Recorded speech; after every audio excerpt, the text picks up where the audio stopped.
There's a fine line that separates managers from leaders, executives from visionaries, businessmen from pioneers.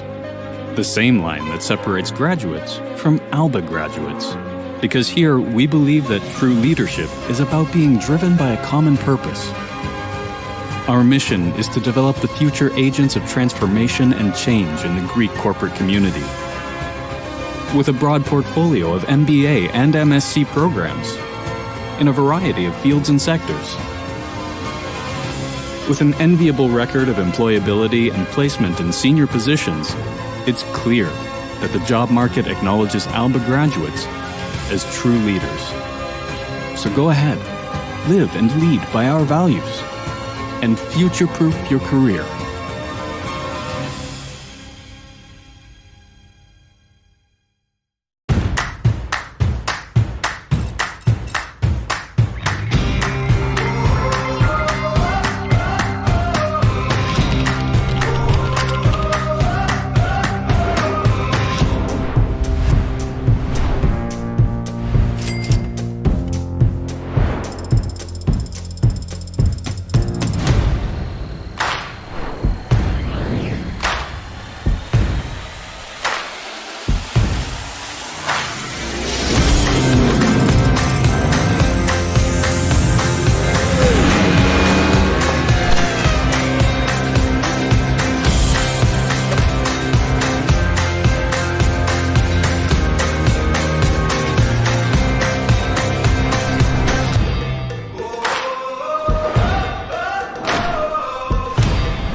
Everything and nothing has changed. Even if the world feels uncertain, it's reassuring to know things that were important before still matter today. Connecting people, sharing ideas, and solving problems. These things will always be in our DNA. Working across borders, helping to keep doors open, business flowing, and continuing to realize the hopes and ambitions of our customers and colleagues.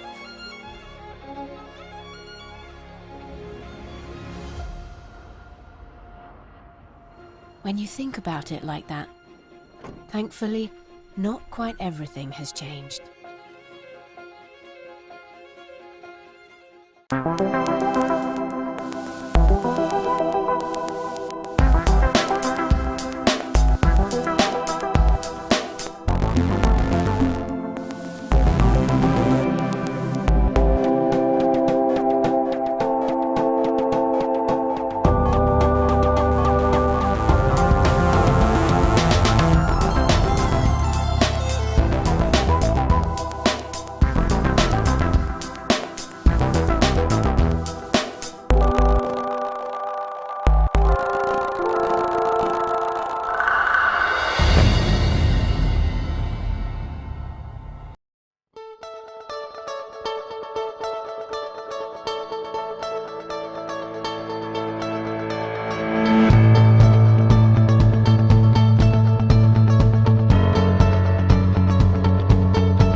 There's a fine line that separates managers from leaders, executives from visionaries, businessmen from pioneers.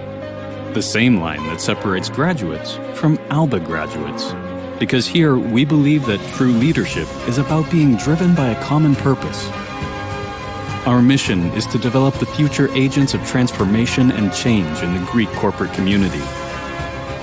With a broad portfolio of MBA and MSc programs in a variety of fields and sectors. With an enviable record of employability and placement in senior positions, it's clear that the job market acknowledges Alba graduates as true leaders. So go ahead, live and lead by our values, and future-proof your career.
Everything and nothing has changed.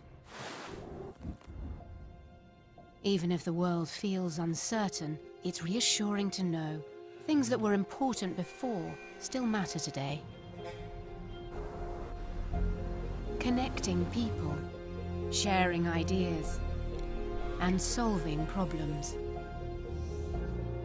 These things will always be in our DNA. Working across borders, helping to keep doors open, business flowing, and continuing to realize the hopes and ambitions of our customers and colleagues.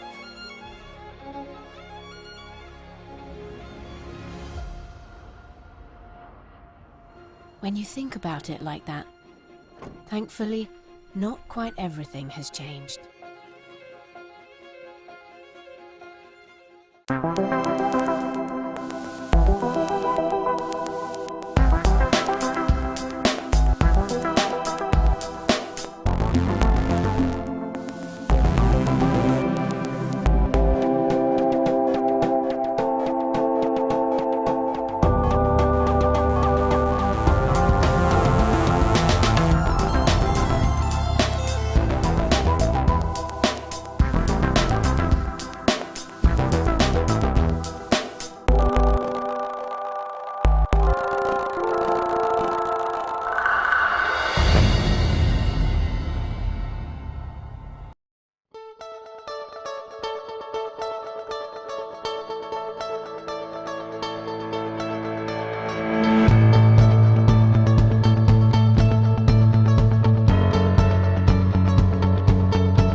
There is a fine line that separates managers from leaders, executives from visionaries, businessmen from pioneers.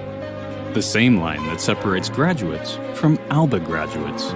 Because here, we believe that true leadership is about being driven by a common purpose. Our mission is to develop the future agents of transformation and change in the Greek corporate community.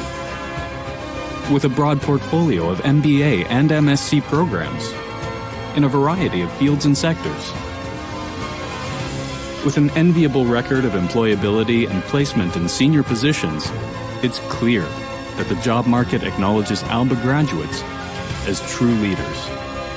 So go ahead, live and lead by our values, and future-proof your career.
Everything and nothing has changed.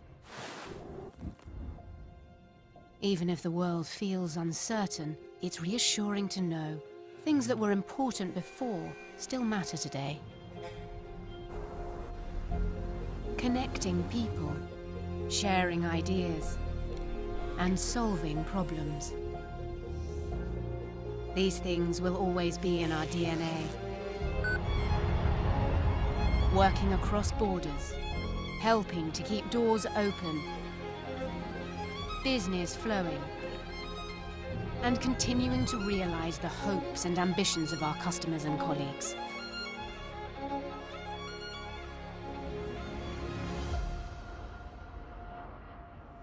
When you think about it like that, thankfully, not quite everything has changed.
There's a fine line that separates managers from leaders, executives from visionaries, businessmen from pioneers.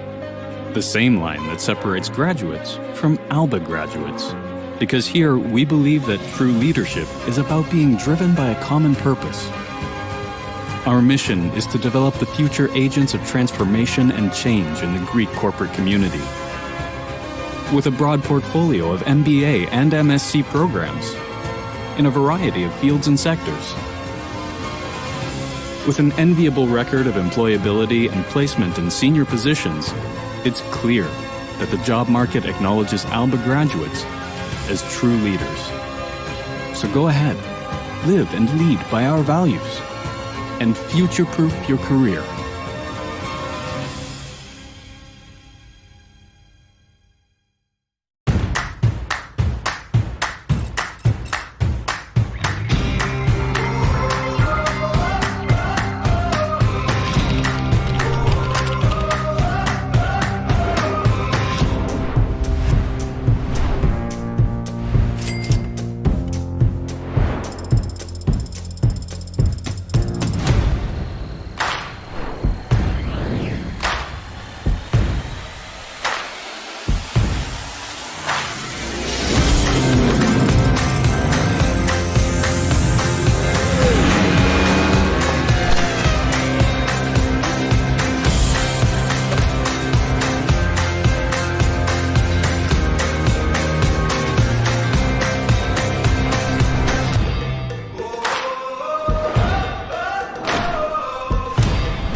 Everything and nothing has changed.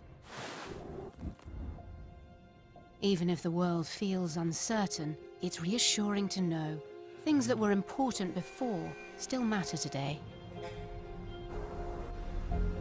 Connecting people, sharing ideas, and solving problems. These things will always be in our DNA. Working across borders, helping to keep doors open, business flowing, and continuing to realize the hopes and ambitions of our customers and colleagues.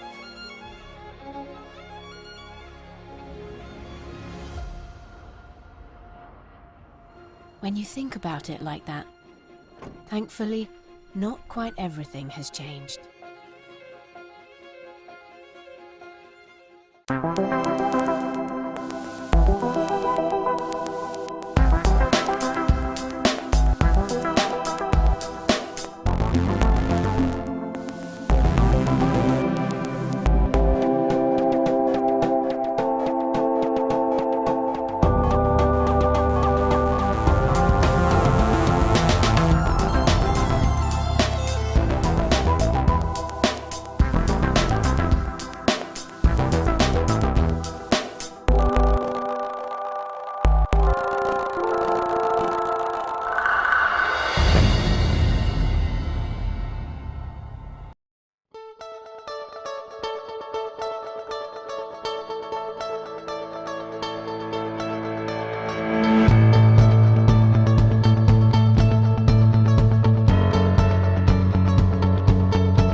There's a fine line that separates managers from leaders, executives from visionaries, businessmen from pioneers. The same line that separates graduates from Alba graduates. Because here, we believe that true leadership is about being driven by a common purpose. Our mission is to develop the future agents of transformation and change in the Greek corporate community. With a broad portfolio of MBA and MSc programs in a variety of fields and sectors. With an enviable record of employability and placement in senior positions, it's clear that the job market acknowledges Alba graduates as true leaders. So go ahead, live and lead by our values, and future-proof your career.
Everything and nothing has changed. Even if the world feels uncertain, it's reassuring to know things that were important before still matter today. Connecting people, sharing ideas, and solving problems. These things will always be in our DNA. Working across borders, helping to keep doors open, business flowing, and continuing to realize the hopes and ambitions of our customers and colleagues.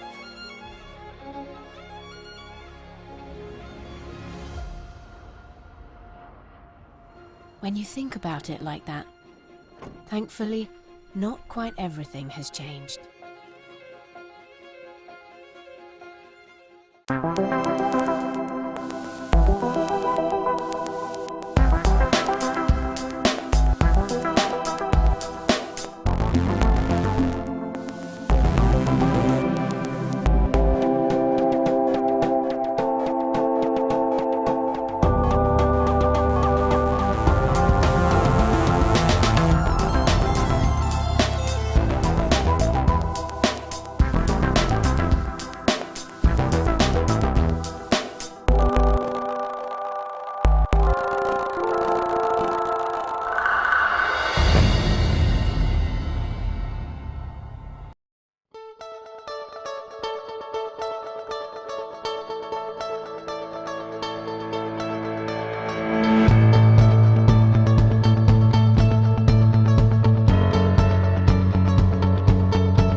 There is a fine line that separates managers from leaders, executives from visionaries, businessmen from pioneers.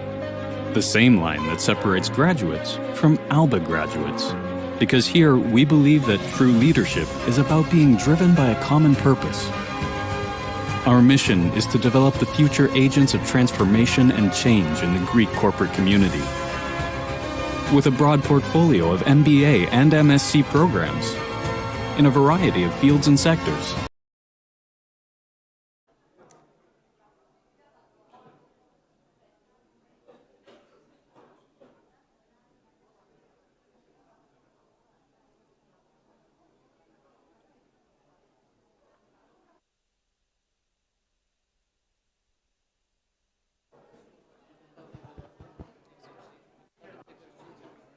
Can I use the...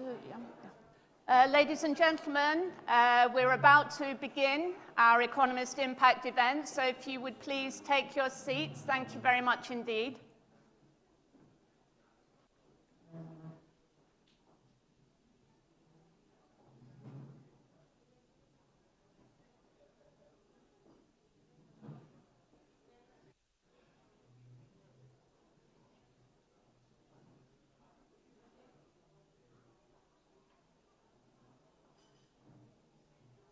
Okay, ladies and gentlemen, for those of you just coming into the room, would you please take your seats, and we're about to begin proceedings. Thank you very much indeed.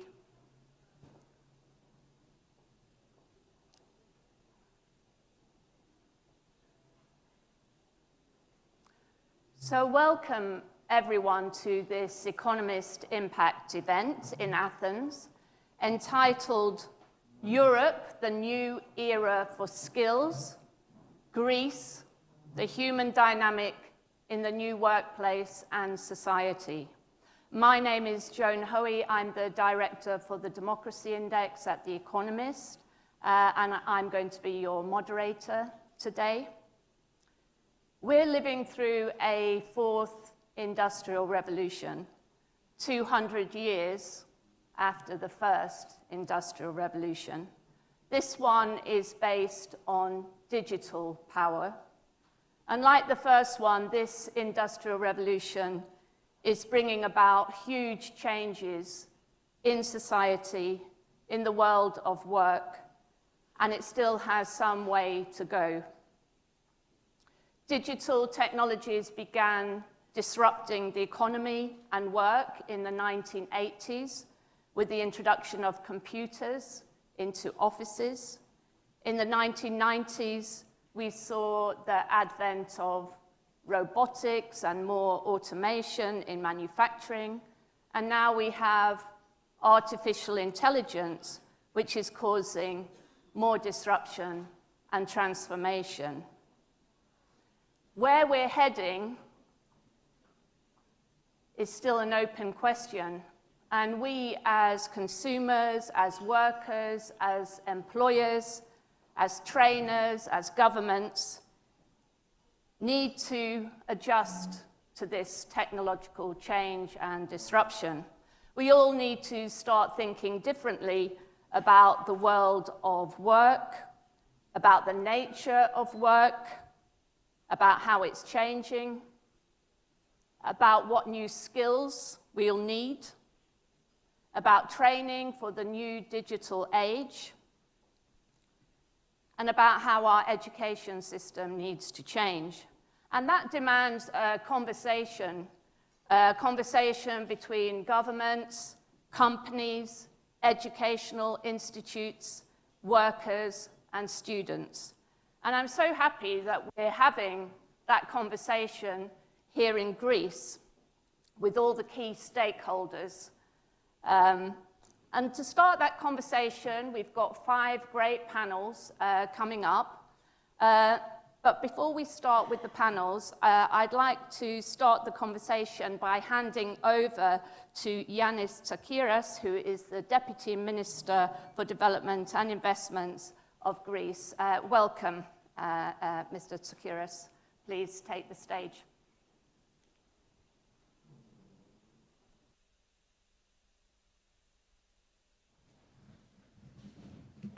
Thank you very much.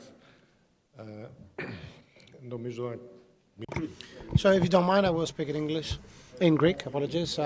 So thank you for the kind invitation. I'd like to thank you for inviting the Special Secretariat of our ministry. I think we have an amazing event coming up. It's going to be great. And ladies and gentlemen, the next crisis that will torment, if you like, both the European and global economy will be the one relating to skills, to the human capital. So in this regard, we have to prepare ourselves, and a great, let's say, part of this preparation will come through the co-funded projects. Upskilling our human force, both students, pupils, and active population, lies at the center of the interest of the new NSRF for the period 2021-2027. This is the largest operational program under the title Human Workforce and Social Cohesion, amounting to 4.1 billion euros. And this will have to do with, will be addressed mainly to students and unemployed people of all ages. And the same shall apply to other programs, like the operational program for SMEs, entitled Competitiveness, on the skills of their employees.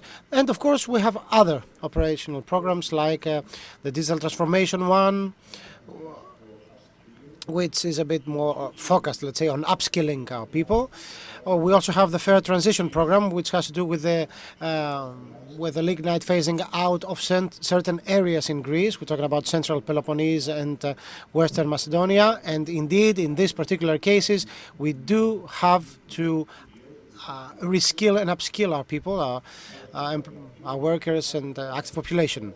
We also have a number of 13 regional programs which are a bit more granular because they emphasize on specific needs of its region.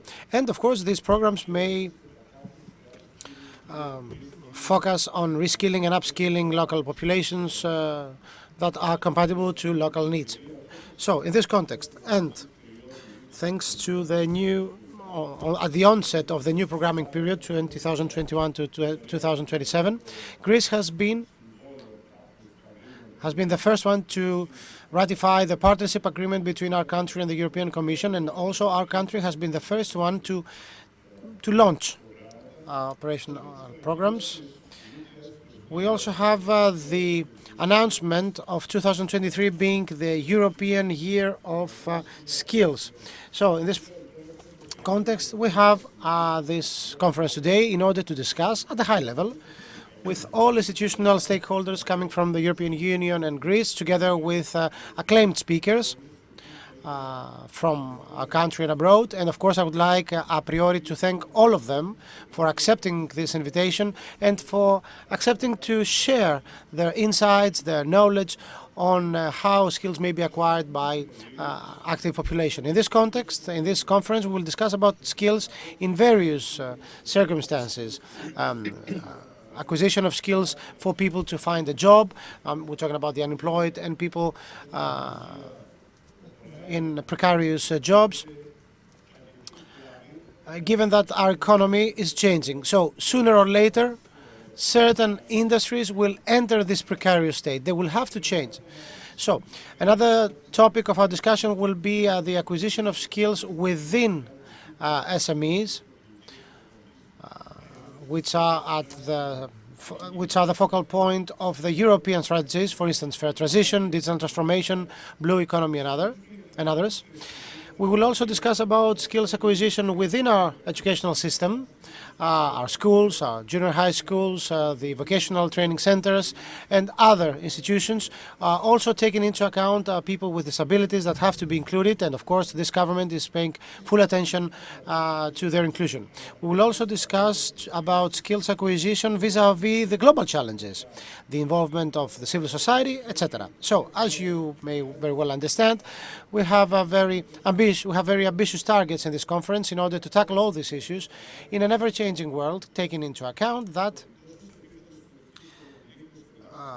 both at the level of adult involvement in training courses and in the context of involving adults in upskilling, digital upskilling, we know that CEDEFOP and OECD rank our country amongst the countries at the bottom of the European list. But with the help of the RRF and the new NSRF, we have the opportunity to shape the citizens of the new era, making use of these tools in order to have our people competitive vis-à-vis international competition and ready to tackle the challenges of the future. I'd like once again to welcome you, and of course I wish to the organizers the best of success for this really interesting conference, and this is a very important day. I have to stress that. Thank you very, very much.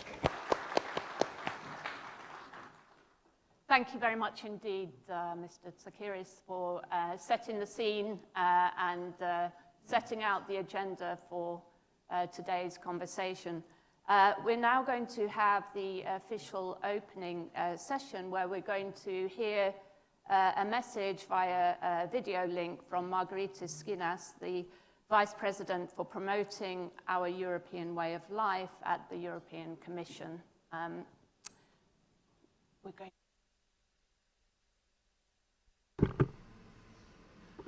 Your Excellencies, ministries, speakers, ladies and gentlemen, I thank you for the opportunity to be amongst you in this timely event, and deeply sorry that I'm not there with you. I'm deeply sorry for my voice. It's been tormenting me for some time. The European Commission President, with the agreement of college, declared 2023 European Year of Skills. The reason is simple. At an era of crisis and numerous changes at geopolitical, climate and technological level, the only way to remain the European society and economy resilient is to be able to invest in the skills of people.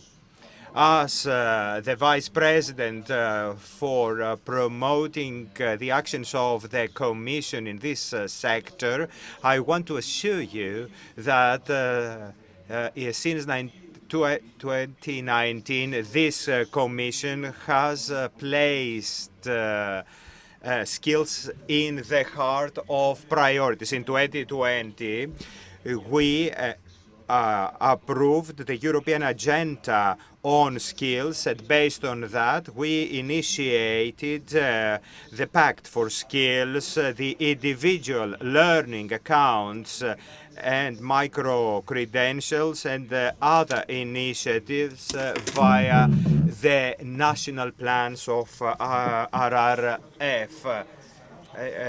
Nevertheless, with the pandemic and the war in Ukraine, in combination with the challenges of dual transition, we have seen that we need to intensify our efforts at European level.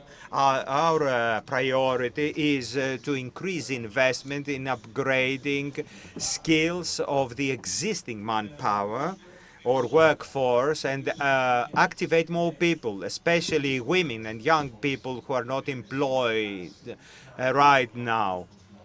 And we need to help them find a job.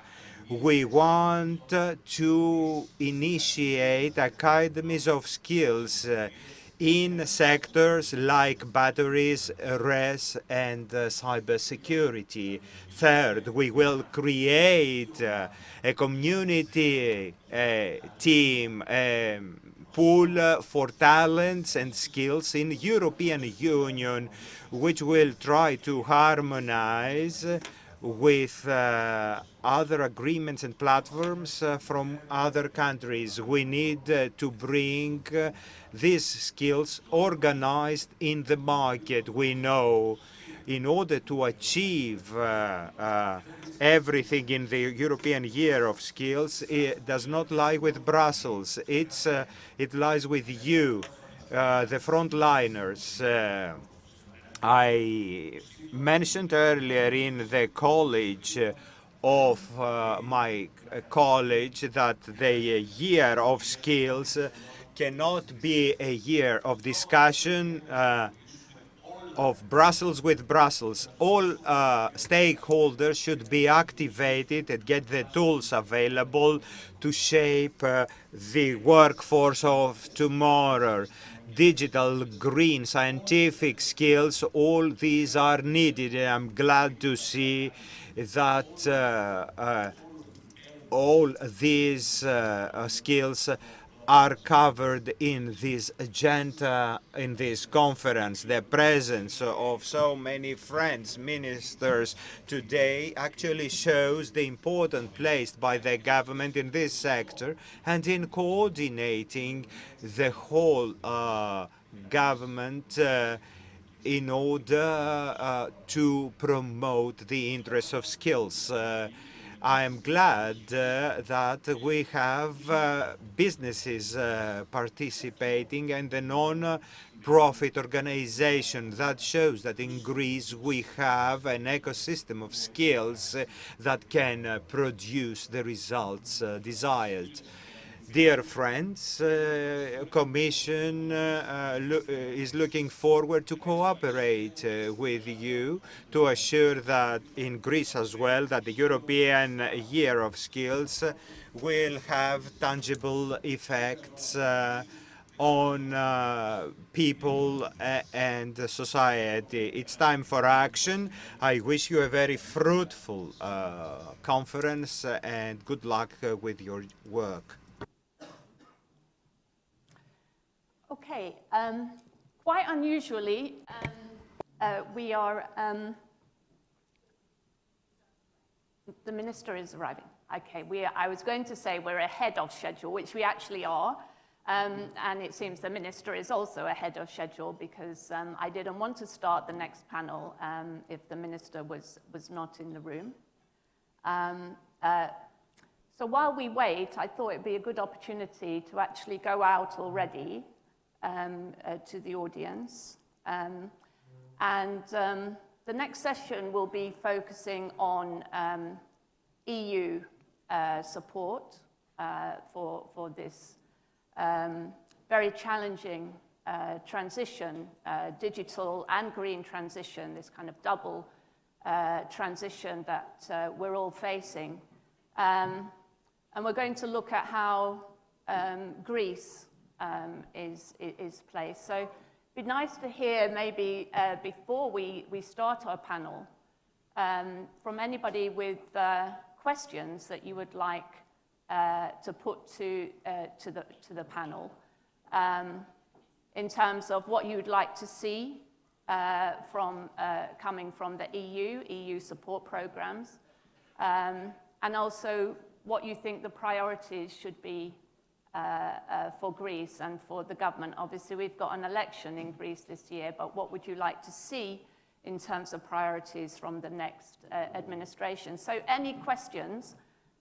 This is an opportunity now before the minister arrives and before we start the session. So please raise your hand if you do have a question for the consideration of the next panel.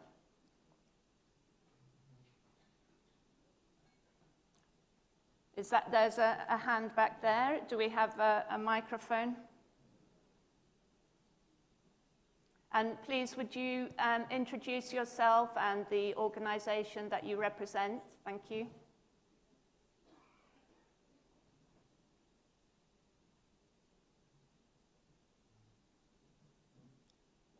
Was that a question or just somebody asking for a microphone? It wasn't a question. Okay, the lady here. Yeah, you need the mic. Hello, yes, can you hear me? Hello. I can, thank you. Hi, I'm Giovanna Camporemonas. I'm representing here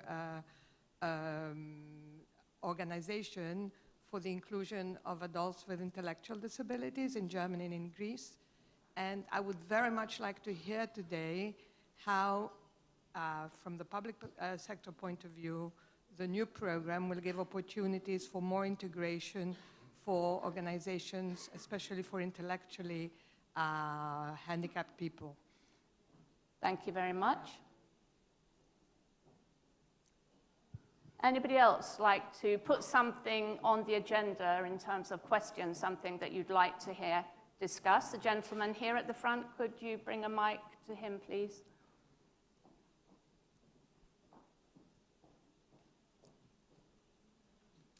Yes, good morning. I'm John Edwards. I'm the Secretary General of EUASHE, which is the European Association for Applied Professional Higher Education. I would like to know, we're in Athens, and in a beautiful place in Athens, nonetheless, but I would like the Minister and other people on today, when they're talking about Greece, to tell us how they're going to bring the whole of Greece, all the territories of Greece, and I flew over lots of mountains when I came here.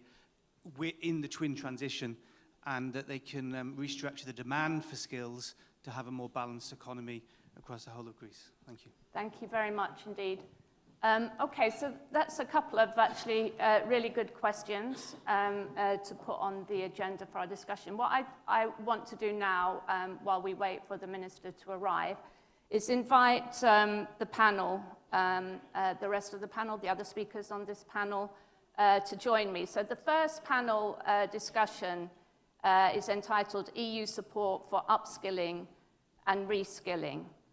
And we're going to be looking at practices, legal reforms, and planning required that is based on new EU policies. We'll hear a bit about EU financing for various programs. And of course, we'll be looking at Greece, where the labor shortages are, skills shortages, what new skills are needed, and so on. So Let me invite each of the speakers one by one to join me on the stage.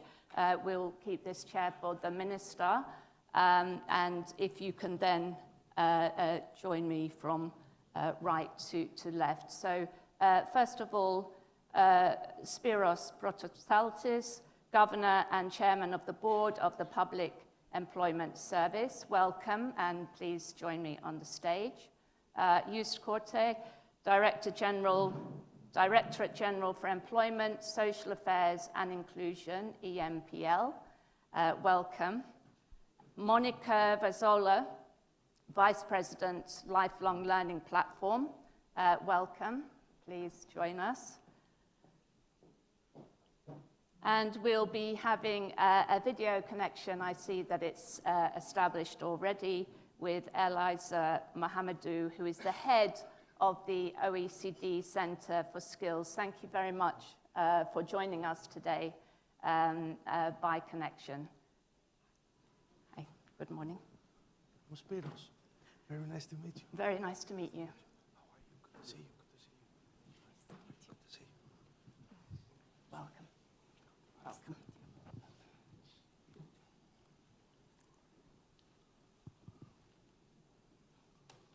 Welcome. Okay, maybe while we're waiting, we can get started, maybe even address those two questions that have been put. Maybe the first one might be an unexpected one, but I think is quite pertinent, the question put by the gentleman from Eurash.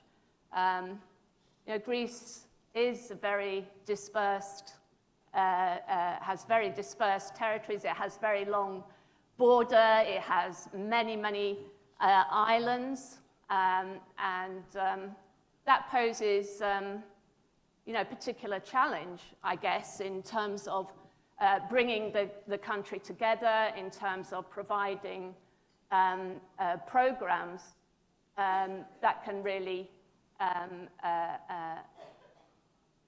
go out to people across the whole territory of Greece. Is that something that you have considered in terms of your work? Anybody like to respond to that? Is it a particular challenge for Greece or not? Sure, definitely Greece, because of its unique, as you said, territory, has some challenges there, but these are not things that we cannot overcome. Specifically, right now, Greece is implementing the largest upskilling, reskilling program that has ever been implemented in the country. It involves 120,000 unemployed persons and 150,000 workers with a goal of upskilling 500,000 people by 2025. This is done with the support of funds from the Recovery and Resilience Facility. We are obviously very grateful for the support by Europe in terms of this major initiative.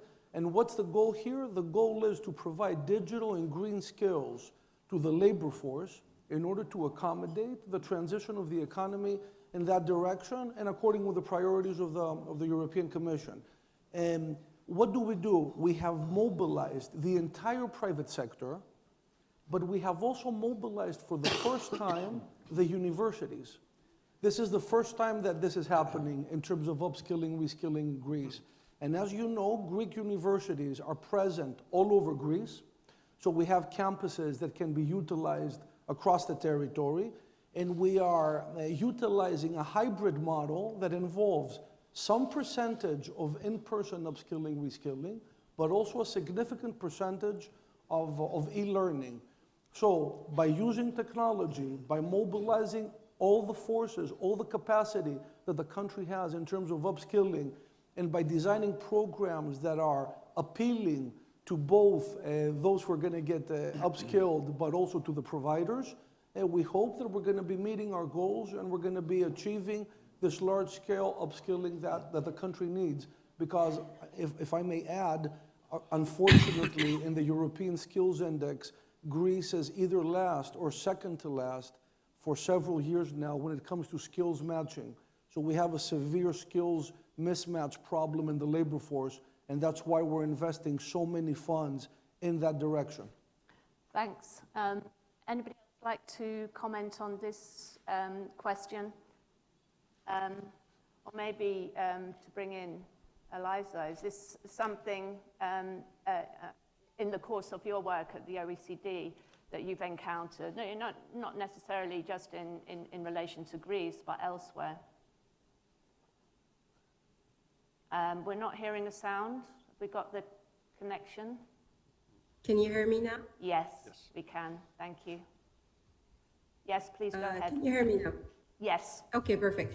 No, I was trying to say that all skills policies are local at the end of the day. And so one of the issues that one of the processes that we engage the most with are skill strategies that involve local stakeholders, government, private companies, citizens. And so that's really where it's very important, because it has to also be informed by skills intelligence at the local level, what that means for the sectors, what that means for the trainings that are available for the people locally.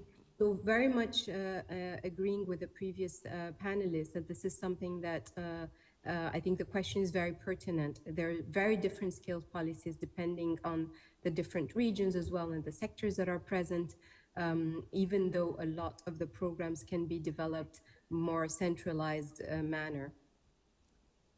Okay, thank you. Yes, go ahead. Yeah, thank you very much. Maybe for me also a little, a few ideas on this very important question about the rural areas, the regional disparities, the Attica, of course, at the center of everything here. I mean, what we are doing through the European Year of Skills is exactly that. So the European Year of Skills, as Vice President Skina said, is not in Brussels. It's not even necessarily in Athens. The idea is really to use this Year of Skills as a perfect opportunity to pass the message everywhere, across the whole of the European Union, and hence also outside of the sort of centers that are doing much better than many of the rural areas.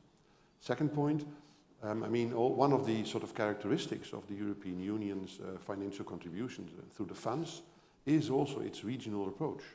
Should not forget that Greece has, of course, big national programs mentioned by Mr. Protopsatis, but there are also 13 regional programs which go down really to the regions of Greece, and which I think essentially have the same objective, but are tailored to the needs which are very different for the regions concerned. So we're trying to help, but at the end of the day, we're facilitating, but I think it has to be done, as we say in French, sur place, in the area itself. Schools, regional authorities, cities, companies are, I think, the main drivers of the Year of Skills. Thank you. Monica, maybe we had the other question as well about the particular challenges for those individuals, those citizens who are intellectually challenged, and how we can bring lifelong learning programs or skills upskilling programs, how we can adapt those to their particular needs. Maybe that's something that you'd like to comment on. Yes, I think it's worth mentioning about the recent proposal for Council recommendations about ILAS and micro-credentials, because they're, of course, tailored. They can provide for a tailored learning. So I think that's a way to overcome some of the difficulties people are encountering, and also an innovative way for the trainers that have to deal with people that have some difficulties. Yes, that's my point of view. Okay, thank you. Okay, I'm going to, before we can start the panel, and we're still waiting for the minister, so I'm very happy to take any further questions from the floor. We've got our panelists here. Anything that you would like them to address in the discussion we're about to have? There's a gentleman here in the middle. Could we bring a mic to him? Thank you. Hi, I'm Kostas Katsanevas. I have a career counseling company. In Greece, what we know in this particular area is that career counseling should start at an earlier age. And that is usually around the age of 14 to 18. And unfortunately, the government hasn't, for a very long time, hasn't really been involved in that general period of a child's life. So what I'd like to ask is, what is the government doing to implement and support education about career counseling from an earlier age? Thank you. Well, we don't have a representative from the government here to answer that question, but obviously it's a kind of generic question anyway about what should be the role of governments in how they should be involved in the education system, in tailoring, adapting the education system from an early age. So I'm sure our panelists will have something to say about this. So Spiros. So I think, first of all, I would like to make a comment about the ILAs, the individual learning accounts, because indeed that's an area where we're one of the first countries that's going to be implementing individual learning accounts, where they serve as both a financing tool for training, but also as a portable portfolio of stackable credentials, so people have constantly an updated portfolio of what they know, what courses they've completed, what certifications they hold, etc. So it's not just going to be a voucher or sort of like a funding mechanism only. It's going to be that for sure, but it's also going to be a way to have a digital portfolio of skills that you can use to enhance your employability, change jobs, find a job, etc., etc. In terms of career guidance and counseling, definitely there's a gap between where the needs of the economy are and where our students are going. And this is one of the reasons why we have the significant skills mismatch in the Greek labor force, because for decades, our systems of education and training have not been connected as closely as they should with the needs of the economy. So what we are trying to do as a public employment service is to provide information, to put out information about where the demand is in terms of jobs, in terms of economic growth, so we can then provide specific programs that address those needs and people can make informed choices about what careers they're going to pursue. Thank you. Anybody else want to respond? Okay, but maybe we'll leave it for the discussion. So we just welcome Minister. We just got started taking a few questions from our audience, asking them to let the panel know some of their concerns and issues. So just to fill you in, one of the questions was about how a country such as Greece, with such dispersed territories, islands, different regions, can actually bring the whole country together in terms of this challenge of upskilling and reskilling, implementing these very ambitious programs.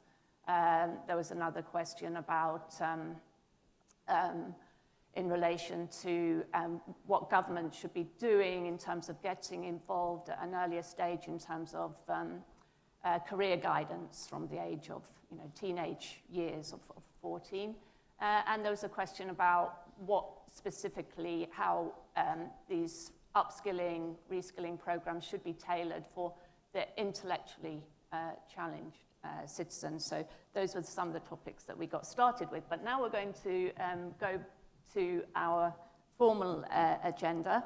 And I'm going to invite you, Minister Kostis Hatzidakis, who is, of course, the Minister for Labour and Social Affairs of Greece, to give your opening remarks. May I in Greek or? Of course, however you wish. Okay. Ladies and gentlemen, good morning.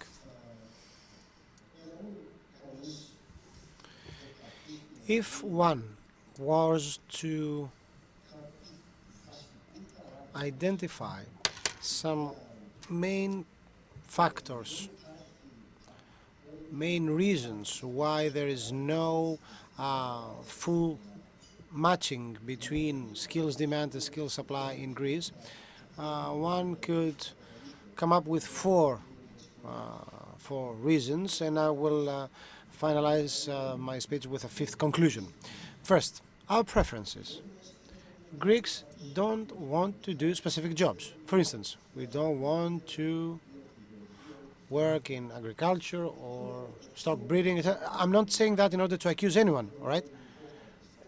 It's not a Greek characteristic, but it's a fact that even during the huge crisis of the past decade with an unemployment rate of 27%, these kinds of jobs were not the most preferred ones.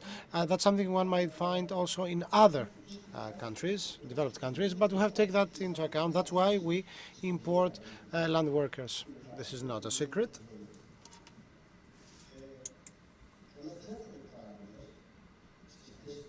The second point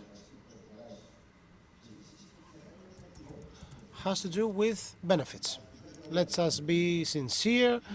There used to be at least a part of the registered members of the current unemployment agency who were there just to receive or to collect certain benefits. They didn't need them, but they did. We have to be sincere about that. It's not the first time I say so, and perhaps this might catch some people by surprise, but let me tell you that after cross-referencing, we identified 40,000 registered people who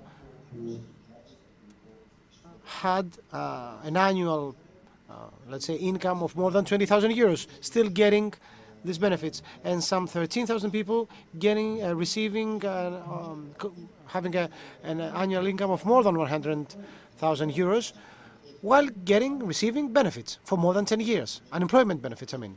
So that's why we have the law entitled New Jobs Again, by means of which we change the benefits, the regime for benefits paid by the public unemployment agency. We also now have a new scheme. We give 3 offers for jobs to people who are unemployed. If they say no to all 3 offers, then they get erased from the registers, because it's one thing making use of the welfare state, and another thing exploiting that in order to get illegitimate benefits. That was the second reason. Okay. The third reason, the wages, the salaries.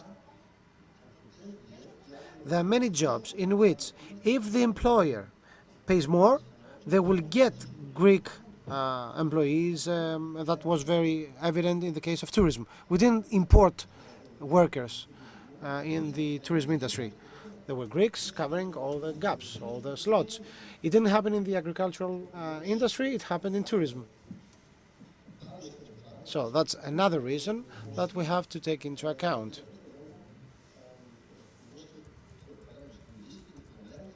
That's why the Prime Minister has repeatedly stressed that the employers have to give better salaries, better wages, and that's why in the coming days we will have a significant increase of the minimum wage announced. And the fourth reason, skills. We have received lots of money by the European Union. We didn't make the best use of them.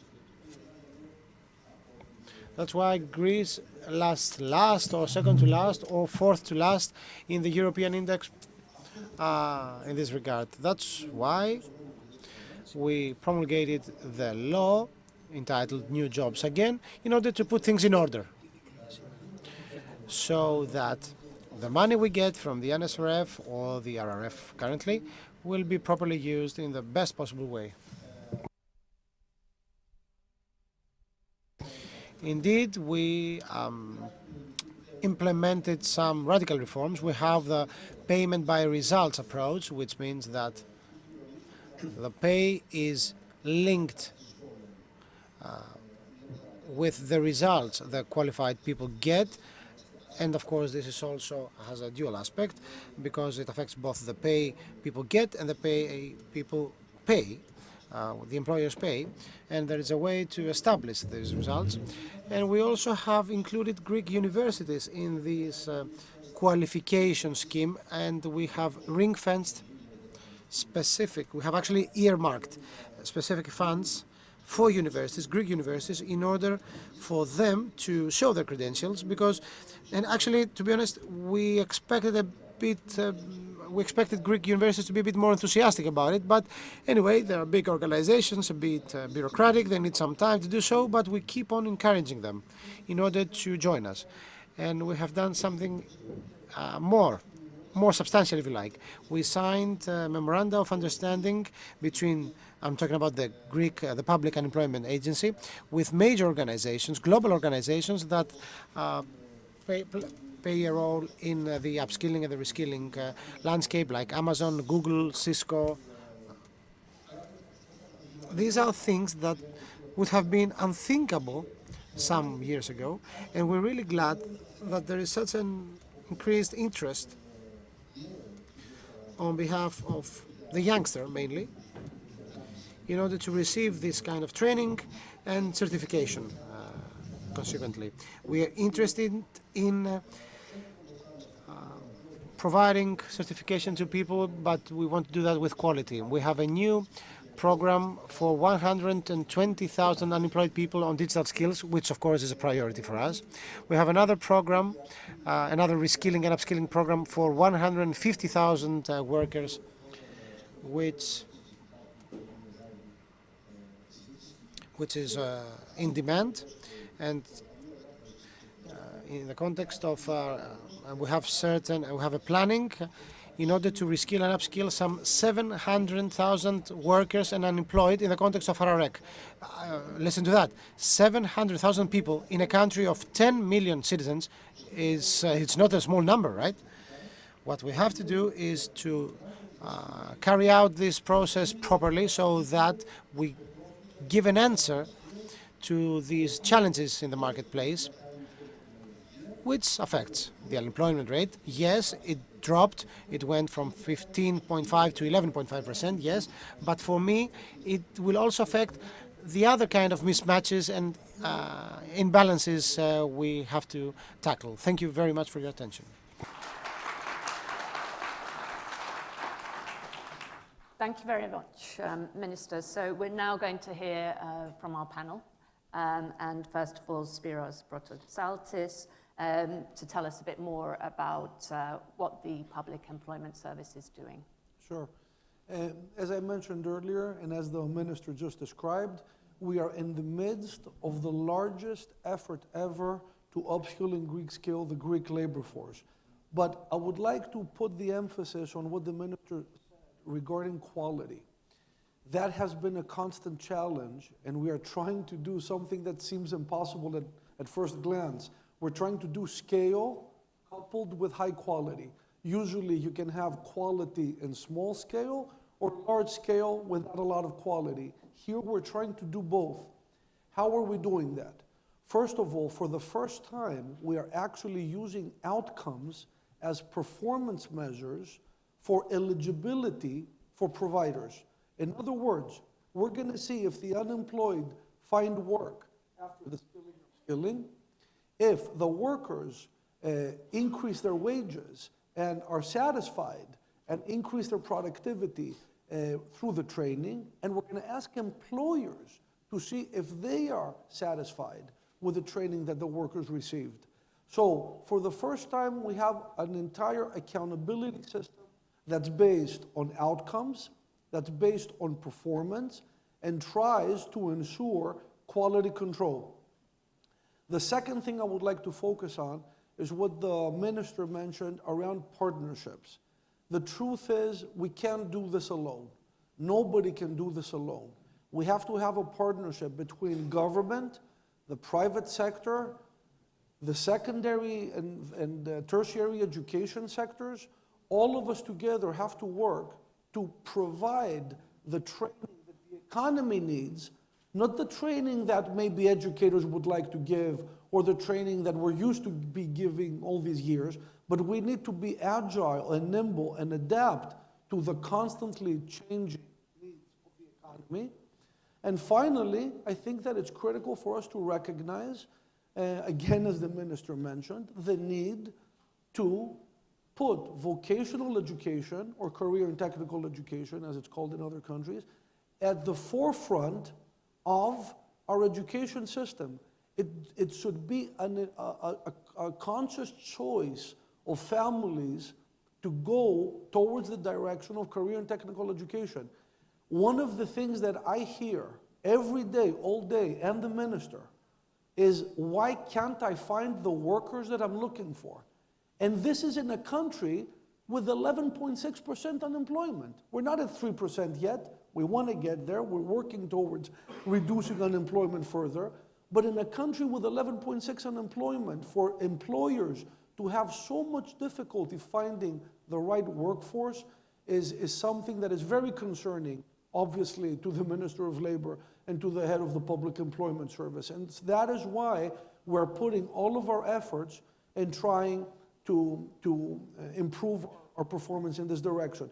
Last comment I'm going to make is that training is great, but we also need to put a lot of emphasis on active labor market policies, programs that provide incentives to companies to hire the unemployed, to create new jobs.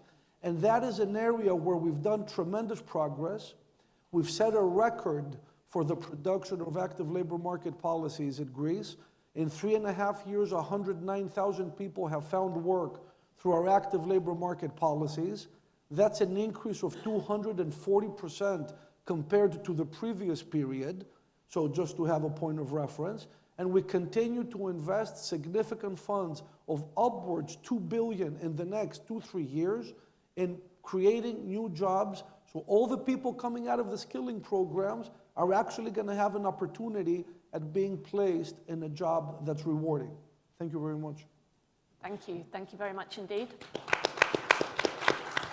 As a very clear agenda. So our next speaker is Joost Korte, Director General at the Directorate General for Employment, Social Affairs and Inclusion. Well, thank you very much, first of all, for having me here today. I'm very happy to be in Athens again, and I'm very happy also with this conference, and which is extremely timely at the start of the European Year of Skills, and which is obviously also important for Greece, but for the whole of the European Union. Let me start maybe with a bit of good news. You may have seen the winter forecast, winter economic forecast that the Commission brought out early this week, and this should give all of us a lot of hope. The economy is doing a lot better than we feared at the start of the winter. We're doing okay on energy. Inflation seems to be peaking. Unemployment in the European Union is at an all-time historic low, 6.1%. I know in Greece it's higher, but going down as well. And I think it's important when we discuss skills and all the challenges and all the difficulties to be hopeful. We're actually doing pretty well in the European Union, looking at the challenges that we're confronting. Least of all, of course, not the war in Ukraine. And I think it's important to always keep that in mind. There are challenges, but we are doing quite well. And if we continue along this path, we will, I think, come out of this stronger and better. Having said this, I mean, the challenges in the area of skills are enormous. We've heard the figures in Greece. Greece is not doing all that well compared to the others. But I don't want to labor that point. I think it's important for me to give you the message that all of Europe has this problem. Okay, Greece is doing less good than others, but it's not that there's a happy story in other member states either. Huh? So we have, from business sides, 70% saying that they cannot find the people with the right skills whom they want to recruit. 70% of EU businesses. We have 35 to 40% of the jobs potentially being impacted by the digital and the green transitions. We are all confronted with a demographic trend. That means we will have less people, substantially less people in the labor market already by 2030. This is already visible. So the challenges are there. And this, as I said, in Greece, the figures are a bit less than on average. Leaders in Europe are very much aware of this. I'd like to recall the targets that were set at the special European summit in Porto in 2020, whereby to which all member states have signed up, that 60% of the people who have a job should be trained at least once every year. 60% once every year into training. The figure in Europe is now 34%. So there's a long way to go by 2030. This is the official target. And every member state has given its own national targets. And then if we add everything up in Brussels, we will actually achieve the 60%. So this is an endeavor that we share, all of us together, and not only in Greece. What are we doing? There is, as Vice President Skinas already mentioned, there is already a skills agenda which is at the heart of this Commission. And on top of that, we have the European Year of Skills, announced by President von der Leyen in her State of the Union speech. It's essentially a call for action, an alarm bell that goes off that we need to invest more, do more, to make the transition successful. And this will not be possible without additional investments in skills. The Commission has made a proposal what this European Year of Skills should mean. There are 4 strands, focusing very much on the labor market. And this is a very important point. If you talk about skills, it starts already in kindergarten. It ends with old people that need to operate an iPhone. All of this is important. But if we want to have a European Year of Skills that makes a bit of difference, then we should focus on the labor market. Focus on what you, Minister, and you also, Governor, mentioned. This is, I think, the essential thing, reskilling, upskilling in the labor market. And that is not a given because the trilogues have now started. It's not because the President of the Commission announces that's the Year of Skills that it automatically happens. She may think this, but it's not correct. It requires a legal act of the Parliament and of the Council of the European Union, and the trilogues have started, and of course there is a tendency to widen it. And I would caution very much against this. So focus on the labor market is essential, with also an interesting dimension of migration from third countries, which I would like to mention as well. It's not to say the panacea solution, migration from third countries, legal migration, but it is part of the mix, and it is also part of the Year of Skills. And here we are talking about selective immigration with people with the right qualifications who can fill the gaps in the labor markets that are there. The European Commission is going to come with a proposal at the end of the year, what is called a talent pool, which would be essentially an IT system whereby employers, businesses can find people from third countries who have the right qualifications. This is necessary because inside the European Union, obviously in the internal market people can move, but we look at the numbers that actually the number of movements between EU member states is going down. The biggest move is people going back to the country they came from.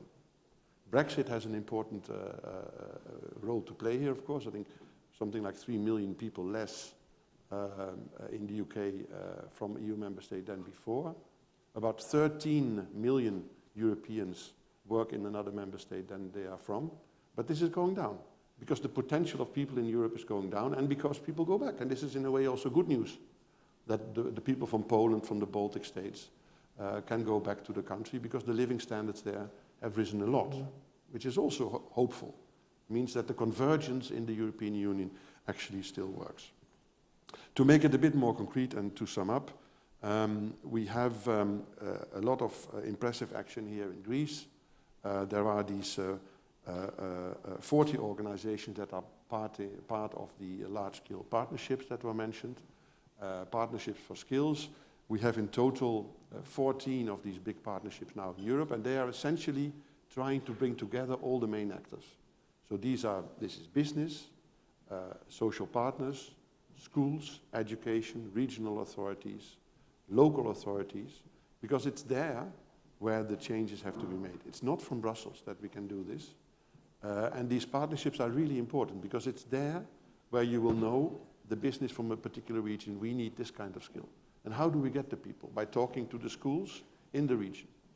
We are supporting these partnerships, and I think they are quite promising. In total, there is a commitment from all these companies there to reskill and upskill 6 million people by 2030. In the Green Deal Industrial Plan, as it is called, which was announced by the Commission in February and now also confirmed by the European Council a few weeks ago, you can also see the importance of skills. The Green Deal Industrial Plan is much wider, but it has 4 pillars. And the third pillar is skills. And let me just read out what the heads of state and government said on that account a week and a half ago. They said, bolder, more ambition action is needed to further develop the skills that are required for the green and digital transition. So it's really a call to all of us from the highest level to do more. What we are going to do, put forward in March concrete proposals for this. I can mention a few very briefly because my time is up. First of all, it's called Skills First. Skills First, what does this mean? This means that it should be possible for a business that is looking for a particular person with skills to recruit that person, even if the exact diplomas or qualifications are missing. It's very important because we notice that many of the problems come from the fact that diplomas are not recognized, that qualifications are not in order, that the right level isn't there. We want to break that obstacle by pushing member states to allow people to recruit on the basis of the faith they have in the person, subsequently to be retrained and eventually getting the qualification, the formal qualification. I think that's very important. I mentioned already the talent pool in third countries. More aid, financial aid, state aid for small and medium enterprises, because that's where the problem are. 96% of Europeans actually work for small and medium enterprises, and I think in Greece it's probably even more. I'm not so worried about the big companies. I mean, they do pretty well. They have their own schools, universities. It's the small company. If you have a company of 5 people, okay, upskilling, reskilling, fine, but how? How are you going to do that? You cannot lose a person for 2 or 3 weeks. So that's why we want to make it easier and help them in particular. So these are the main points. Of course, the very impressive reforms that have been put in place by this government, I do not want to leave it unmentioned. The reform of VET schools, introduction of individual learning accounts, very important, and also this very substantial reform of DIPA, for which we have made also available lots of money from the EU, but that's very good news, but the work needs to be done here. So thank you very much for your...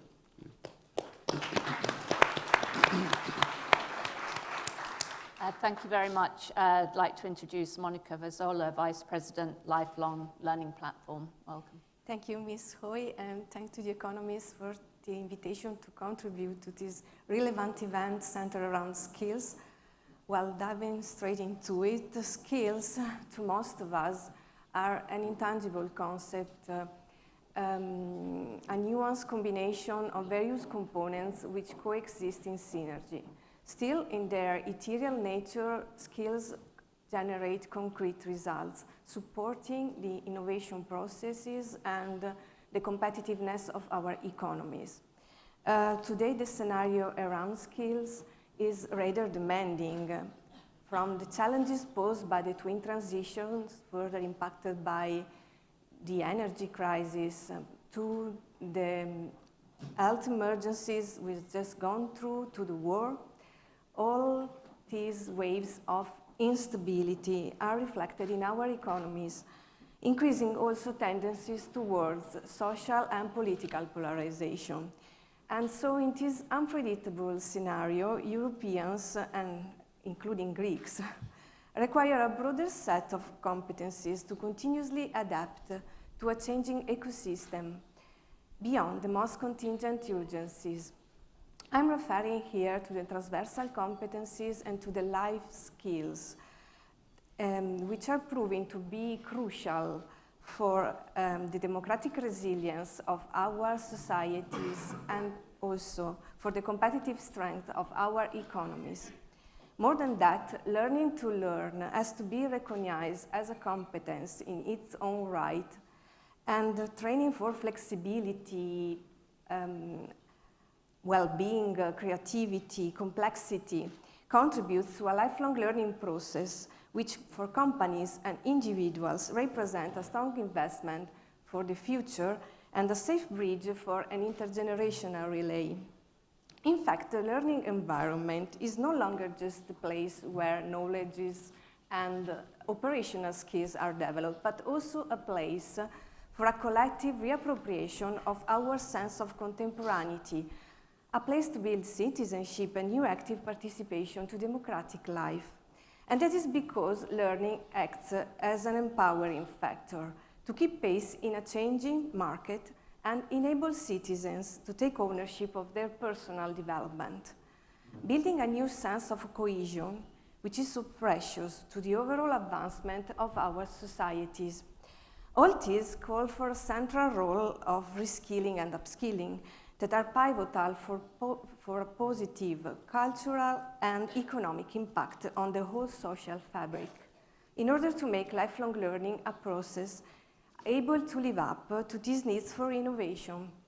But let's look at the reality of things. Just around 40% of adult Europeans are included in training every year. Undoubtedly, the opportunity to take action here is evident. That's why the Lifelong Learning Platform welcomed with particular interest the recent proposal for Council recommendations on individual learning accounts and for an European approach to micro-credentials.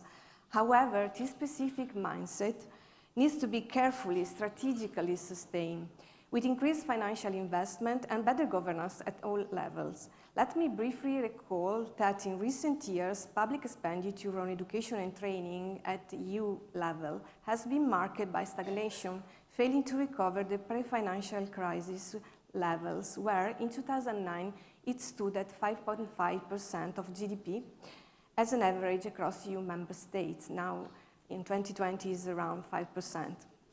Speaking instead about better governance, I refer to the necessity to have a coordinated effort from a vast audience of stakeholders, to companies, from civil society organizations, to political institutions at local, national, and European level.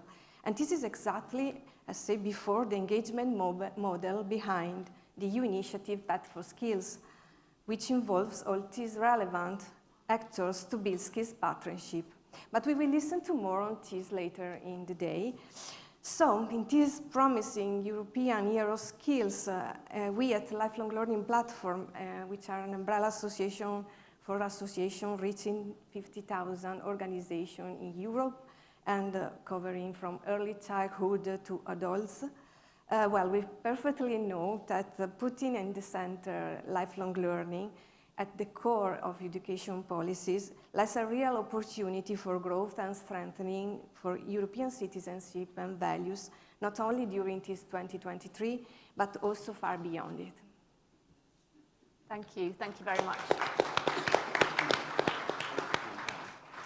Okay, Eliza Mohamedou, head of the OECD Centre for Skills, thank you for staying with us. I hope you've been able to follow and hear the speakers, the minister and the other speakers on the panel. But we'd like to hear from you, obviously, about your experiences and what you think the priorities should be for Greece in particular. Thank you very much, Joan, and apologies for not being able to join you in beautiful Athens today, as I'm about to travel myself in shortly. So it's a really very opportune to have this conference because of the challenges that the European Commission Vice President and the Minister also just mentioned now, relating to population aging, digital transformation, but also to remain competitive in the current economic crisis. And it's not just Greece that needs to develop the right skills, as also Director General Korte just mentioned. Skills shortages are widespread, of course, as he has mentioned. We have so many data that have been also already mentioned, but I'll mention an additional one. According to the McKinsey Global Survey, around 43% of employers report skills shortages. So countries must really work to address these shortages that slacken economic growth and exacerbate also social inequalities. But how can countries provide youth and adults with the right skills? For us, it's clearly mostly through education and training for the labor market. So Greece's education system performs relatively well, but there are still many gaps that need to be addressed. There's a large share of adults that have skills that don't respond to the labor market needs. And most employers also report difficulties filling vacancies, in particular in scientific, professional, and technical occupations. So there are really a few priorities to look into them. some of the speakers already highlighted. Certainly promoting and strengthening lifelong learning systems, establishing as well public-private sector partnerships, and also developing targeted public policies to support vulnerable groups, because we're really in a stage now where it's about targeted policies.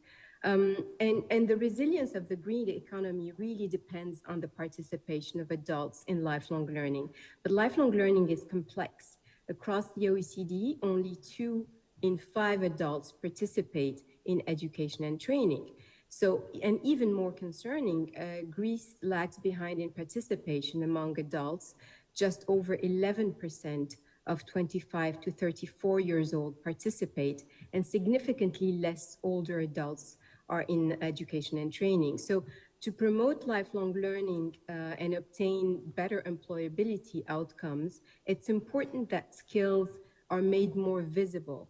That we improve the employment and wage benefits as well that the minister was talking about from adult skills training, and help participants also make better informed choices about their careers. And it was very interesting that the first question you had was about career guidance, which for us should start very early, but also continue in the adult age. But that also means that policymakers need to focus on addressing the main barriers for adults to enroll in training. And sometimes it's not just the lack of wanting, it's also the ability to engage in that training. And so, for instance, in Greece, training is expensive. And so 1 in 3 adults report that they would like to participate, but don't do it because of the high cost involved. So looking ahead, it will be important to invest more in skills development and design new funding strategies.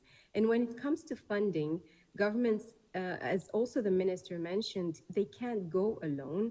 And so the private sector also needs to contribute. And up to date, employers in Greece contribute the lowest share across OECD countries by paying only 1/3 of training. So if employers want to remain competitive, they also need to invest in skills. And there are many avenues to consider this. Tax credits, for instance, have been quite efficient in many countries to encourage businesses to fund training. So public-private sector cooperation is needed for funding, but it's also essential to better forecast skills demand and thereby as well adapt curricula. And other countries in Europe are engaging with employers to understand the needs of businesses and labor unions. So is Greece also doing it? And so, for instance, training and education in Germany is already responding now to the twin transition. It's also important to strengthen the relationships with businesses and labor unions to design the courses that teach the relevant skills that Monica that was just talking about, but also to offer that something we're very much believe in, work-based learning opportunities. So older and also lower skilled adults, of course, in Greece need particular attention, and they should benefit again, as I was mentioning, from targeted policies to remain in the workforce and also to keep learning, because we're really now in a stage where the resilience is really and the adaptability and the agility are really the types of skills that we want to get across the most. And again, many countries in Europe provide examples in this area. The Netherlands, for instance, currently offers workers over 45 years old with guidance on their jobs, similar to a bit of a midlife guidance. In Sweden, centers offer courses on digital communication, digital security, for older adults who have already a certain level of just digital skills knowledge. And of course, another group that would benefit from target training are lower skilled adults whose job tend to be at higher risk of automation. And again, here, there are lots of good examples across Europe. For instance, in Germany, again, the Public Employment Agency supports training of low-skilled and older adults in SMEs with larger subsidies for smaller companies.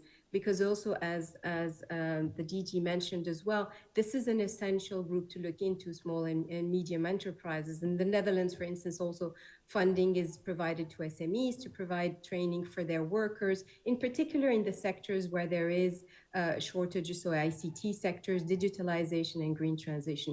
So I think I would just close by seconding what the minister just mentioned, that governments can't go alone, and we need employers, labor unions, and education and training systems to be involved and work together in this. Thank you. Thank you. Thank you very much.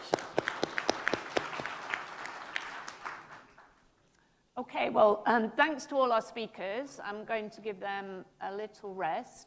We've got a short time now for questions and discussion. I have some questions, but given that we've got a very full room and great participation here, I want to give the opportunity to anybody from the floor who wishes to ask a question. Are you satisfied with what you've heard?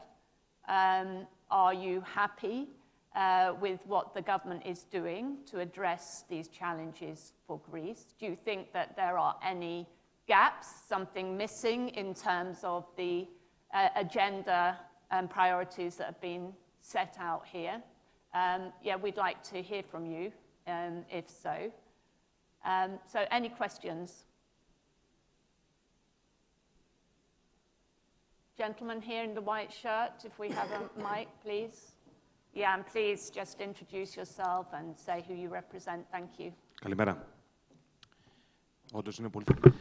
It's very positive that we have these opportunities for digital skills. I work in an advertising company, and I appreciate what you're going to do. I will ask you something. Because of the lockdowns, remote work is quite popular. It becomes the new normal. What we are faced with is skillful workers to be taken away by companies from abroad that give better wages. England, Germany, the Netherlands, USA. What incentives can you give to companies that have these kind of staff, programmers, etc., in order to keep them here in Greece? Thank you.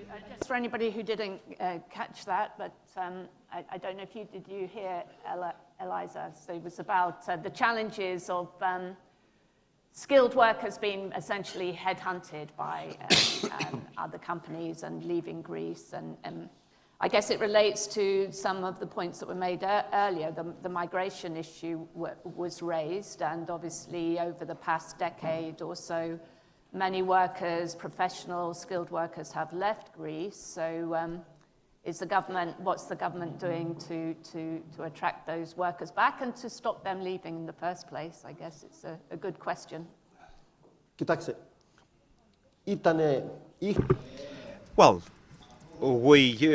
we had a profit from coronavirus that some Greeks that have left for a short time abroad came back, and now they can work from Greece for companies abroad. That was a positive response to our brain problem, but not that we have solved that, but there was this perspective. But now you're telling us something else, that we are losing skillful workers because of telework, because people can work to a different country from Greece. Well, you are aware that I am a liberal. Of course, we have all those that we have said about the imbalances in labor market, and the state should assist in skills, there is no doubt that the state should take care of the benefits and how these benefits create any distortions in the labor market. But of course, we cannot stop Earth and get off. We cannot intervene in the rules of supply and offer. If someone finds better money and is facilitated by telework, we cannot prevent him from doing so. So when an employee is in very popular sectors and is facilitated by remote labor, well, he can choose. Not only employees are in a beneficial position, but employers as well. If they want to keep them, they need to pay more. I cannot give you a solution in that. Thanks very much. So we have about 5 minutes, I would say, now left. So before we move to the next panel, and the ministers arrive for that.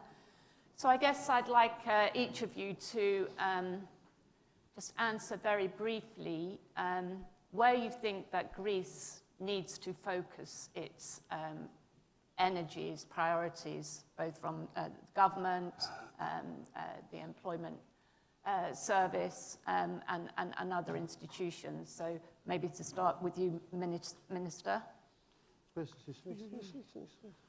Look, from 17.5% in 2019, now we're at 11.6.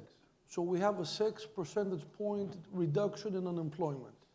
But that's not something to celebrate about. We have a long way to go.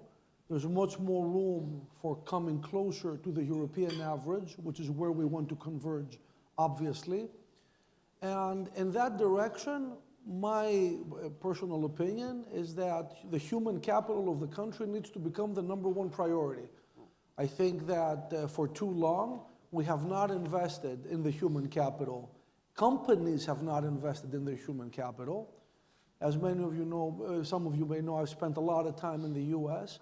And one of the things that I see different in the culture here is that sometimes businesses view labor as a weight, as something that is not, I'm going to be a little bit reluctant hiring somebody, when it should be much different for me. I think that we need to invest, because in a knowledge-based economy, that's the capital that drives everything.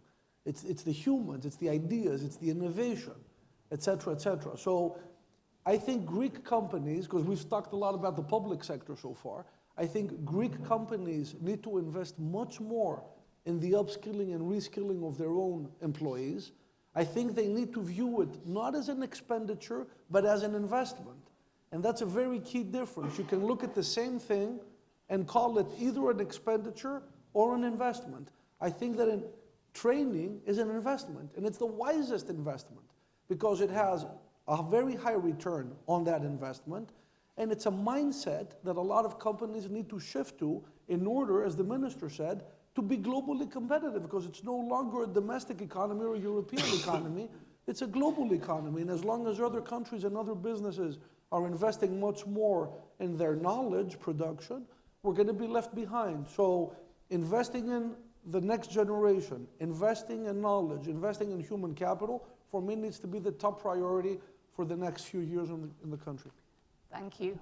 So what would you say the government should prioritize for the next 4 years? Yeah, well, I think first of all, this is it's a mega trend. We're confronted with a mega trend, and not only Greece, everybody's confronted with it. This is not going to go away. More investments will indeed be needed in human capital everywhere. Second point, as came out from the question, there is competition for talent. And this is not going to go away either. There is a shortage of people, and there's a shortage of people with the right skills, and there's competition for these people. And it's quite worrying to see that many of the brightest are actually not only leaving Greece, but they're leaving the EU. So it's also an issue us as an EU. If you are a bright scientist, or it's probably for the moment much more promising to go to the US than to stay here in the EU. So this is all is a big challenge which is not going to go away. So I very much agree with what was said before. This is going to be the main point for investment, where investments are needed, investments in talent, investments in human capital. Interestingly enough, and I didn't actually mention this in my first intervention, and now the governor gives me a fantastic opportunity to come back to this, your point about how do you actually qualify the cost of training is a very important one. In accordance with the international accounting standards, I'm not an accountant, I don't want to become an accountant either, but I have understood that according to those rules, it is a cost. So a company that actually trains people has to qualify this as a cost on his balance sheet. And this is something we would also like to change, to make it indeed an investment, not only in words, but also tax-wise, and for the balance sheet of the company, that it's a pro if you invest. It's not a cost. It's not a cost if you invest in new machinery either. But if you invest in people for the moment, according to my understanding, this is a cost.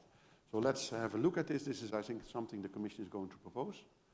And I think otherwise, it's clear that if you look at Greece, where it is in terms of vocational educational training, it's very, very low compared to other member states. But I see also, and this gives a lot of hope, huge investments, a new legislation on VAT, make it attractive. Also us as parents. I mean, I'm guilty myself. I did not advise my children to go to technical education. They all went to university, and I'm sure most of you are as guilty as I am. We somehow seem to believe that that's the best for our children, to go to university, become a lawyer or a doctor. Yes, but if you look at where the needs are in society, it's not there. You need people with technical skills. And this is a perfectly legitimate schooling, and people tend to be much happier if they do technical work. And we need them. Thank you. Monica, from the lifelong learning perspective, what's the priority for Greece? Yes, I have just a couple of points more, probably. First, I think it's relevant to ensure a broader involvement of different target groups of learners. For example, in almost European countries and also in Greece, there is a gender divide in digital and green skills, which affects innovation and the response to twin transitions. So the social and inclusive vocation of education is deeply linked with considerations of economic competitiveness and social fairness. And then the last one maybe is to consider the key role played by the civil society organization to help in the improvement. Widening the access to education means reaching all those relevant realities marked by the risk of exclusion. And a strong involvement of CSOs is therefore crucial for a systemic improvement. Thank you. Thank you. Eliza, what would be your recommendation? Thank you. I just wanted to come back and link it with the question that was made about the people who are now moving because of teleworking. I think what we were saying in the past is that recruitment was very much based on wages, but that could have been for recruitment. Now for retention of talent, you have to look much more beyond. You have to look at the flexibility, the wages, of course, but also the values of the company, the career development prospects, and so on. So I think what we can see around skills is that it's really multidimensional. And so my recommendation there would really be to look into this as multidimensional. That means we need to have very targeted policies. We have to have creative policies. There's a lot, and we have to have a continuous focus as well, as was mentioned when it comes to skills. It's much more, it's no longer one policy in one area. We have to look into this in its multidisciplinarity and its multidimensionality. Thank you. Final word to you, Minister.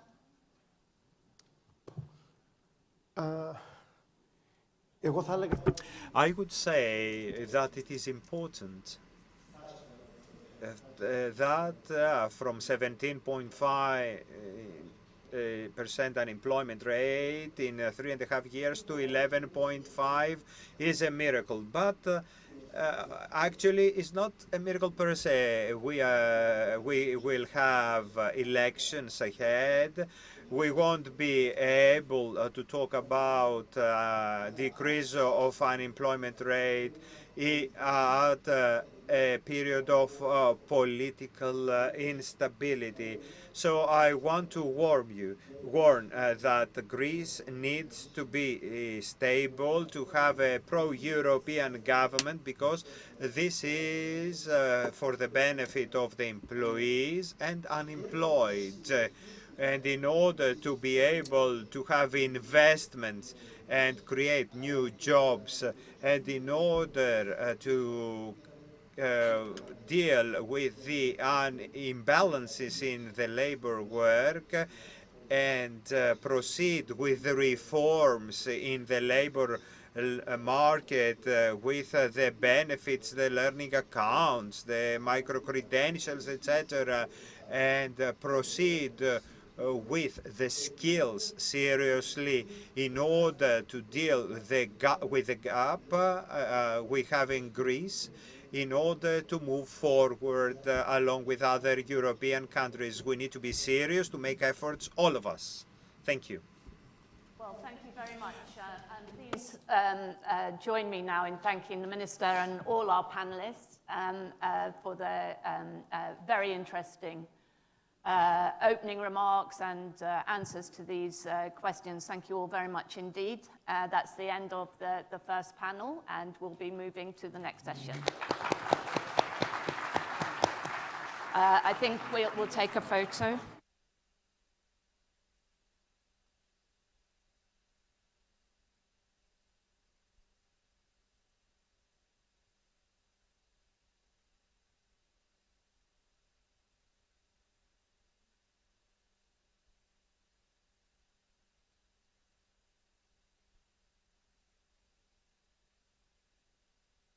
Thank you, Eliza.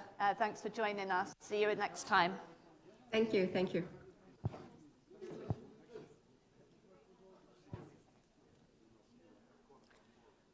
Okay, ladies and gentlemen, please stay in your seats.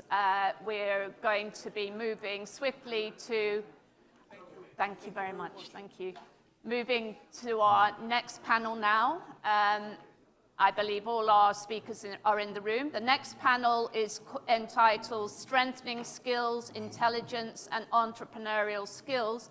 And this next panel is going to focus on business, the business environment, SMEs, larger companies, and their role in this challenging transition. So please join me in welcoming to the stage Adonis Georgiadis, Minister of Development and Investments. Welcome, Minister. Jürgen Siebel, the Executive Director of the European Centre for the Development of Vocational Training. Sofia Kounanaki Efremoglu, President of the Athens Chamber of Commerce and Industry, President of the National Chamber Network of Greek Women Entrepreneurs. George Chiroyannis, Director General, SEV Hellenic Federation of Enterprises, and also Stamatis Dritsas, Deputy CEO, Solpro Advisory. Thanks very much, all of you. Welcome, Minister.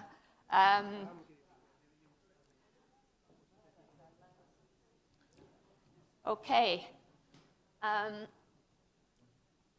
Let's carry on with the discussion, but moving on now to very much to focus on the role of firms, companies, business in this transition. So, Minister, I'm going to hand over to you to get us started with this discussion. First of all, I wanted to thank you for the invitation. It's a great honor for me always to address to the economists and to these great events. You will permit me to address in the Greek language for official reasons. Of course. Okay. But I want you to feel very, very welcome in our country, as you always feel, I believe. And thank you for all the assistance you gave us all these years. Yeah. Ladies and gentlemen, the topic at hand today, and the participation of the audience is quite telling. This is the largest challenge for the growth of the Greek economy in the coming years. In our ministry, we try to attract investments, and we do it. So far, we have turned out to be quite effective. But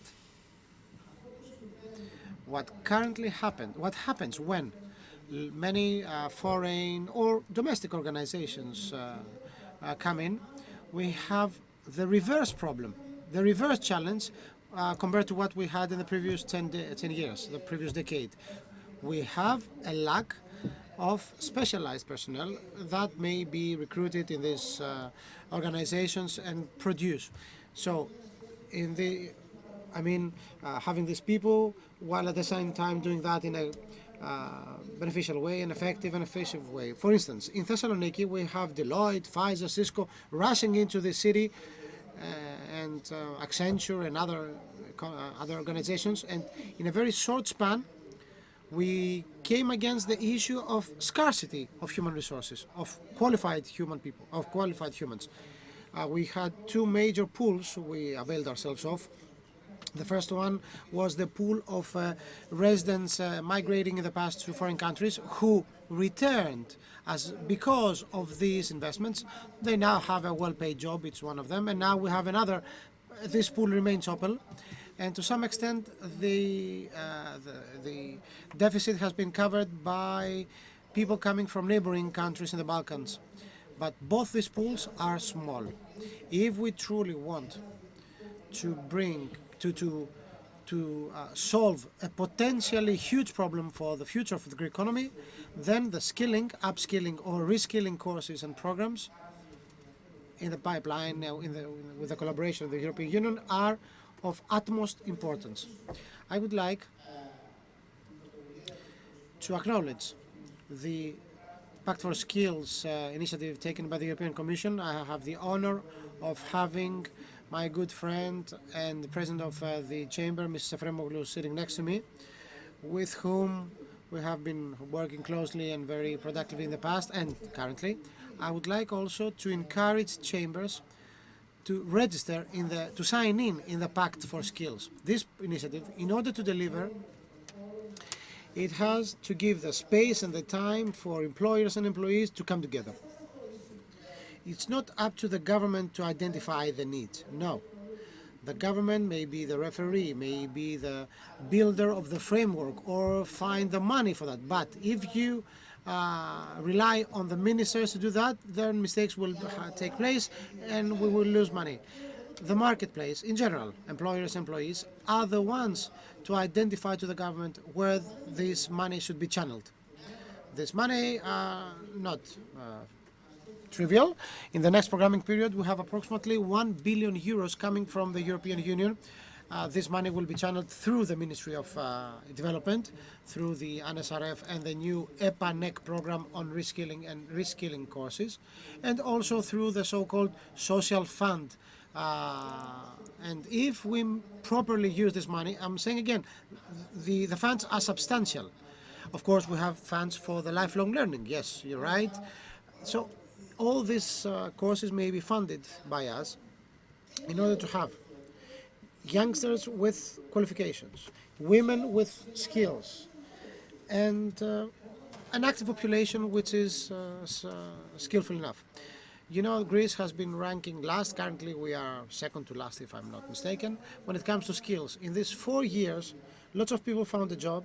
Some 400,000 jobs were created in our country in the past 4 years, and I'm really proud of that. In fact, statistics show that women have been employed more than men, and that's quite encouraging. But if we want to really drop unemployment rates close to the European average, then we have to give these people the necessary sets of skills that organizations require. And this boils down to what we're talking about. Once again, let me say that if it wasn't for the European Union, if it wasn't for the European funds, this could not have been done. Thank you very much, Steve. Thank you. Okay, everybody on the panel's got 4 or 5 minutes to speak, and if we stick to that time, hopefully we'll have a short time at the end for questions and discussion. So let's go to Jürgen Siebel, who, as I mentioned, is Executive Director of the European Centre for the Development of Vocational Training. Welcome. Great to have you.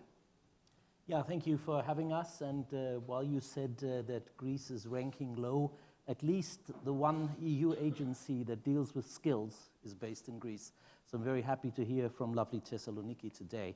I mean, it was said in the previous panel by Eliza Mohamedou that predicting skills developments would be important. And that's exactly what we're doing.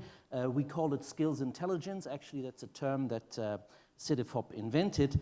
And it's not only key for labor market skills and education and training policy, it's also on a much more broader scale important for any policy on innovation, on the twin and digital and green transition, the resilience, competitiveness, and increasingly also in terms of migration policies. At CEDEFOP, we develop skills intelligence for the EU and its member states using different methods and perspectives.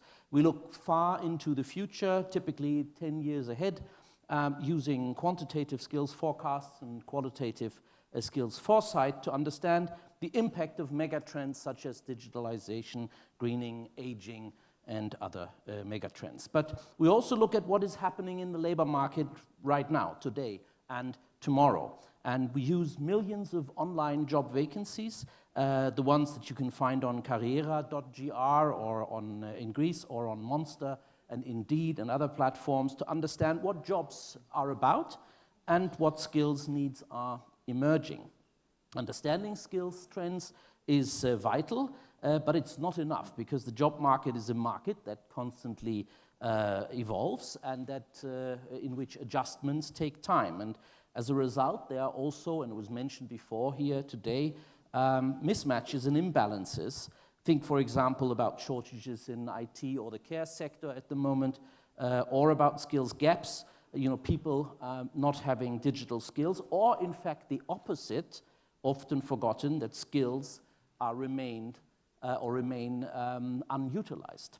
We use surveys to understand the megatrends on these mismatches, and our latest European Skills and Jobs Survey from 2021 maps the enormous impacts on the world of work. Some findings for you: 39% of European adult workers use technology more often for some of their work tasks compared to before the pandemic, and in Greece this is even higher. It's 45%.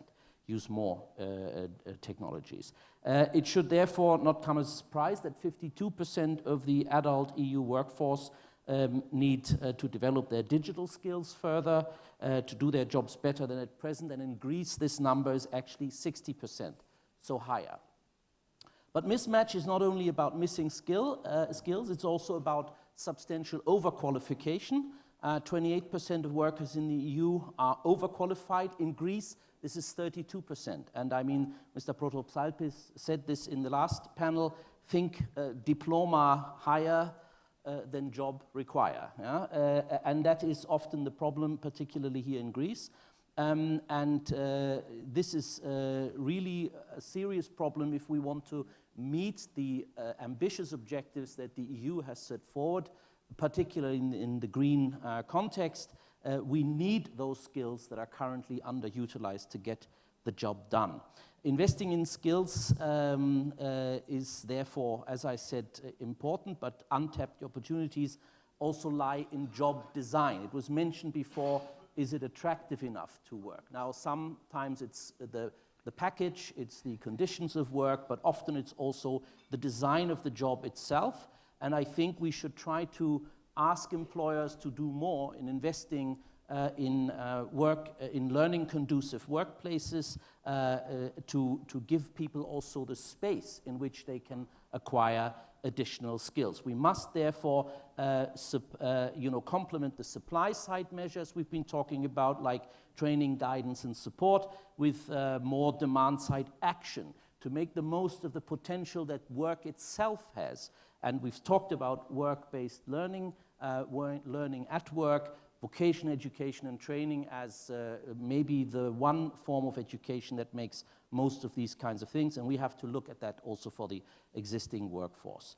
Then maybe some words on entrepreneurial skills, because they are also important.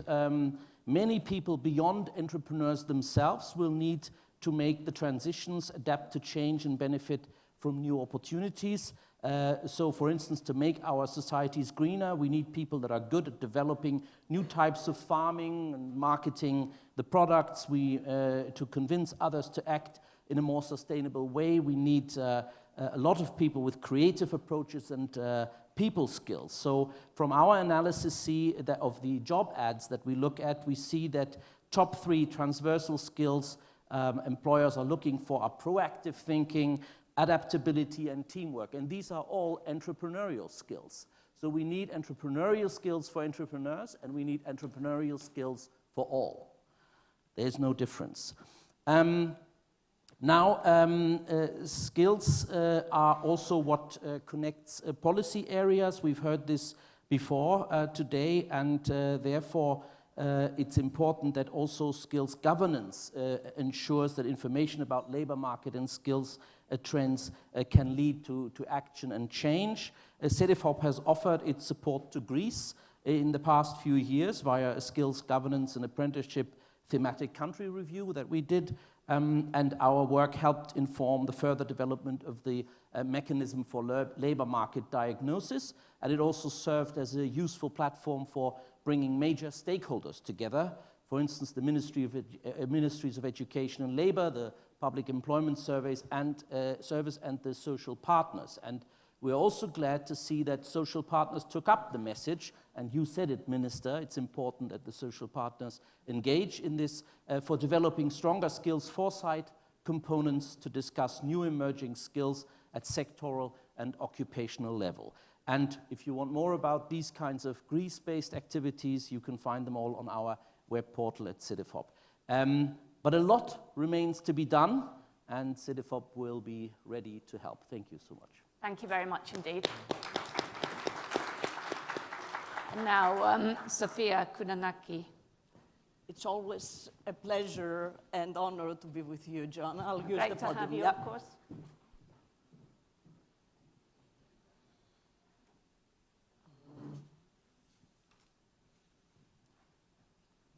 Kalimera.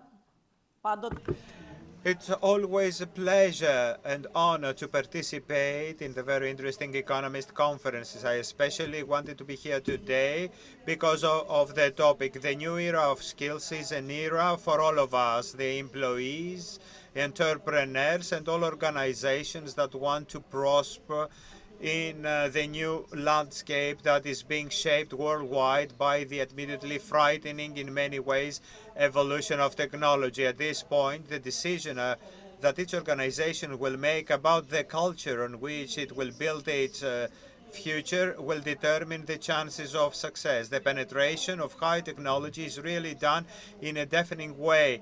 It is happening now, and there is no room for complacency. Artificial intelligence, virtual reality, augmented reality, automations are part of our lives. They are here to change our world and everything we have known until now.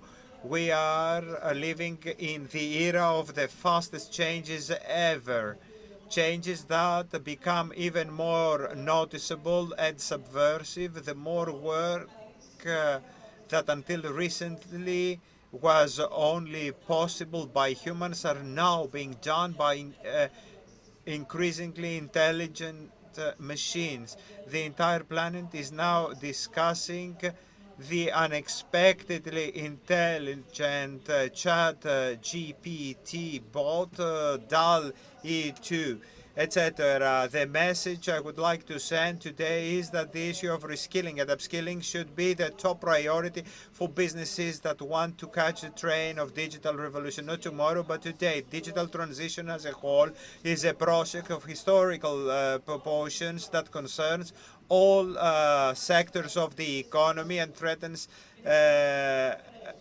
jobs. Estimates are grim. Studies shows that Europe risks losing up to a third of its workforce in the next 20 years as businesses strive to boost productivity and fill skill gaps created by aging population. The digitization and automation of activities is expected to render more than 12 million jobs obsolete by 2040, a development that will hit mainly workers in sectors such as retail, food services, leisure, and hospitality.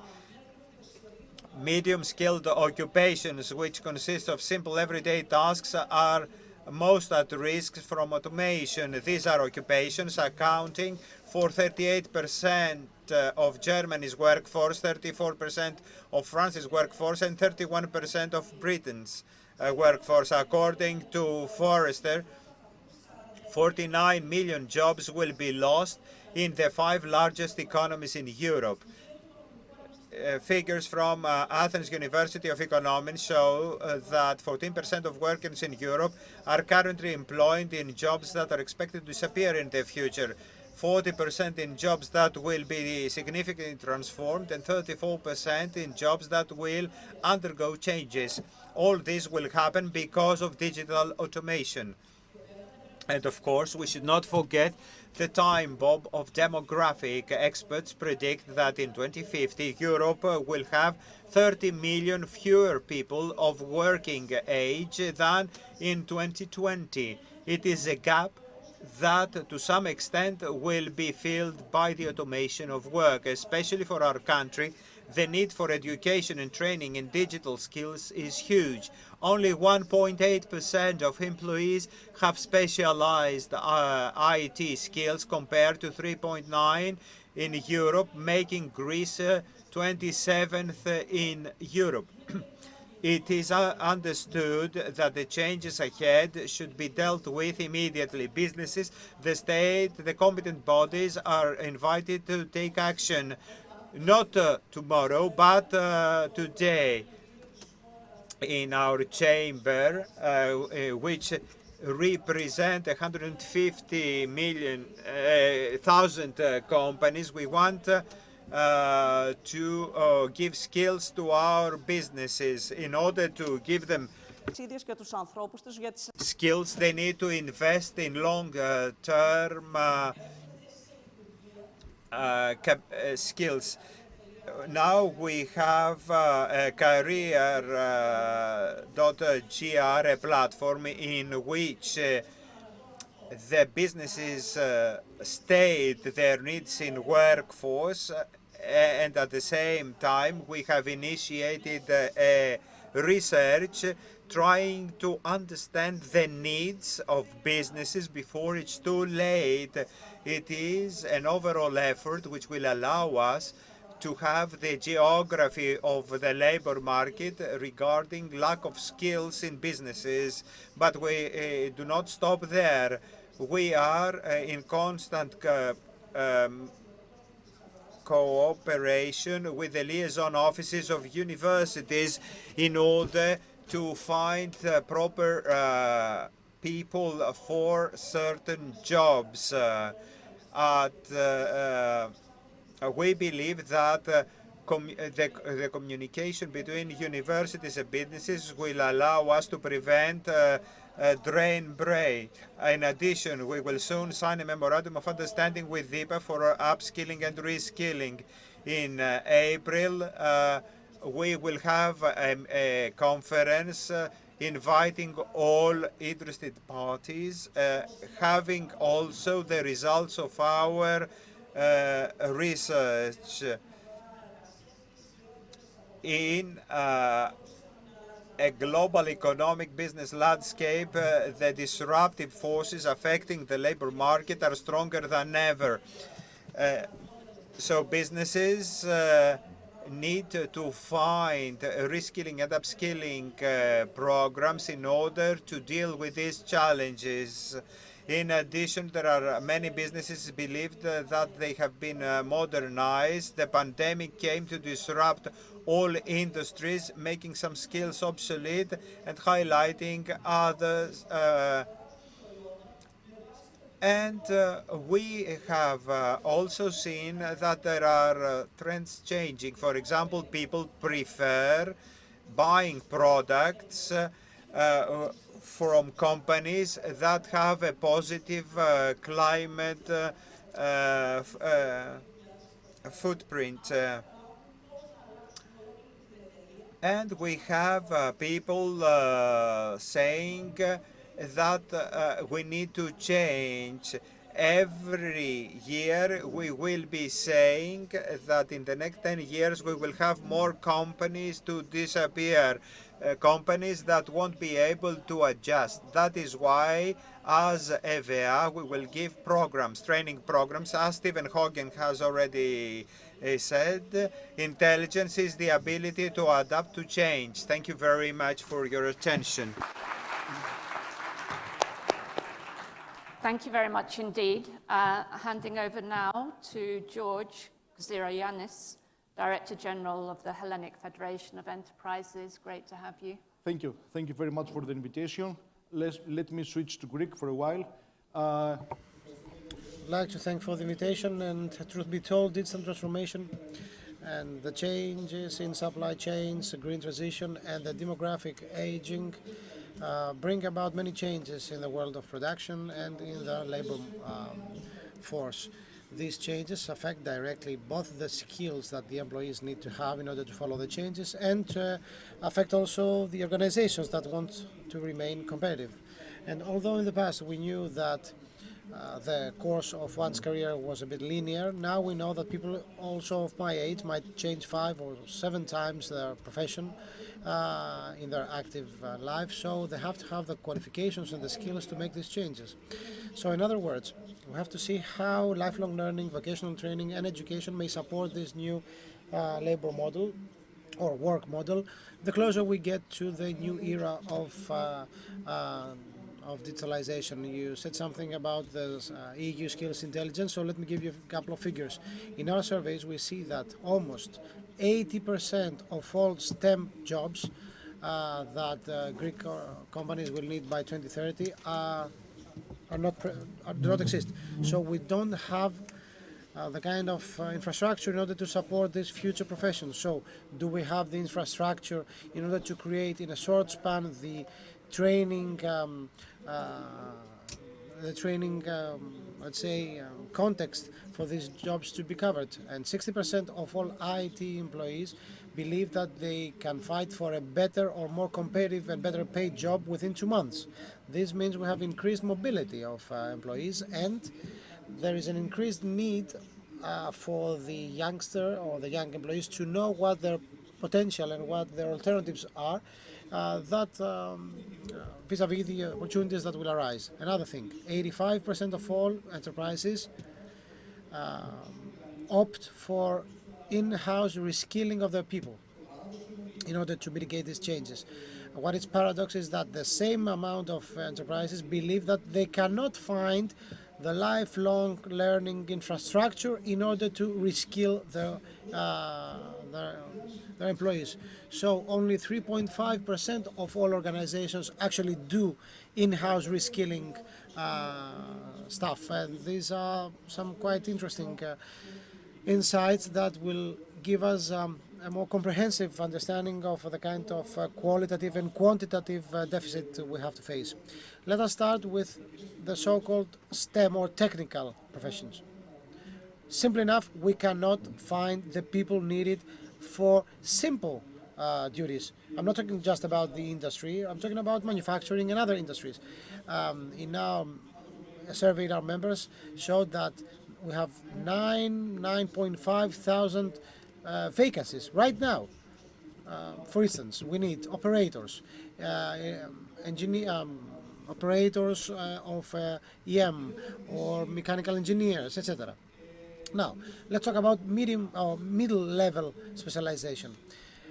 These specializations are not what our youngsters are really in favor of. We have to deal with it. Perhaps we have to reinvent the so-called technical dimension of our educational system. We used to have the so-called TEI, Technical Educational Institutes. They do not exist anymore, and we have to cover this gap. Now, talking about technological skills, although we have quite a large number of graduates coming from STEM faculties, we have approximately 10 to 12,000 jobs waiting for people as of now, let's say, and we cannot cover these jobs, these vacancies, and we don't have the infrastructure in order to produce the graduates needed. Of course, there is a huge debate about the so-called soft skills. It's very difficult to sort them by industry or by profession. The truth is that these skills are very hard or very rare to be taught across the life career of an employee, along the life career. So we have business intelligence, but we need intelligent actions, especially when it comes to upskilling, technological upskilling. This should not be done with the rationale of horizontal industries, horizontal, let's say, categorization of industries. No, we have to see what exactly each organization needs in order to provide the employees with the right set of skills needed. That's a completely different rationale. We tried that in our own programs. We have the Skills for Jobs program currently underway. And let me give you some interesting insights. This program was implemented already, and it affected electrical engineers, IT and automation operators. So 1/3 of our graduates found a job long before they graduated, because the companies that are members of our association have already identified, these people have already identified the vacancies they were supposed to cover. So we have to make this match. Ending, I would say that as far as we are concerned, we have to emphasize on 3 specific proposals. The first one, we have to revisit the gap, to review the gap of technical education. There is a gap, there is a void, because there are no technical educational institutes. They have been abolished. Second, the training that takes place using public funds has to be more closely linked to the needs of organizations. So we have to stop talking about horizontal skills and talking about industry-specific skills or company-specific skills. Third, our universities have to become more open towards the future professions, because education is quite a slow process. It takes time. So if we want to have the right jobs, the right qualifications that we will need by 2030, we have to discuss about what kind of curricula will provide us with the right graduates. Ending, I'm quite certain, and let me use the quote by the minister, we work together, entrepreneurs and the labor force. We exchange notes, if you like, in inverted commas, but it's so evident and the problem is so acute that we have to act quickly. Thank you very much indeed. Yeah, we're running up against time and coffee break, but we have one final speaker on this panel, and then very brief time for questions. So over to you, Stamatis Dritsas from Crow Advisory. Thank you.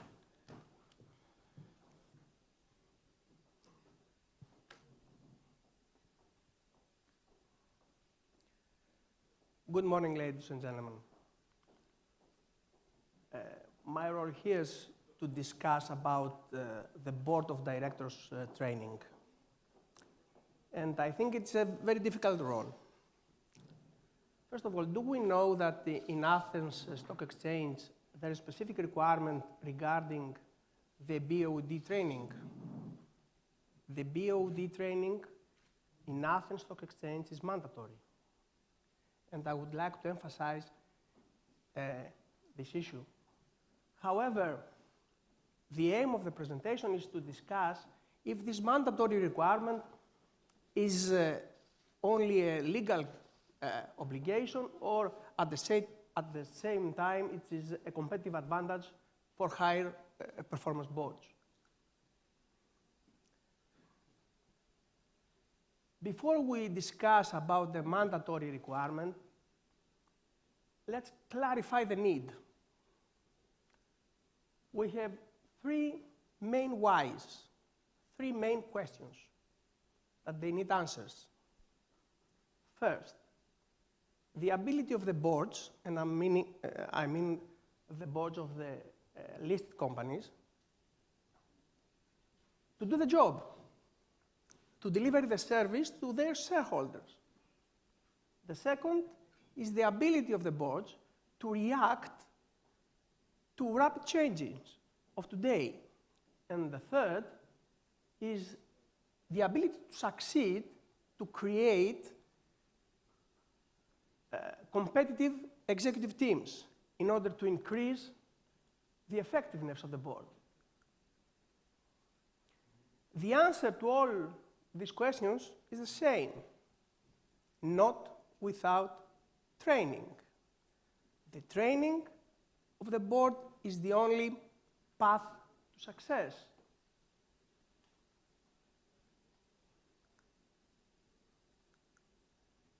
Sorry? Okay. So, we clarified the need. Let's targeting. Let's put the goals. We have 3 goals plus 2 in order to have a targeting board of directors training. First, the empowering of their technical skills. Second, to provide the practical knowledge and to enhance the specialization. And of course, to develop an international mindset focused on risks. Risk management here is a very serious and critical topic. However, there are also another 2 goals. First of all, enhancing the upskilling process, and of course, building a competitive advantage. Now we know, because BOD training in a listed company is mandatory. So, it's not optional, in any case. It is mandatory, and especially in Greece, it is mandatory not by providing, it is not provided by a soft law, by a hard law, the regulation for the corporate governance in listed companies. And the regulator requires to apply a mandatory BOD policy, BOD training policy. What does it mean? It means that the listed entity has to apply a specific key process with an owner. And this process should be documented from the scratch to the end. But the critical issue here is that this policy has to provide about a customized service, a customized BOD training. Customized to what? First of all, to the members' professional profile, their technical skills, their experience, their specialization. The second, their role in the board, or their role in the independent committees of the board, if they are executive or not, or if the members have special roles. And finally, the needs. We have a huge amount of needs and updates. In this presentation, we are talking about areas of importance. Finally, this process, the process of the BOD training should be linked with the process for the valuation of the BOD members. And this is, again, another requirement of the corporate governance framework in the Athens Stock Exchange. This is the areas of importance. And finally, the conclusion. All these support the decision of the Greek regulator to have a mandatory BOD training for the listed companies. But please allow me to say that this is the conservative approach. There is also the business perspective in this need, and the business perspective is the effectiveness, is that only the training of the BOD can create effective boards and can create a competitive advantage for its companies. So, thank you very much. And the message is crystal clear. Back to school. Thank you. Yeah, I think we all have to go back to school.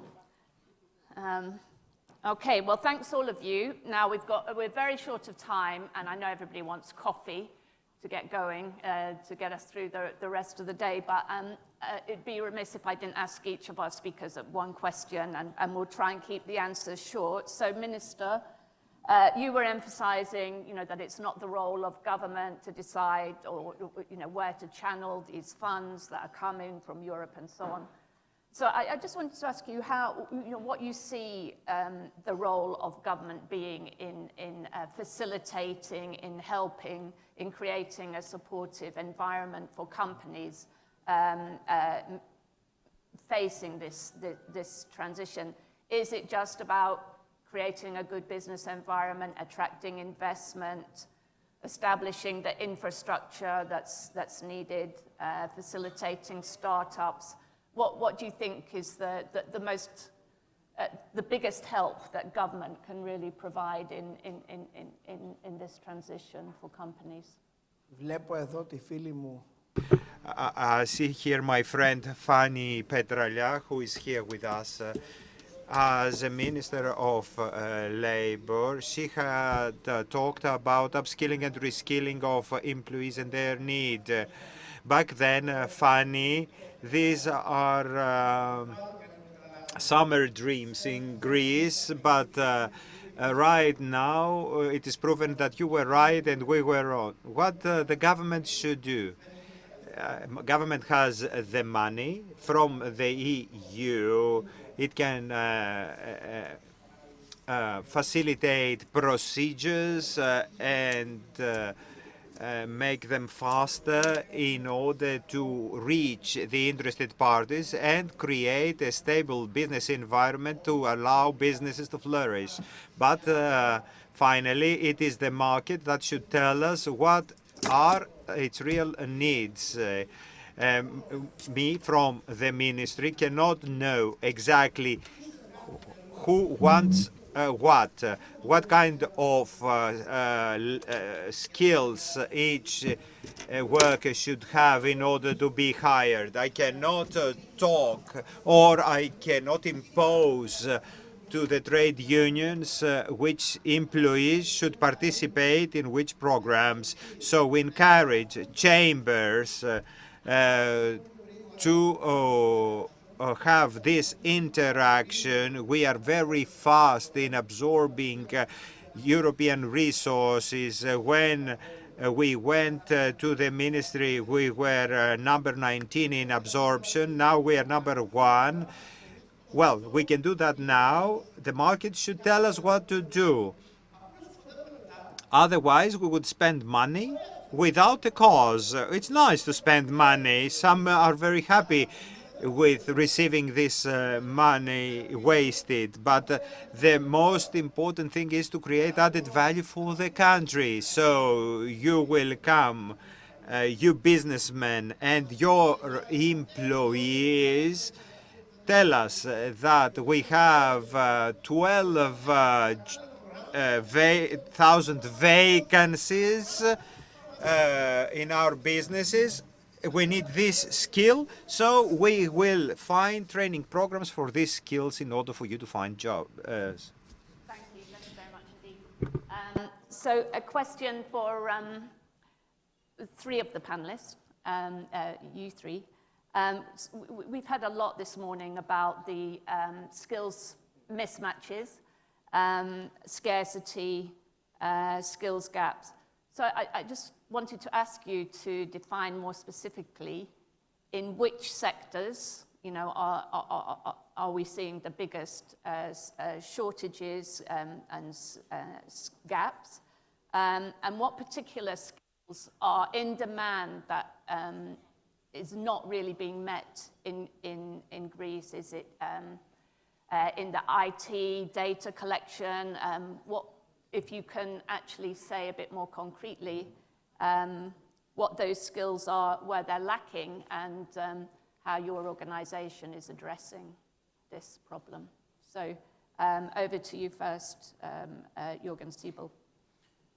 Yeah, I mean, there's two dimensions. I mean, there's shortages and gaps. I think I mentioned some in my first intervention, ICT, care sector.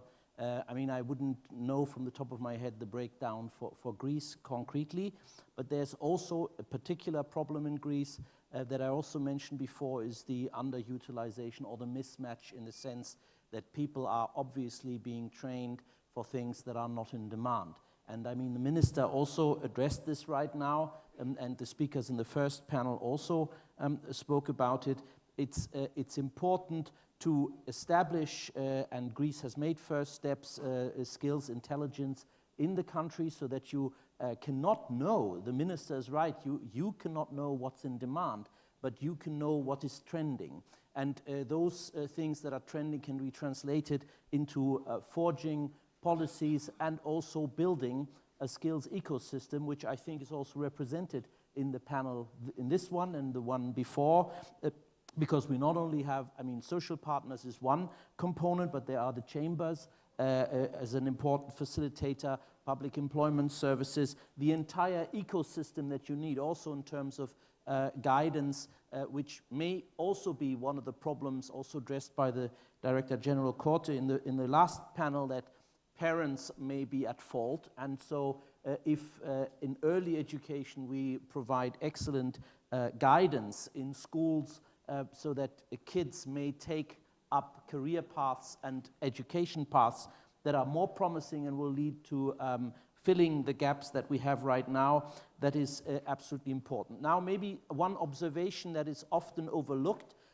is we tend to think digital skills, greening, all the domain skills like artificial intelligence, IT infrastructure designers, etc. That is important. It's also, if we look at our online job advertisements, it's the dominant skill sets are those that are of higher nature, higher skills. But the growth at the moment, at least in Europe, in job advertisements doesn't come from those jobs, but from lower level skills. So because we tend to overlook the demographic mega trend, which counters those digitalization and greening mega trends, so there's also a lot of replacement demand, because so many people will go on retirement in the next couple of years that even professions, occupations where you would believe, they will be automated, they are outdated, they are in demand as well. I mean, we're looking for lorry drivers, yeah? And everybody says in 15 years maybe lorries will drive by themselves. No, at the moment we need them because too many existing people are going on retirement. So in short, I think upskilling is one aspect that we have to do, and creating skills, but we also have to utilize skills that are out there. We need more participation in the labor market, in particular female participation in labor market, and we need upgrading of jobs, designing them in an attractive way to also attract people to those occupations, and giving them opportunities to learn at work itself, because you might know the best learning experience you can have is the one you don't even notice, because it happens en passant at the workplace through being challenged, rather than going to a classroom somewhere. Thank you. Thanks a lot for that. We're really running up against time, so I have to ask you to be very brief, both of you. Yes. Η ραγδαία εξέλιξη της... Disruption is brought by technology everywhere. So skills is time is decreased. What we do is to train in new technologies interested parties. We have started this program focusing different sector, the future of food. We brought the best futurologists in the world, so in the food sector, to show what will happen in the future. In March, we will have for care sector. We train startups and link them with the international ecosystem in order to have a better contact. and funds, and we train reskilling. Reskilling should be practical for businesses. So unemployed will have the opportunity to find a job. That's from me. I need to say that to set the political pace is important. And as the minister said, we need to make haste. We have two secretary generals here be present. The needs. We have identified two major gaps. The first has to do with electricians, operators of machinery, etc.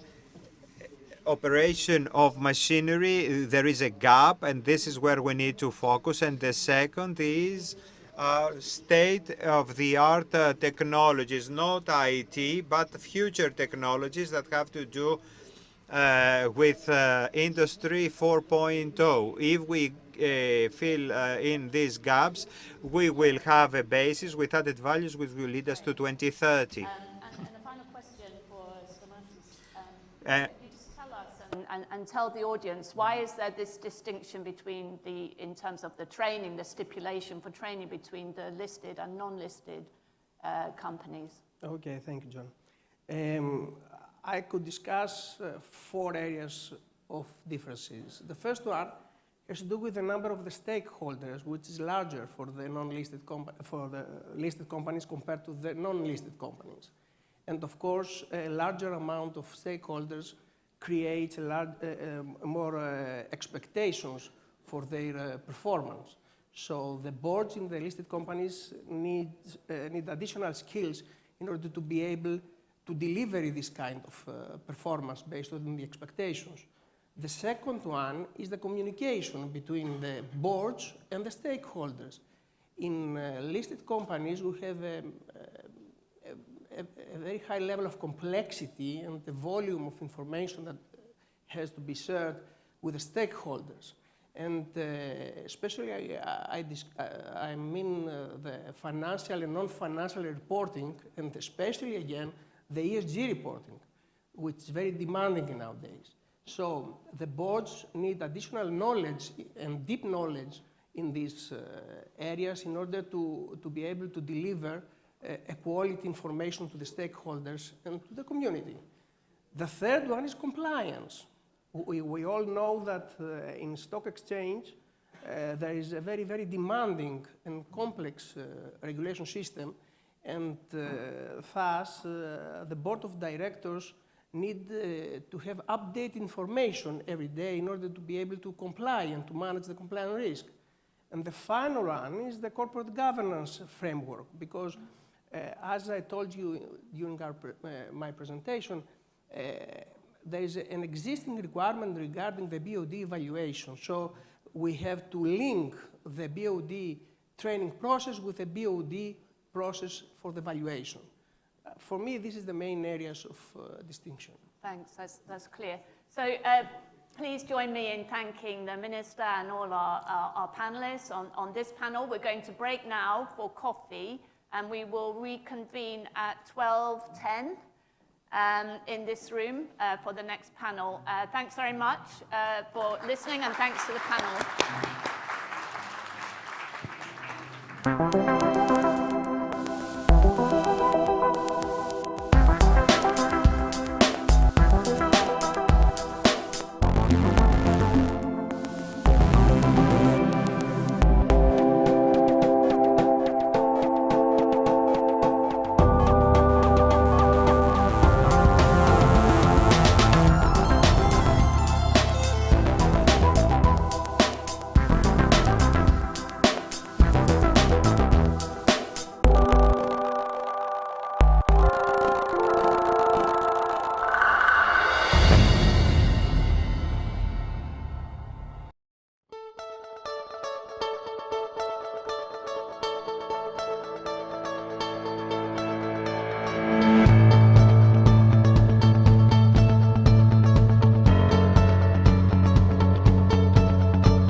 there is a fine line that separates managers from leaders, executives from visionaries, businessmen from pioneers. The same line that separates graduates from Alba graduates. Because here we believe that true leadership is about being driven by a common purpose. Our mission is to develop the future agents of transformation and change in the Greek corporate community. With a broad portfolio of MBA and MSc programs in a variety of fields and sectors. With an enviable record of employability and placement in senior positions, it's clear that the job market acknowledges Alba graduates as true leaders. So go ahead, live and lead by our values, and future-proof your career.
Everything and nothing has changed.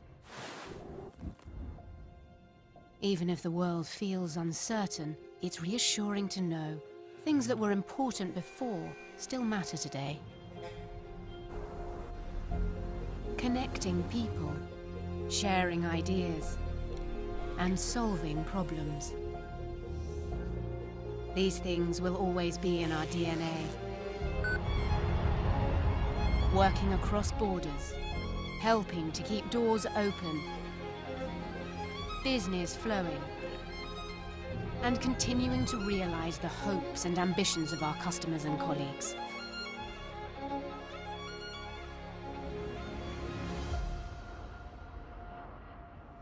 When you think about it like that, thankfully, not quite everything has changed.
there's a fine line that separates managers from leaders, executives from visionaries, businessmen from pioneers.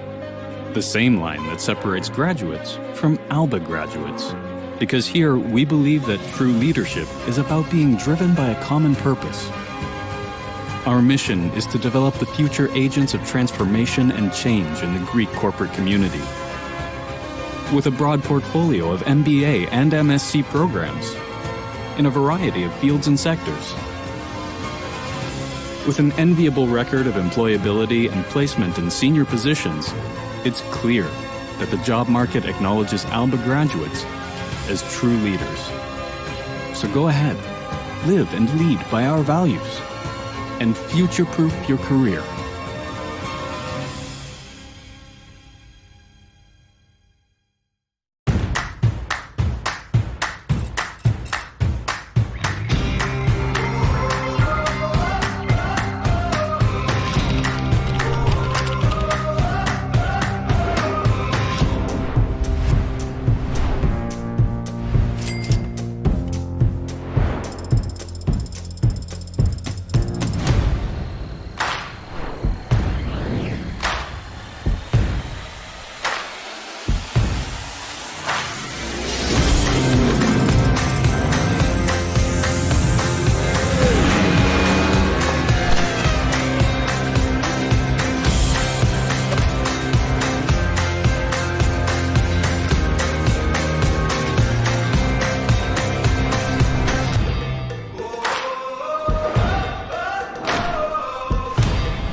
Everything and nothing has changed.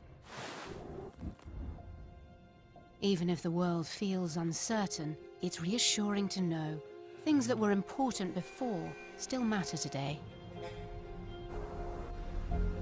Connecting people, sharing ideas, and solving problems. These things will always be in our DNA. Working across borders, helping to keep doors open, business flowing, and continuing to realize the hopes and ambitions of our customers and colleagues.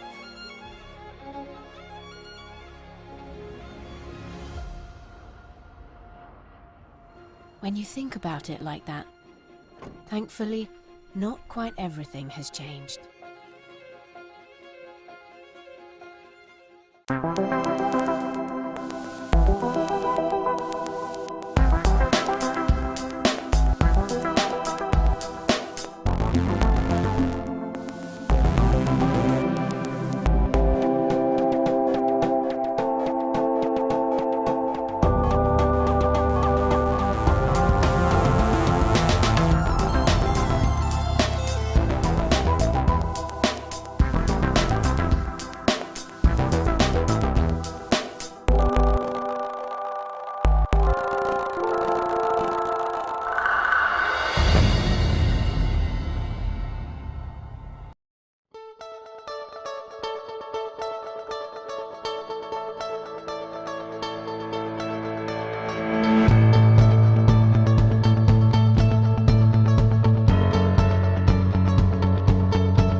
there is a fine line that separates managers from leaders, executives from visionaries, businessmen from pioneers. The same line that separates graduates from ALBA graduates. Because here, we believe that true leadership is about being driven by a common purpose. Our mission is to develop the future agents of transformation and change in the Greek corporate community. With a broad portfolio of MBA and MSc programs in a variety of fields and sectors. With an enviable record of employability and placement in senior positions, it's clear that the job market acknowledges ALBA graduates as true leaders. So go ahead, live and lead by our values, and future-proof your career.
Everything and nothing has changed.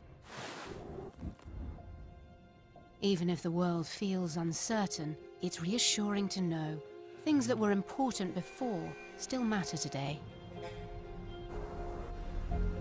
Connecting people, sharing ideas, and solving problems. These things will always be in our DNA. Working across borders, helping to keep doors open, business flowing, and continuing to realize the hopes and ambitions of our customers and colleagues.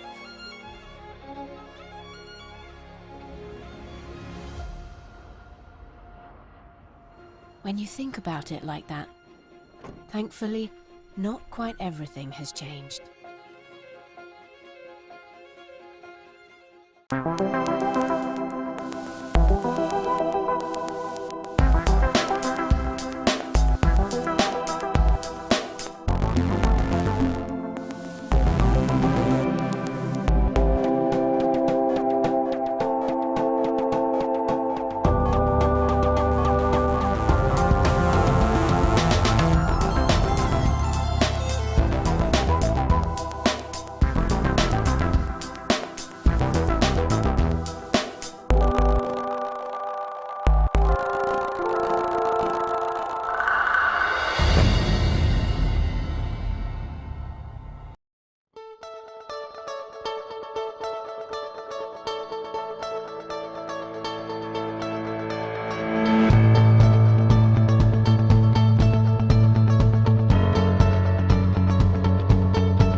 there's a fine line that separates managers from leaders, executives from visionaries, businessmen from pioneers. The same line that separates graduates from ALBA graduates. Because here, we believe that true leadership is about being driven by a common purpose. Our mission is to develop the future agents of transformation and change in the Greek corporate community. With a broad portfolio of MBA and MSc programs in a variety of fields and sectors. With an enviable record of employability and placement in senior positions, it's clear that the job market acknowledges ALBA graduates as true leaders. So go ahead, live and lead by our values, and future-proof your career.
Everything and nothing has changed.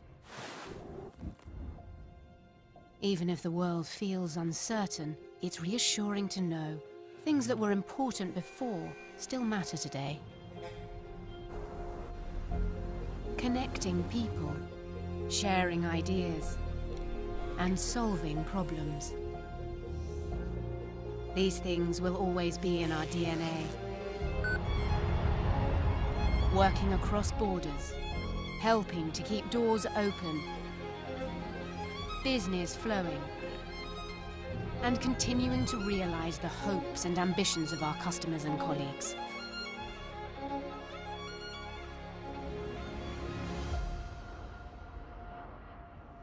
When you think about it like that, thankfully, not quite everything has changed.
There is a fine line that separates managers from leaders, executives from visionaries, businessmen from pioneers.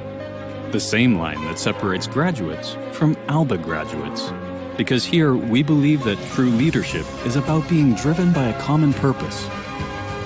Our mission is to develop the future agents of transformation and change in the Greek corporate community. With a broad portfolio of MBA and MSc programs in a variety of fields and sectors. With an enviable record of employability and placement in senior positions, it's clear that the job market acknowledges ALBA graduates as true leaders.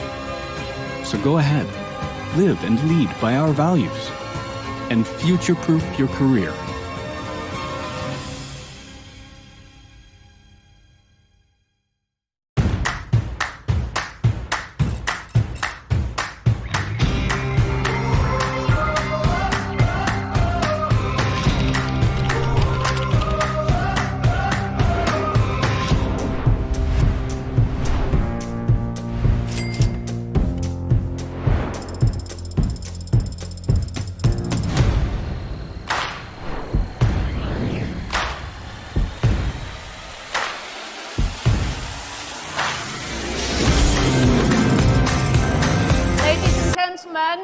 To begin, so would you please be seated and we will get started with the next panel. Thank you very much.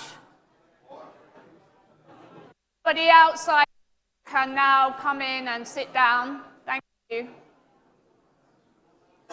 Thank you very much.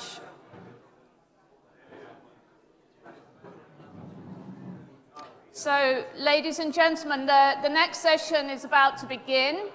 The title of the session is Skills to Support the Green, Blue and Digital Transitions. Of course, blue transition is very important for Greece. Please come in and take your seats. I would like to introduce all our excellent panelists. So joining me on the platform, we have Leonidas Dimitriadis Evgenidis, who is the IMO, International Maritime Organization, Goodwill Maritime Ambassador in Greece, and also he is the president of the Eugenides Foundation. We have Maria Rita Galli, who is the CEO of DESFA. Welcome. We have Christina Lemoni, who is Chief Operating Officer at Microsoft for Greece, Cyprus, and Malta. And we have Nikos Lambroyorgas, who is the Client Executive of the Public Sector, Cisco Greece, and Director of the Cisco Center for Digital Transformation and Digital Skills. So we've got an excellent lineup. And I'm going to, I hope we're going to have time to take questions from the floor as well, if everybody sticks to their allocated time. So I'm going to hand straight over to Leonidas Dimitriadis Evgenidis. Welcome. Great to have you. Can you hear me? Yes. Good. Good morning, distinguished guests, dearest economist, whole life economist, 65 years. Well, there is no doubt that human workforce in Greece, but also in Europe, lack to a large extent adequate skills in the majority of the professions, and we're not only talking about digital skills. And that becomes even more acute when we talk about how to support blue, green, and digital transition. From manufacturing to marketing, transportation to trade, employers are unable to find people they need with the right combination of technical skills and people-human power. This shortage, which was estimated to be 30% the year 2009, now it has escalated to 75% 2022. That's the global shortage, whereas 78% is in Greece, which is higher than the European average. I use one example. As a group, but also as Foundation Maritime Education, we're involved in, to our point of view, although there's a big discussion because there are a lot of voices who want to make maritime education university. For us, it's purely when you start vocational, and thereafter is the 6th grade. But when you start, it's 5th grade. We are shortage of 10,000 officers. Mr. Tsavliris knows very well on captains and engineers. We are lack of this personnel, and we lack many other things, which we'll talk further on. The vocational training, of course, and the digital skills are essential. I don't want to spend and spare your precious time to say what I suppose we all know, what are the skills, the professions, and so on forth. It's a waste of time and it's a bit boring. I think we all know the different segments where we need this practically everywhere. And there's many times one confusion. The digital skills, we are not only talking about research, we don't talk about higher levels, but also we are lacking digital skills even in a, sometimes like an analphabetism. It's lacking also in the very basic in all different grades. And this is a very sad thing, and it's still quite important. We still have it today. An important step in the European Union is the update of the digital competence framework, which supports the development of digital skills as well the digital upscaling, linked to an appropriate assessment and training policy, which could lead to a European competence certificate. It's very important to start thinking about things like this. And it's also very important that we started developing the taxonomy. It's very important that we rank the different layers so we know exactly what we're talking about. You can have as much money spent in commissions, projects. The question is to make an efficient, a holistic approach in order to get the best possible result. It's not only to spend money, it's how you spend the money. And then everything is interlinked. Nothing is independent. You cannot make digital highways when you don't have the railway stations. What is encouraging is that we realize that it's becoming like a must. So it's coming more and more in strength. And it's true that the digital skills and STEM skills on vocational training, we require that we upgrade our existing systems. But that we cannot do unless we study, as I said before, we evaluate and do it properly in all different levels. And it's not to do something per se, we have to do what is required in each different segment because not everything is the same. We knew we required that these measures should address the education of new entrants to the professions, working professionals, in order to meet the new conditions. We need that the approach should be applied progressively.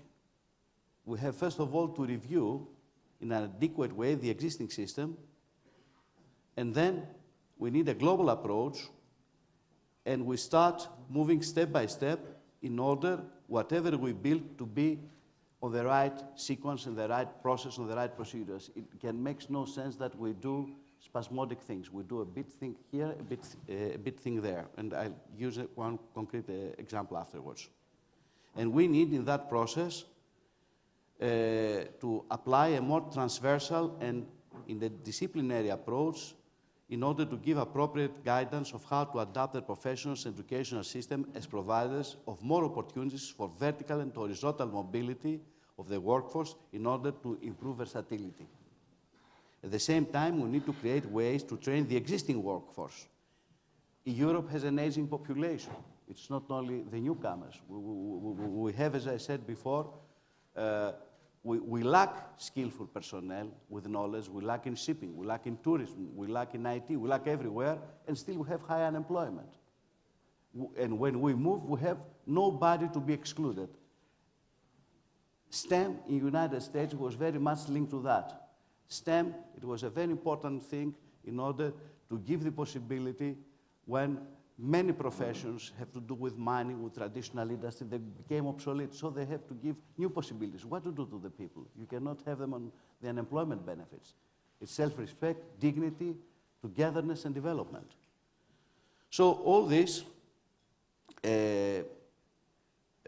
it's quite important. In Greece, and I dare say that's a personal position, for many decades, vocational training was not considered properly by the different Greek governments. And to our point of view, a lethal mistake was when the TEI became universities. I mean, the 5th grade became 6th grade in a way. That was a blow for vocational training. Nobody could be excluded to go one step further to his career. And then it's the question of the perception of the people, because a big work has to be done in the society in order to be acknowledged. Our foundation has conducted a study, and still the notion about technical education and vocational training is a little bit belittled into the perceptions of the Greek people. So more work has to be done to that direction. And therefore, to complete, we need a holistic, as I said, approach. The state takes steps, Europe takes steps, all the big good friends are around, but still we need systematic work. Our experience, the institution I represent was founded in 1955 by a Greek benefactor, Eugene Eugenidis. Why our foundation was established? Because after the ravage of World War II and the Civil War, Greek economy could not survive and develop without skilled workforce. It was, he said, we have enough of professors, enough of doctors, enough of lawyers. We lack of skills. He wanted to invest ashore, but he couldn't find skillful people. Since then, over 3 decades, our foundation has distributed 45 million of books. So we're doing all the curriculum of vocational training for 3 decades. And we still continue in very close collaboration with the Ministry of Medicine and Marine, and we are producing all the material of Greek marine academies. Also, we closely associate with the Ministry for the Digital Transition of Maritime Education, and we are quite advanced on that. And then we always want to do something plus. It's not sufficient to pursue what has to be pursued. I give you one example. In shipping, we have one big problem. As I said before, we are lacking 10,000 officers. And still, we were compelled, our curriculum and the books to be written on the programs which STCW made almost 12 years ago. It's already obsolete. There is a huge gap between what is stipulated by IMO and the revision we require, because already we are behind, particularly in digital, green, and blue economies. So we try to take that one step forward. So we are optimistic that if we bring pieces together, if stakeholders work, because what is very important for the employability is that different sectors, they have to decide on the needs which require the evolution of their own job for the future, make the program, prepare the workforce in all different levels for tomorrow. This is what we're doing in shipping. It's happening. We are involved in SkillSys project because it's a project that you identify the needs of shipping in marine and maritime fields for the next years to come in Europe, and we try all together in Europe to put the specifications for digital and so on and so forth. And it happens then. It can happen in other segments. We are optimistic. Let's go blue, let's go green, and Great. digital. Thank you. Yeah, clearly a big challenge for Greece, for a country whose shipping industry is obviously leading the world, so can't afford to fall behind in this area. So our next speaker on this panel is Maria Rita Galli from DESFA, confronting, I guess, a double transition, energy and digital transition. So looking forward to hear how you're stepping up to this challenge. So thank you very much, and thank you for inviting me to this event. Let's say, for sure, in an energy company and a company that is, let's say, heavily impacted and heavily engaged in the energy transition and in the digitalization of our own operation, we are assessing, and one of our top priorities to make sure that we have the appropriate skill and competence without the companies. In this moment, and here, of course, I'm not original, it's clear that the STEM skills, coming from engineering, but also mathematician, statistician, physicist, are in huge need. And I have to say, so far we have not having difficulties in recruiting from a STEM university in Greece, and we have a very good and solid intake of engineers into the company. But of course, let's say more and more this know-how needs to be integrated with the traditional technical competence with competencies which have more to do with the interpretation of big data, because let's say the energy transition will require a lot of, let's say, integration between the system, between wind, solar, gas, and other energy systems. And this can only be made available through technology and innovation and through the ability to collect and utilize big data. So let's say from the traditional, let's say, engineer that was somehow one of the core competence of an infrastructure company, something that we are looking at more and more is also to bring on board competencies which are more mathematicians, statisticians, people that can really help us build data interpretation, data analysis. But I would like not to focus only on the need of STEM, because let's say the world is much more complex, and we have to consider also new new skills that are becoming important in the energy sector in general, I think in most of the companies. So, and of course, whatever we do now, and we are strongly believing so, needs to be integrated with sustainability. Sustainability is not only environmental sustainability. Sustainability is a broader concept. It's environmental, social, governance, and so, for instance, a kind of profile that we think will become more relevant for the future is the profile of the ESG expert. And it doesn't necessarily need to be deep into STEM, but needs to have an holistic view about what sustainability means in today's world, and make sure that we include sustainability parameters in all our projects from the very, very beginning. So let's say complementing technical competencies with humanistic understanding of the society needs, and having a profile of ESG specialists in the future in the companies will become an important asset. Another profile, which I think, other skills that are becoming very crucial, and there are really we are struggling to find, is in the field of cybersecurity. Of course, digitals is crucial, but brings new risk, and we have experienced this risk. And let's say this means that you know, the role of the cybersecurity expert, which is a technology but also a risk management, someone who understands the threats which are going on around us, is again a new job profile that didn't exist until recently. And in combination with all of that, something that I believe is very important and sometimes a bit underestimated is expert in managing the human capital. The new skills, the young generation come in the company with different expectations, and they want a different way of working, much more flexible, much more remote, much more target-oriented, and of course this requires create the way of managing this talent to make sure that we don't lose them. And therefore, I think that also growing know-how on human capital management is something that is crucial for a successful company. Very briefly, this does not only come through bringing on board new skills, but also in reskilling our own people. And in that, of course, we are investing a lot as a company, we do a lot of training, but we have also created our vocational training center that we use for our own employees, but also to, let's say, offer reskilling training courses to, in particular, the regions around West Macedonia where we operate and where the industry is changing significantly.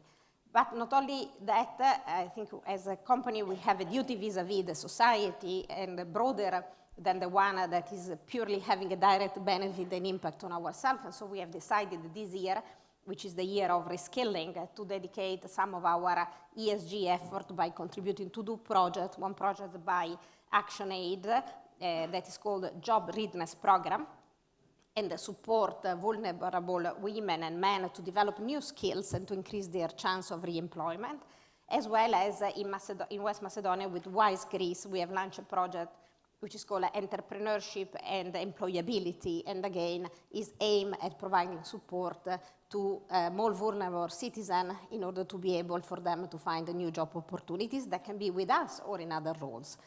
So, of course, there is a very important cooperation that we need to have with universities, but we also have to do our own part as industries to continuously train and reskill our employees and create opportunities for the communities we work with for providing support in this reskilling effort.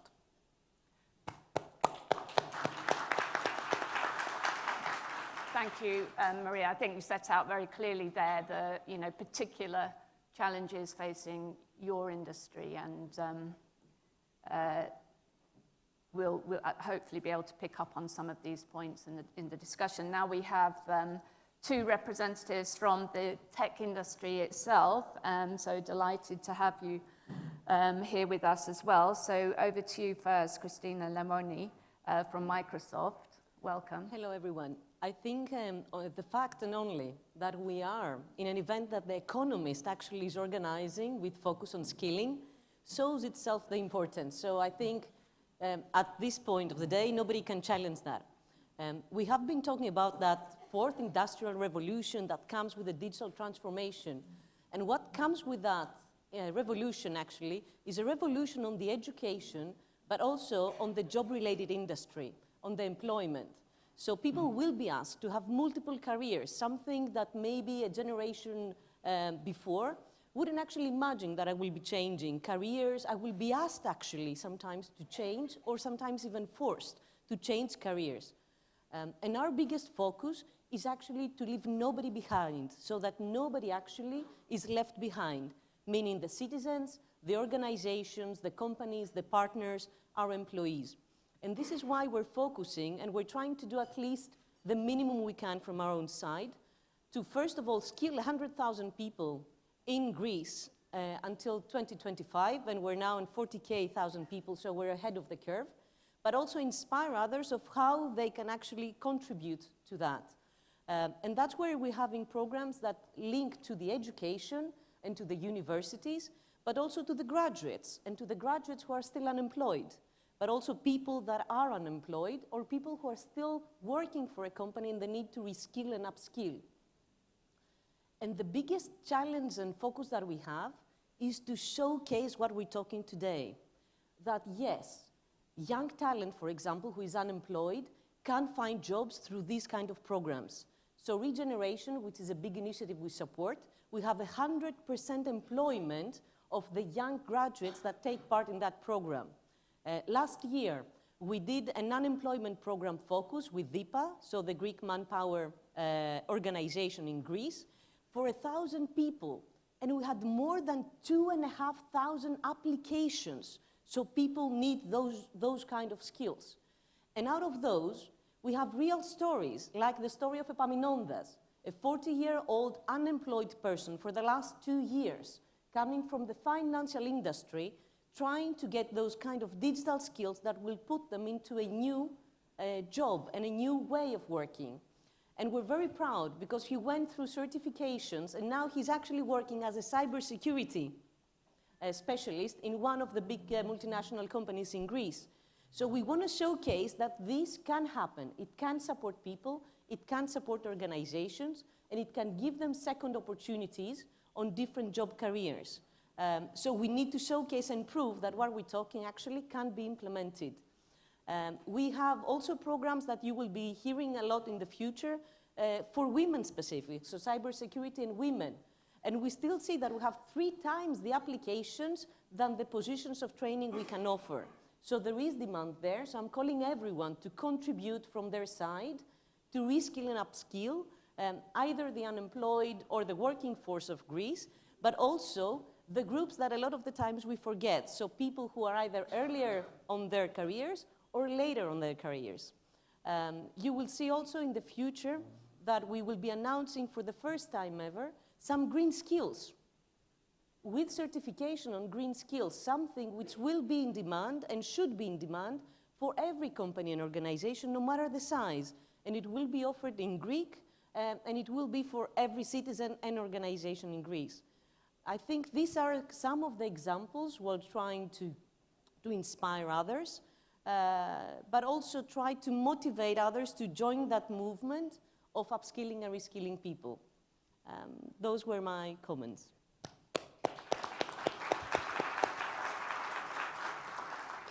Yeah, thank you very much. I've been coming to Greece for many years now and got a lot of friends here. And I actually know quite a lot of people who are more advanced in their careers, who are highly educated, highly qualified, but really can't get work here. And they are all confronting this dilemma of what to do now in terms of career change. And this idea of perma-skilling, permanent, reskilling, I think is, very apposite for a country like Greece. So it's great to hear about your programs and also the kind of inbuilt accountability that you built into those. So over now to our final panelist, Nikos Lambroyogos from Cisco Greece. Great to have you here. Thank you very much. Thank you for the invitation to be part of this very interesting discussion. And congratulations to the organizing committee of this event. Allow me to switch in English, in Greek. Θα ξεκινήσω την τοποθέτησή μου λέγοντας ότι το σημερινό τεχνολογικό... I would say that the current technological, economic and social environment is characterized by a new treaty, the continuous education and continuous development of new skills. The labor market in this new context must be treated with dedication and particular sensitivity as a new and demanding reality emerges. The development of the concept of co-concept by the entire ecosystem, academic, research, institutional, and business, is the necessary prerequisite for the development of a common roadmap leading to the development of an integrated strategy for the development of skills, especially digital ones, that will link education with entrepreneurship. Our country must adapt rapidly to the new models of the global market in order to cope with the new digital requirements in all sectors. We urgently need a comprehensive digital skills development strategy, retraining workers and fostering innovation in basic education. Conditions require a completely different logic, especially in terms of the approach to skills development in a process that goes far beyond the narrow borders of education levels. It must be continuous and constantly enriched. In a highly competitive environment characterized by demographic variations, economic realignments, and technological and digital transformation, the educational process and skills developments have no age limits. It becomes even more imperative within the work itself, where it is a powerful tool that makes the professional career of an employee sustainable and competitive. Challenges, of course, also concern business environment. It is important for businesses to closely follow the needs and requirements of the market. The challenge is that in the transition to digital transformation is to adopt a new work culture in which technologies are embedded. In addition, companies must invest in upgrading the skills of their employees, but also in developing initiatives aimed at providing incentives, training, and employment opportunities related to social, emotional, and interpersonal dimensions such as collaboration, teamwork, and empathy. You are aware that Cisco has been working very closely with the educational and research community on IT education. Especially in the field of retraining, we know that digital transformation will lead to a strong demand for qualified IT and communication professionals in Greece. It was mentioned earlier. Why is that? Because business community strives to leverage digitization to increase productivity while enhancing accessibility to a multitude of services.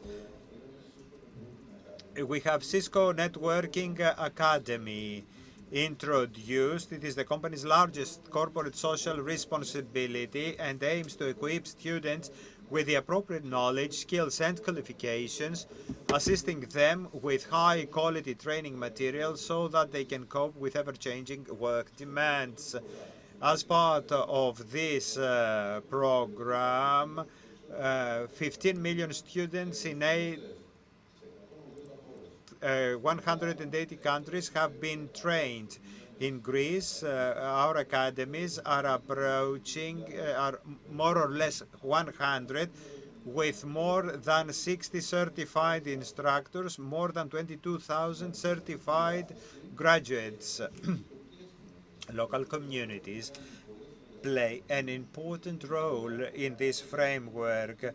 So we have cooperated with municipalities who want to provide free upskilling to their citizens. Another important asset is Talent Bridge. Since 2017, so we have both ends, employers and employees, and that bridge allows us to do the matching. 33,000 students have found work globally through this platform. 2023 is declared the year of digital skills. This means that in the EU there will be numerous actions, because EU considers that when people acquire the relevant skills, they can find better work and respond to the changes of labor market. The digital skills gap is omnipresent. On the other hand, we have demand but no proper skills. Deloitte study on behalf of APR highlighted and measured the problem in Greece. It showed a shortage of 7,000 IT specialists each year in Greece. If we add that up to 2030, we will have 60,000 employees lacking. In Europe, the respective studies show that the amount will be 2 million people lacking. In this framework, we understand that IT skills investment is important. To that we will do in technology and infrastructure. Thank you.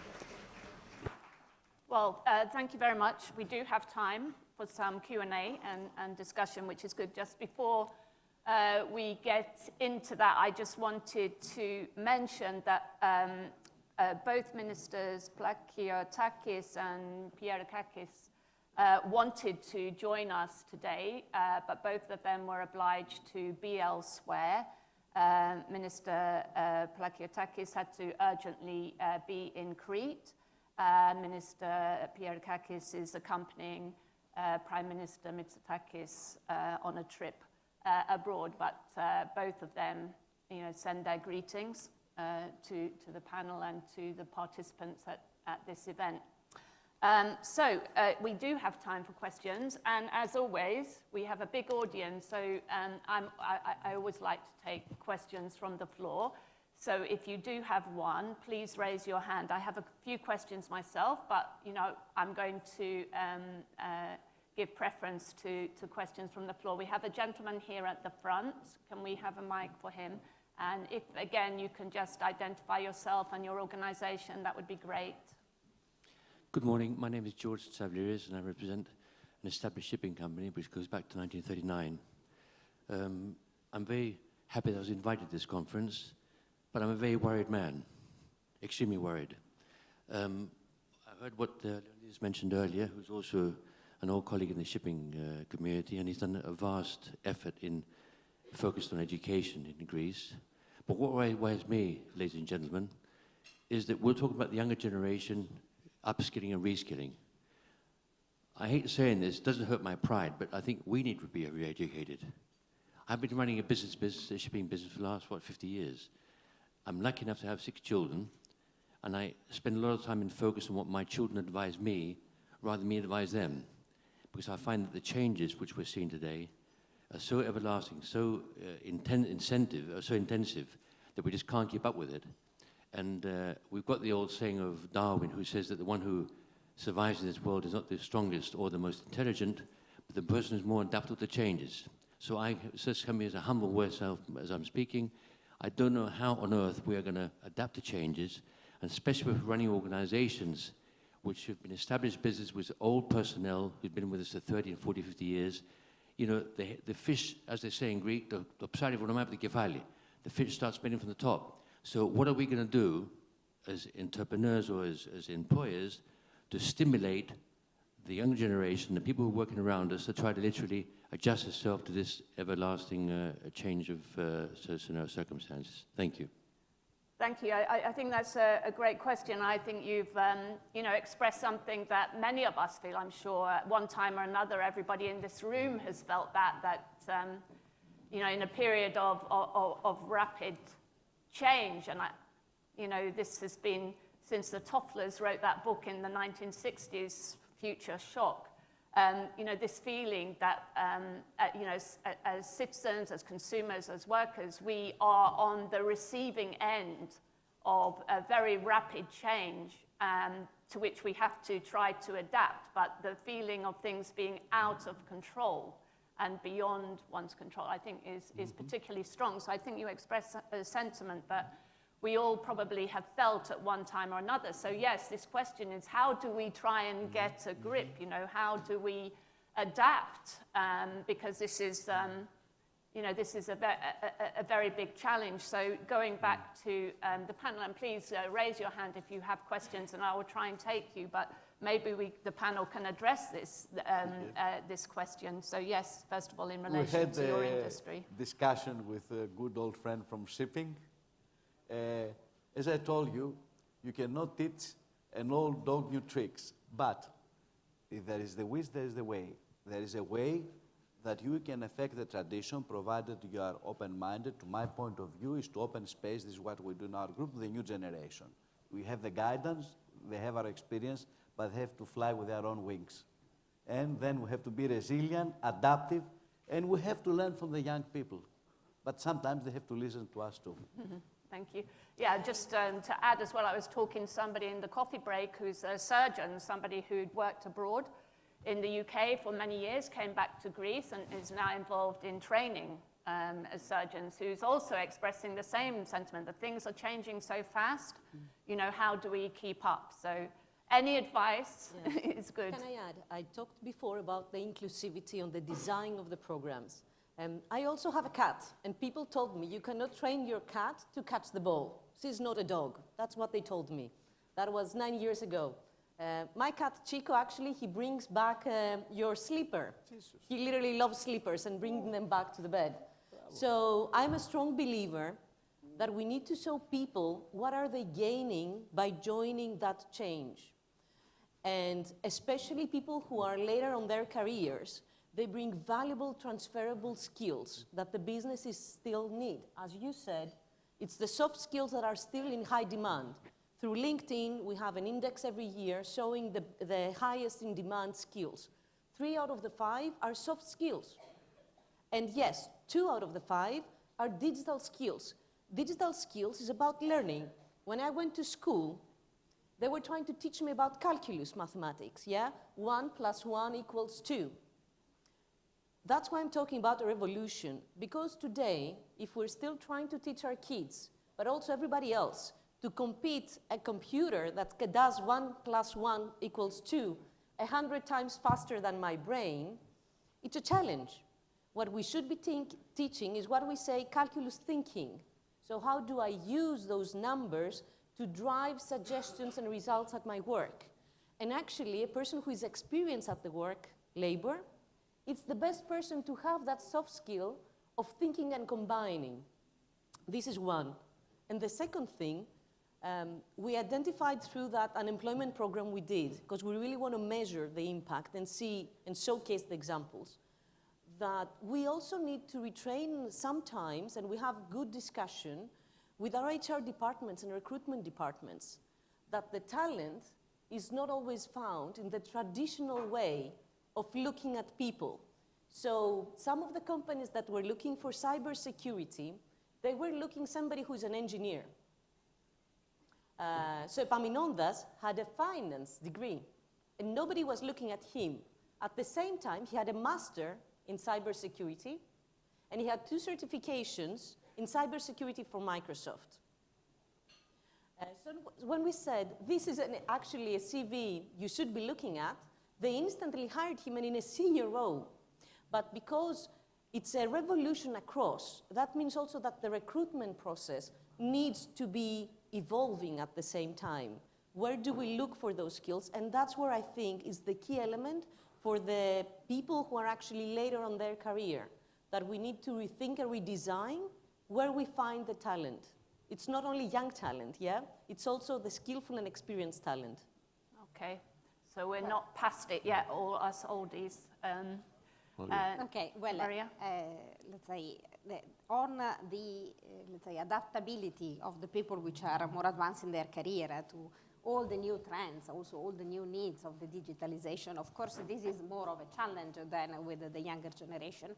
But the experience that we are having is that, first of all, let's say, people need to appreciate the benefits. So it's evident how the digitalization is bringing benefits to the way they work. And so also sometimes being a little bit humble, but start with quick wins and showcase how, let's say, getting more digitally savvy facilitate their works and free up space for more senior strategic thinking than for day-to-day, business activities. It's something that open up the mind and create appetite to explore this technology more. And on the second line, I think as organization, we need, as you said, to be open-minded through recruitment and also through, let's say, bringing on board some people which are a little bit more disruptive. We don't need to be afraid of people which is a little bit outside the box, because it's through these disruptive elements in the organization that we can really create, break the old way of working, and let's say make sure that also that the more senior people get into the loop of what is happening outside of the company. Thank you, Yes. Nikos. I fully agree with the previous answers, and I would like to add that it is mandatory to define what we mean digital skills. The digital skills is different for someone who would like to be a programmer or to be a cybersecurity specialist, and it's totally different for someone that would like to use an iPad to send a photograph with Viber or to go to embolio.gov.gr and make an appointment. That means that I agree that we can teach everyone just to complete the content of the course correctly. This is the first thing. And the second thing is that I forgot what what was the second. Yes, the adaptability, as Maria said, it is very easy for someone to accept, and we have seen it before. We have seen what has happened during the pandemic. Everybody used the technology for telemedicine, for teleworking, or for teleeducation. That means that, yes, we can do these things. Thank you. Just in the brief few minutes we've got left before we wrap up this panel, I guess there's been a lot of emphasis so far today about the importance of vocational or technical training, and we need to think about this in a whole new way. So my question really for all of you, if you could say, is so in that sense, should Greece be looking to some model, kind of best case model, say Germany, for example, which has a very good apprenticeship, vocational, technical system, which has served it well, at least in the past, in terms of its manufacturing industry. But then when industry and the world of work is changing so rapidly, should we actually be looking for old models, or do we need to actually build new models? And I'm particularly thinking, in shipping, if you've got 10,000 vacancies, there's a big problem there. So just some thoughts about that. Is it, is it a kind of tabula rasa that we're starting from scratch? In shipping, we have that because we have apprenticeship. Yeah. We have twice by 6 months. And I'm a firm believer, I don't want to generalize because it's very dangerous, but for the industry, I'm very much in favor of the German system. Apprenticeship, because vocational training without apprenticeship does not work. And I honestly surprised by the small number you mentioned, 7,000 of SETE. We are in tourism. And there's another snag there. Not only you cannot find, but the ones who find, they are overpaid and underqualified. This is another latent thing, which is very serious, which is again our competitiveness and the quality of our product. So that's why it's a very articulated and you need a very proper addressing by the stakeholders. Not one case. Thank you. Maria? Well, certainly, and we operate in infrastructure, vocational training, technical training is critical. Of course, we need, this brings also the need to develop different career paths within the organization, so creates also, let's say, the need to be sure that also people that come through the technical environment then have the possibility of having, let's say, a satisfactory growth path within the organization.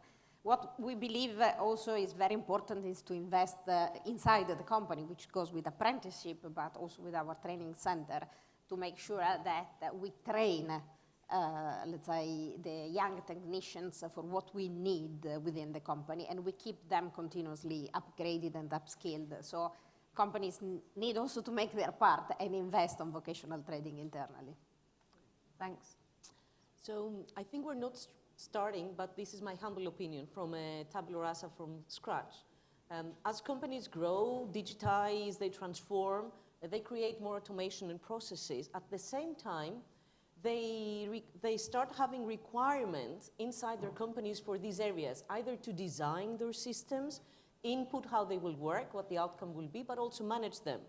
That means by digitizing, yes, they can free up some of those resources and actually upskill them and reuse them on the design of those processes. And I think this is something we usually miss.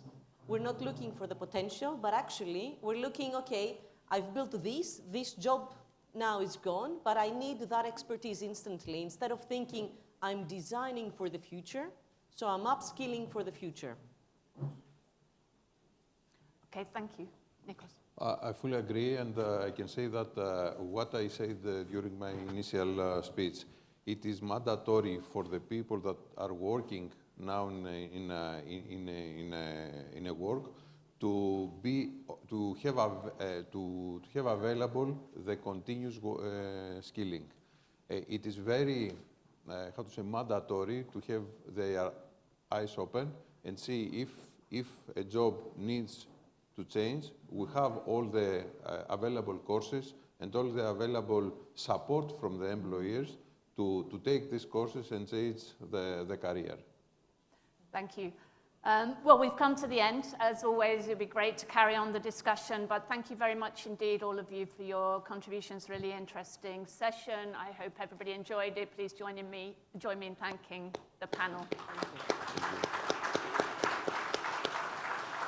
Thank you very much. Shortly, we'll be starting the next panel. We'll have a quick photograph and...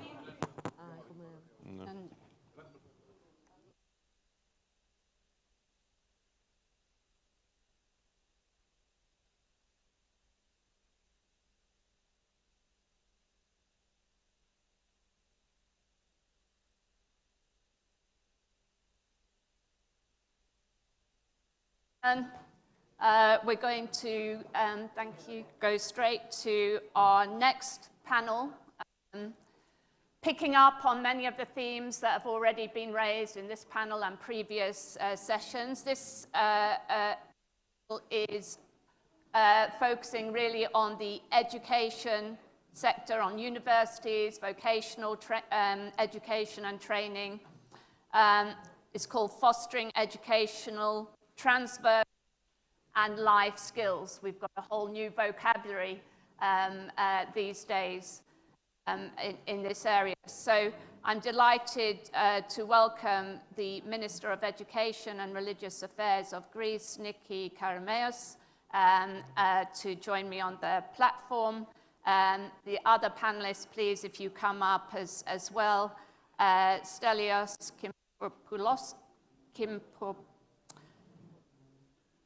Kimpopoulos, that's Kimporopoulos, yes, Kimporopoulos, member of the European Parliament who's joining us by video connection.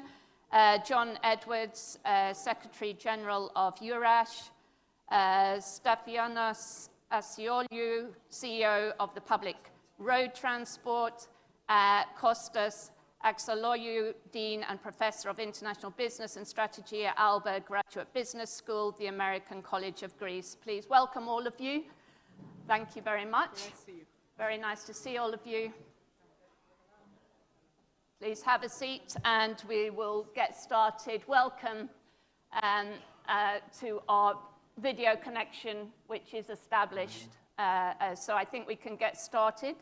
And I'm going to hand straight over to the Minister to hear your thoughts about what's needed now for Greece in the field of education. Great. Should I go there or? Whichever you prefer. You're happy for you to sit here if you like. Okay. Greek or English? Because I was told we're supposed to speak in Greek, but I'm not sure. Is that the case or? Probably the majority of the audience, I imagine, would prefer that you speak in Greek. Okay. I imagine. We can have a show of hands for Greek. Yes, let's go ahead in Greek. Okay. So, hello everyone. I would like to thank you for the invitation to partake in this panel of speakers.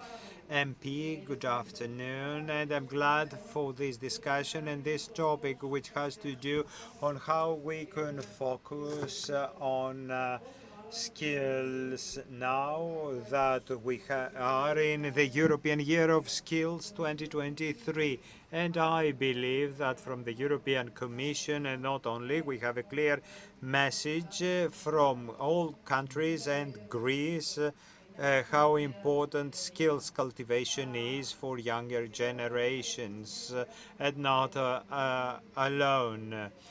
73% of businesses in the EU have difficulty in finding personnel with necessary skills for the jobs offered. At the same time, we have 13 million Europeans that are unemployed. So we have, on the one hand, companies seeking employees and a huge number of unemployed, 6% in Europe. That means that we should focus on skills. And when one is invited to focus on these skills, with regard to educational system, we have focused on 3 pillars. The educational pillar, the school, kindergarten to high schools. Second, our personnel and its training and lifelong learning, starting from kindergarten to priority of this government is placing emphasis on early skills from the age of 4, from kindergarten. We have a new topic introduced in the curriculum, which is called Skills Labs, starting from 4 years old to 15 years old, focusing on these soft and digital skills that are necessary for young generation. Critical thinking, teamwork, cooperation. That means skills that become all the more important today. We are in 2023. In 2040 is the year that young children will be seeking jobs. Then it will be important for young children of today to be able to adjust it in an ever-changing world. That is why we focus on skills from early age in soft skills via this new course. It focuses on robotics, entrepreneurship, respect to the diversity, road safety, new topics focusing on how to give our children a more integrated education. Yes, children should know mathematics, history, etc., but it is also important to have the tools necessary to allow them to be responsible citizens. Yes, it's important to be good at mathematics, history, but it is also important to know that you do not park wherever you like. You need to know how to protect the environment from early age. Life skills.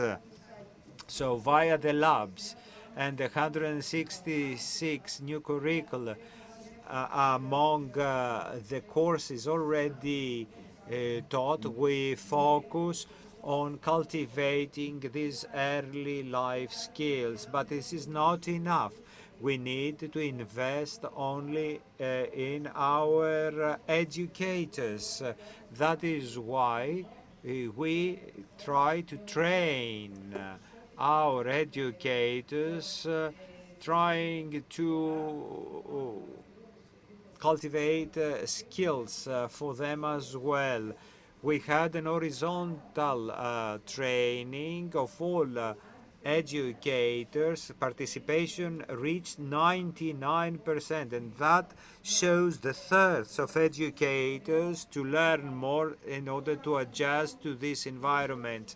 So first pillar, skills at school. Second pillar, training educators. And third pillar, lifelong learning, reskilling, upskilling. For the reasons I mentioned earlier, our generation, in our lives, we were invited to change a couple of jobs, but future generations will need to change more jobs. That shows us that there is a need to give them skills that will allow them to go from one job to the next and be able to adjust. And this is where VET plays an important role. The bet there is how to identify the needs of the country, the skills sought by 77% of employers. So we will take these things into consideration when we offer training in VET, universities, etc. And I will close my speech with two examples. 2 days ago, we were with the Prime Minister in Western Macedonia, which is one of the regions at the forefront of green energy. But how can we do that unless we have technicians to support green transition in these areas? So, especially in this area, and in the whole country, we offer specialties like technicians of RES in order to be able in the future to take this step programmed at European level. This is an example of how we understand the needs of the market first. We take that into consideration when we try to educate people. A month ago, we were at Evros. We had a new public vocational training school. Soufli is known in Greece and all over the world for silk production. In this school, we offer silk production training. These people will be employed by specific businesses that focus on business production, and their future customers will be famous fashion houses from all over Europe who want to buy silk. That is how we thought of providing skills in a small village. Thank you very much. Thank you very much indeed, Minister. Stelios Kimperopoulos, Member of the European Parliament, great to have you joining us. Welcome, and I'm handing over to you now. Thank you very much, dear Minister, ladies and gentlemen. Sorry for being via internet, but I had not to be in Greece, and I would like to thank the organizers for inviting me at this extreme time event with distinguished guests, which of those is expert on his or her field, showing how wide is the spectrum of skills and also how many actors are needed to be covered in full. So the topic touches upon one of the main challenges, as have been heard before, of our times, and one is very close to my heart.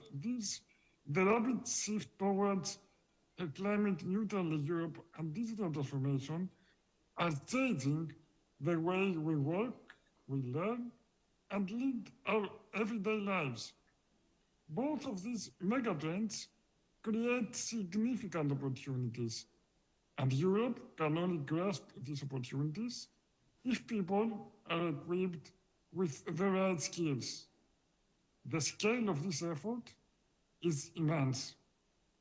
According to the World Economic Forum, wide-scale investment in upskilling has the potential to boost GDP by 6.5 trillion by 2030, as well as could lead to the net creation of 5.3 million new jobs by 2030.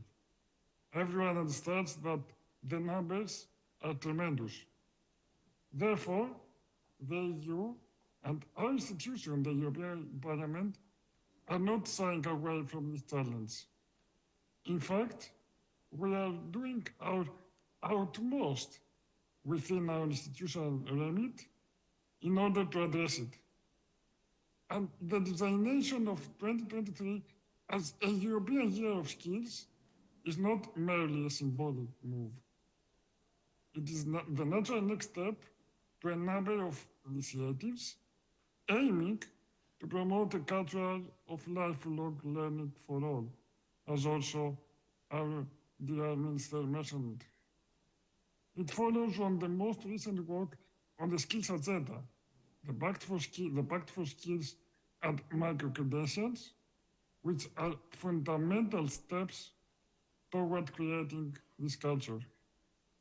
But success depends on some fundamental elements. Let me stress some of them.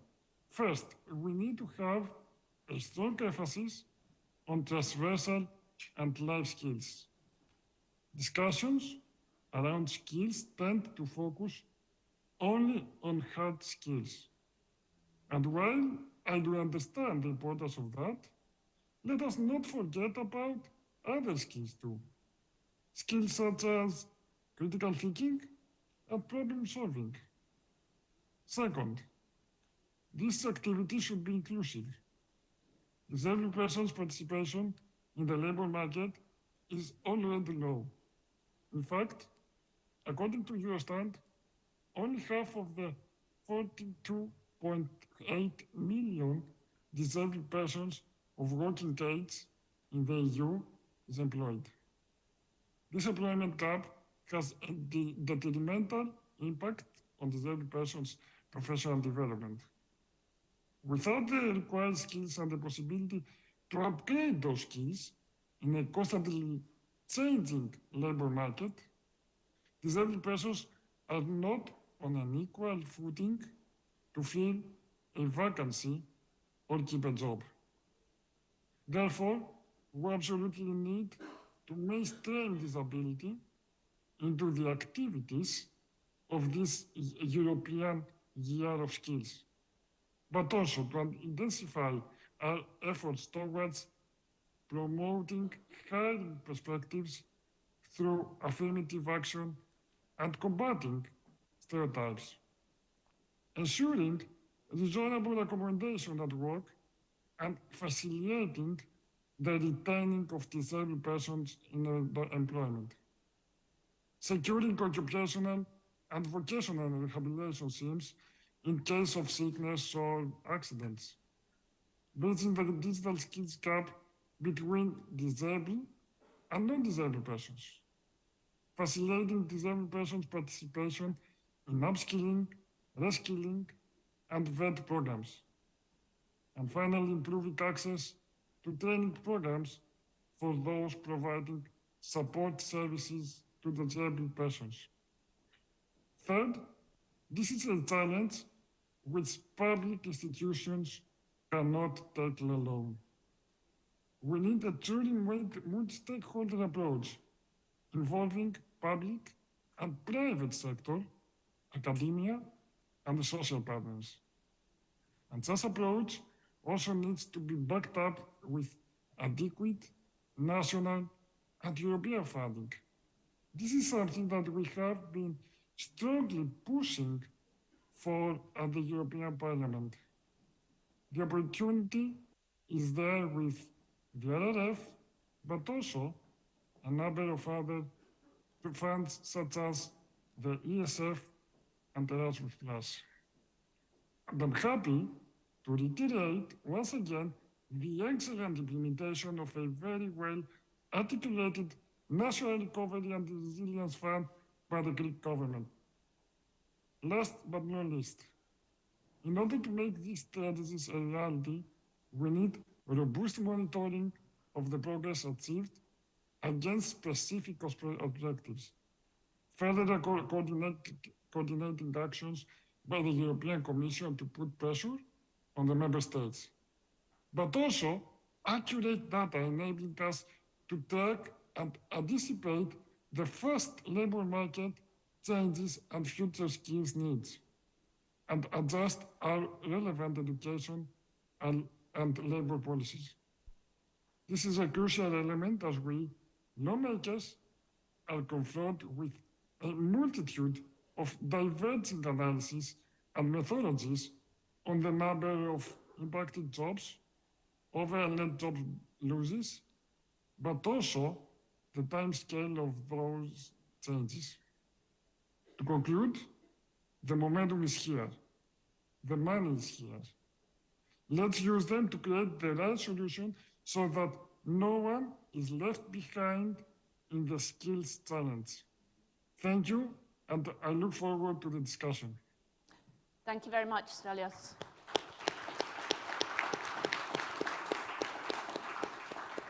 Our next speaker is John Edwards, Secretary General of EURASH. Okay. Welcome. Thank you. Well, first of all, thank you to the Economist Impact. I'll take these off. I don't look very good with them. Thank you to the Economist Impact for inviting us here today. It's a privilege and indeed daunting to be here in the city of such historic importance and education, democracy, to be with such distinguished and high-level speakers. I'm just pleased to having visited the Acropolis yesterday. I'm just pleased I'm not sitting next to Adonis. I think was on the panel before. So what I would like to do is just divide my comments in my 4 or 5 minutes into 3 areas. One, which we've spoken about already, which is that rapid technological change and uncertainty demands a focus on core competencies and empowers people to adapt. Second, that education and training systems need to change to meet the demand for such competencies. And thirdly, sustainable competitiveness, including the reinforcement of tertiary educations as knowledge hubs, is required to turn these competencies into capabilities, because the skills and competencies aren't only individual assets, they are collective things if they are to actually make a difference to people's lives.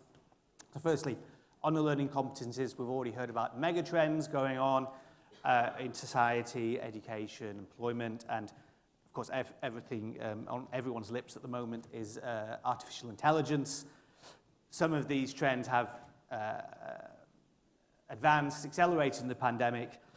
On artificial intelligence, to just say for education, they should support but not dominate it. But I think beyond these technical skills, there is widespread agreement that it's competencies, transversal skills, which help people to adapt to uncertainty. This has been noted, but I draw your attention to the European Commission's Joint Research Centre work on DigiComp, GreenComp, LifeComp, I think they have now, and I think latest one is ResearchComp. And I think some of those competencies in terms of bridging education and industry, I would like to see more at the front. But when it comes to competencies in the world of work or society at large, I think it's the combination of these competencies which would lead to different job profiles and for employment strategies and indeed other objectives. It's not just about economic growth, it's also about personal development, social inclusion, active citizenship, or sustainable lifestyles. The second point, what are the implications? I represent institutions that offer applied or professional higher education courses, so I should say something about these future skills and how governments could do to promote this approach to learning. I must say that the ministers who have been here have said, it looks like Greece is really on the right track in many areas, but I was concerned about the comment that the technical universities were dismantled some time ago. I mean, higher education institutions are increasingly challenged to innovate to remain competitive. It's driven by pressure on government budgets, but also a declining demographic of the traditional 18 to 21-year-old student.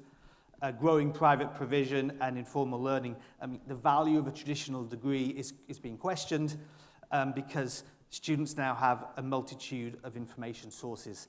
And I think that's what we can see by this current technological change, is there's an overload, there's an excess of information and options out there. But I would like to suggest that making sense of this overload of information massively increases the value of and demand for practice-based learning around real problem solving. It's more natural for disciplines such as engineering, business or health, but it can be used across the learning spectrum. I mean, in Germany, and this was mentioned before, dual education is the most intensive integration with the world of work. There's even an EU university called EU for Dual, and I think Greece should look very closely at that type of dual education model. 30 seconds left, so I'll skip over my other points. I was going to give you a bit of a brief history about recent developments in higher education, including the Bologna process, but I won't. The third point is on sustainable competitiveness and resilience, which was in the agenda here. I think research shows that the most sustainable and resilient societies are usually those with high levels of access to education. Of course, there are other factors as well. But the founding of higher education institutions in the first industrial revolution were in order to provide the skills for the growing industries. Gradually, these institutions became comprehensive and internationally minded and forgot about the local skills that were needed. And we have to try and reverse that trend using their so-called regional and civic role. And in order to do this, policymakers need to integrate their policies. We have skills policies, but we also have economic development policies. And if we don't get the demand right for the skills, things like the innovation strategies, we now have, I think Greece has programmed 110 million in the national operational program for competitiveness in skills for smart specialization. This is about regional innovation strategies. And I would hope that the regional programs also had a similar a level of human capital. So I'll finish there, and thank you again for inviting me. Thank you very much, John. Our next speaker is Stefanos Asiosoliou, who is the CEO of the Public Road Transport. Be really good to hear how your industry, your sector is coping with and dealing with these challenges. John, thank you very much for the opportunity. I would like to thank you, the organizers, for yet another significant event. But if you'll allow me, I will continue in Greek, as we are in Athens. When we first talked about building this conference, it was for me with great joy that we read the agenda of the conference, because the Public Road Transport SA is a company dealing with these challenges. This is a company built by the market, and because of the way technology evolved this way, and it was built on the basis of the changes that emerge in order to properly service our people, to serve our customers. Let me say that OC, the Public Road Transport SA, is a company that, because of its size and because of the territories we have to cover and the passengers we have to move, it's the largest company serving the largest amount of people in Europe. We have a huge fleet. We have millions of passengers being moved day in, day out. So the market forces us, to put it like that, and it is the general policy, global policy, forces us to keep up with the future. So, as we have already announced, quite soon our fleet will stop being an aged fleet. It will be a fully rejuvenated fleet. More than 90–95% of the fleet will consist of new vehicles coming from the tenders that we have. The tenders we have already called. They are being implemented. In the second and the third stage of the tender, we're going to have some 1,000 new vehicles, electric vehicles, and new natural gas-fired buses for our passengers. This means that we have to do the following. A company that for the past 10 years have done nothing to anticipate changes, we now have to move swiftly in terms of our digital transformation. On the other hand, this requires many of the things, many of the elements that the previous panelists mentioned, who said that we need specific skills and we need also reskilling of our people. And one point that the Minister, Madam Minister also commented upon is that we will need a multitude of skills in our professional career, but allow me to ask that, given the needs, our current needs, we need many skills from one person at this very moment in a specific, in these specific circumstances. And let me explain what I mean. We have a bus driver. Anything might happen while driving, so he has to have both the technical skills to solve the problem or explain what the problem is about in order to solve it. So this is very important for us. So we tried hard. We came up with the so-called OC Academy. It's an online academy, an online training platform for our drivers, because we have to train them, and our drivers are not all together in a specific locale, right? In a specific location. So we have to evolve this platform, integrating it with AI-enabled features. But given our need to fully upgrade our systems and to fully match the requirements for introducing new technologies, for instance, e-mobility or natural gas. And allow me to tell you that quite soon we will also have hydrogen-fired vehicles in our public transportation landscape. So we need this reskilling immediately, right now. And that's why I'm so happy to be in a panel next to esteemed members of the academia, because the link between the university and the market has to become even stronger. We need universities next to us in order to help us both at an academic level and at a practical level, so we may reskill, retrain our people, which we need in order for this project to be carried out. Let me tell you that by the end of February, early March, we will have test drives of the first hydrogen-fired bus in Athens. So we see how it works, how we will be able to integrate more technologies in public transports, apart from e-mobility, of course. In order to do that, we need staff that will be filled with skills, young people, but we also need the experience of the existing staff in various specializations in order to make both ends meet. Thank you very much for the opportunity you gave me. Thank you very much, Stefanos. And our final panelist this afternoon is, on this panel is Kostas Axeloiou, Dean and Professor of International Business and Strategy at the Alba Graduate Business School, the American College of Greece.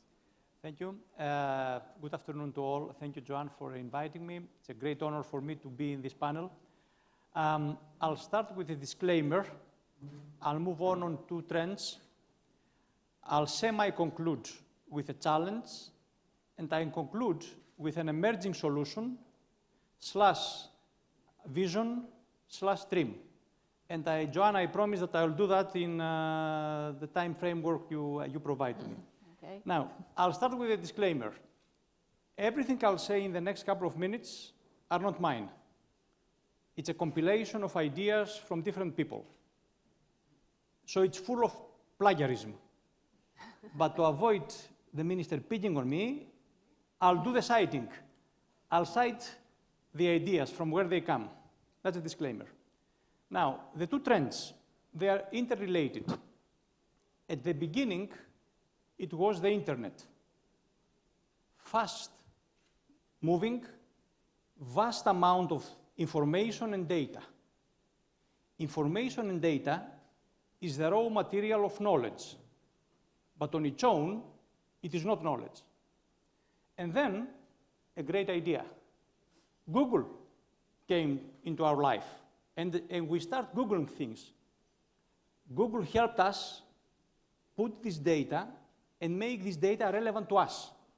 I want to see some things, and then I Google it, and then the information, the most relevant information comes up front to me, instead of spending all the time finding this information in this vast amount of information out there. And then, on November 30th, 2022, ChatGPT came into our life. It's a new platform that artificial intelligence that gives answers to our questions using the data from the internet, and they got 100 million users in 2 months. I'm in the business world for many years. I haven't seen a company that comes with a product and get 100 million users in 2 months, besides Good Nature with clean air, so that we all are users of clean air. Now, this influences the learning of the people. And ChatGPT, it is just the beginning. The learning is going to change tremendously, and we don't know in which way. Second trend. We all experience that, disruption. Disruption comes from the technology. Disruption comes, you are about to bring hydrogen buses in Athens, technology. Disruption comes from geopolitics, energy crisis. Disruption comes from health, COVID, and so on. Disruption makes skills obsolete. Some skills are relevant, but due to technological change and so on, some skills become irrelevant, and very quickly, and in an unexpected way. That was the case all the time. But in the past, these disruptions were taking slower so that we had enough time to adjust. Now it happens tomorrow morning, and we don't know in which way it's going to go. Now, disruptions create what we call the talent gap. On one hand, companies are looking for certain talent. On the other hand, the learning institutions and the learning system cannot develop this talent, so we have the gap, right? That's the challenge. How we manage that? Joanne, that's the first citation. In the previous meeting, previous session, she said, we need to see the thing from a whole different perspective. What was the current perspective we see it? Academic institutions, I'm in a higher education. Academic institutions open up our doors, we develop our programs, we ask learners to come to us, we teach them what we think they need to know, and we let them go. And they go and do well in life. This model is gone. Why this model is gone? Because the skills we teach them today might be less relevant 5 years down the road. And as we mentioned it here, in our lifespan, we're going to change more than 5 different jobs and types of jobs. So imagine the skills we're developing. What is the answer? Continuous learning. Continuous learning so that we are learning all the time, not in blocks of time. Now the vision, the dream, and the emerging solution. All of us, and I also quote the previous panel, Mrs. Galli and Mrs. Leimoni and so on, they talk to us of initiatives on how they intervene out there and they develop learning initiatives for different stakeholders. My dream and my vision is that we will be talking very soon on learning ecosystems. Ecosystems that are inhabited by academic institutions, by companies, by local authorities and organizations, and by the learners.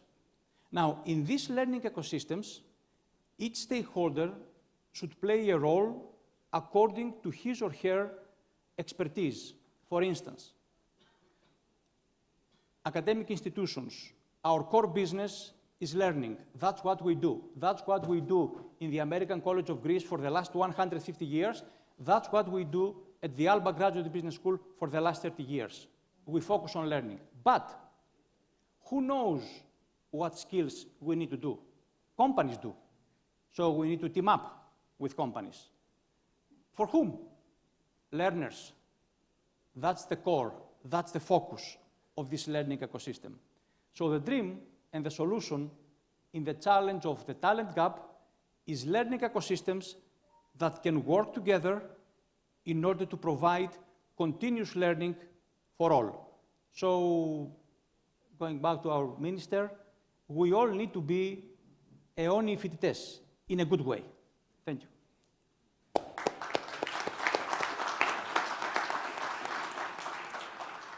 Okay, thank you to the Minister and all our speakers. We've got time for some Q&A and discussion, so I'm going to go to the floor and take a very important guest. Hello, my name is Fanny Petralia, and firstly I would like to congratulate Mrs. Passarivaki for this great initiative of putting together such a conference. And first and foremost, I have to congratulate all the speakers because all panels have been really, really interesting, featuring some great speakers. Let me stick to the title. Human dynamic in both the workplace and in our society. So, we heard many, and that's quite reasonable, talking about the next gen, right?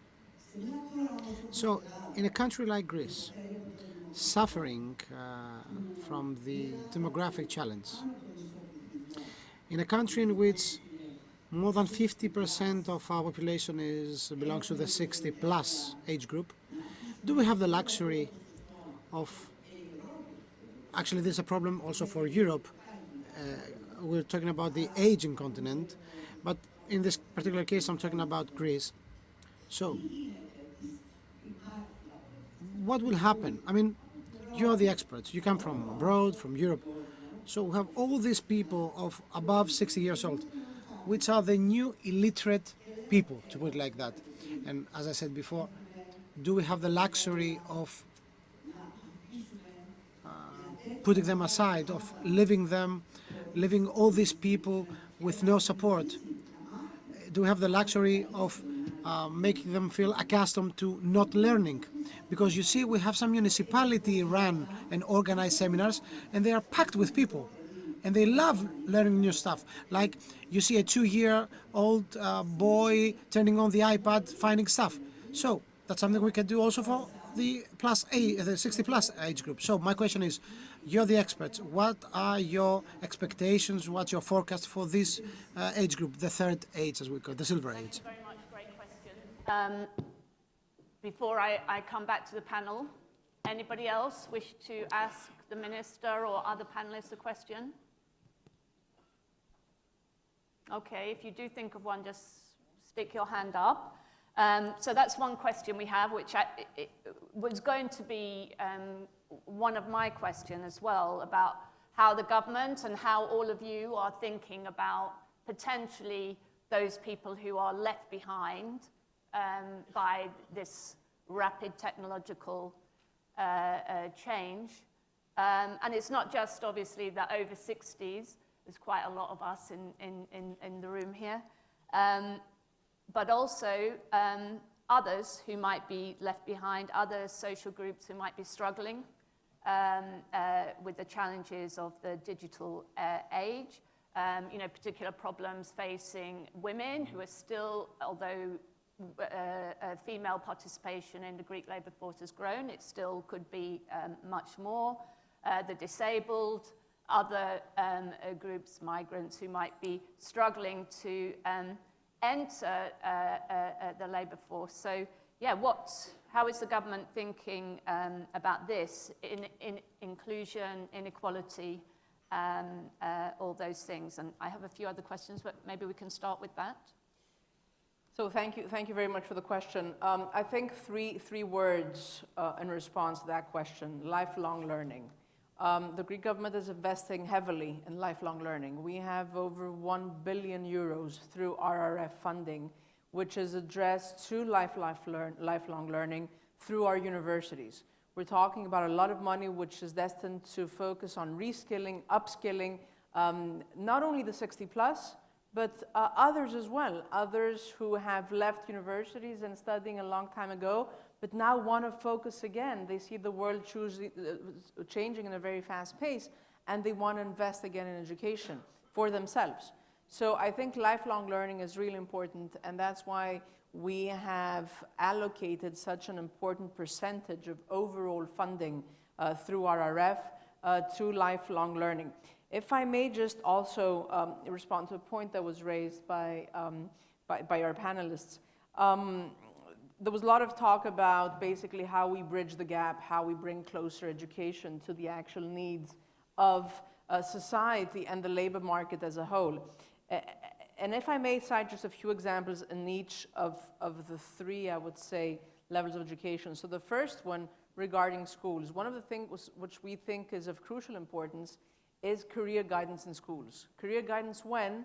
As early as in elementary school. Why? Because we want children to come to acquaint themselves with basically professions that exist, to understand what each profession entails, etc. So that starts at the age of roughly 10 years old. So at the age of 10 years old, children or students become acquainted with professions that exist, with trends in the labor market. And then moving on into junior high school, there's a lot of focus around the age of 15, because that's when the critical age, when many students think very carefully about their decisions later on in life. So that's one thing. The second aspect has to do with VET, as we mentioned earlier, and following up on the remarks of not finding personnel. I mentioned some areas. Let me give you a couple more. Before us was a distinguished panel on shipping with distinguished specialists from the shipping industry. Shipping is one of the major pillars of the Greek economy. Believe it or not, if you ask ship owners, they will tell you that we don't have ship carpenters in Greece, karavomaragus. We don't have enough in Greece.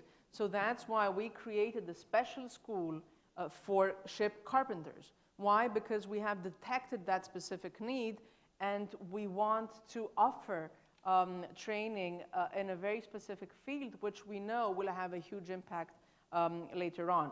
Another example, if you talk to Greek society, they will tell you they won't be able to find easily an electrician or an electric welder, elektrosigolites. That's why we have set up, we try to set up special schools, vet schools, focused on specific needs that we have detected. And one last point on universities. I think there's a huge potential there in bridging the gap between the university education and the actual needs of the labor market. That's why we have recently, as a government, put in place a full regime for spin-off companies, for startup companies, for industrial PhDs, for practical training. So all of these initiatives aim at bridging that gap and at giving the opportunity to our students to come to touch with reality way before they graduate and they earn their first degree. So that just a couple of remarks following up on those very insightful comments. Thank you. Stelios, did you want to come back at all on this question related to the left behind, inclusion, inequalities, the challenges of this digital transition in that respect? Yes, thank you. And because the question was in Greek, I am going to answer also in Greek. So I believe that this is a fight in which all levels of governance have to be part of. They have to take part in. I'm talking about the regional authorities, the municipalities, and the central government. I believe that the problem, as specified by Mrs. Former Minister Petralia, this is a pan-European issue, and we have to see it in this way. We need detailed statistics in order to identify the population groups in each member state, so we can have targeted policies for these population groups. In particular, let's talk about the Silver Age. We have to have targeted policies in place, and let me speak my mind. We have to take them by the hand. We, the government, central government, regional government, local government, we have to take them by the hand and bring them on board in the new era of digital skills. Because there is a fear, there's a concern that we might not be able to do it. There is this fear. Because of that, they might be left behind. And they continue living in a normality that's not compatible with that it won't take them in. So we have to anticipate that. I believe that we should not wait the members of the Silver Age going to the municipality centers asking for some education. No, it is up to us to go household by household and let them know, we have this underway. Come, let us bring you on board in this new era. Nobody should be left behind. And we have to do that also vis-a-vis our people with disabilities, to migrants, to a woman, because, you know, we have the stereotype that women are not that tech savvy, they're not that good with sciences. So we have to teach people, I'm talking about the Greek educational system right now, we have to teach them that STEM professions belong to everyone. There's nothing particular about men in STEM professions. So, as it is the case in the rest of the European Union, we have to do that also in Greece and show that skills belong to everybody. So, I believe that we have to take people by their hand. Let me end by highlighting Mr. Aksaroglu intervention. This is why I said at the beginning that we need the members of the academia by our side. We need this kind of, we need this connection between the society and the industry, the market. The bridge is the universities. I believe that it is only by means of promoting proper education and proper university curricula will we be able to understand, will we be able to improve something, because as Mr. Axaro said, changes are fast, the speed is inconceivable, and we should not leave anyone behind. Thank you very much. Coming back to the other panelists, just to push this a bit further, you know, in the old days, and you know, people of my parents' generation, my generation, we thought about work in terms of job for life. You know, you get your qualifications if you can, or you do your apprenticeship, you go and work in a factory. I was born in Factory Town, that's what we did. We went to school, we left, and we went and worked in the factory until the jobs started to disappear. But that's all changed, and I know from my own experience of employing people in my company that young people do not think like that, actually. People don't want to stay in one role for a very long time. The whole mentality of young people is, I will stay here to see what I can learn, what training I can get, and then I'm going to go somewhere else and get a new set of skills. So this kind of idea is embedded in a new generation, but for older workers, anybody probably over the age of, 40, definitely, that's not the way that people think. So my question is, how do we get older and older generations to think differently about the world? How do we support people to think about having a different view, a different attitude towards work, and taking control of that themselves? How can government support it? How can institutions? How can companies and all these stakeholders bring about that change? Because that's probably what's required, and that's not easy to do. Sorry. Difficult question there. Yeah. I mean, I would just say, in response to the other one, that from a higher education perspective, universities and other higher education institutions, they must change. Obviously, there's an increasing number of adult learners, massively in the last couple of decades, especially in my sector, in the University of Applied Sciences and similar. Traditional universities, we've often been like, I think the shipping example, we were shipping in Greece, tankers, and these tankers don't move very quickly. We need speedboats, and we need cooperation also between types of institutions, universities and VET, to have the right mix of skills. And by doing that with a practice-based approach, it will give people the abilities to change, take control of their own future, and not be stuck on their first degree. Times have changed there, and we need to also be very innovative in education to teach the teachers, which I think the government is doing here in Greece, which is a great start. Thank you. Yeah, I need to encourage everybody to be really brief, because we've got one final session, and we're in our usual race against time, but please, some brief comments on the questions. Thank you, John. Οι οδικές κοινωνίες, οι ΟΣΥ, OSI in the couple last years achieved to have the funds and will invest 40 million from NSRF and RRF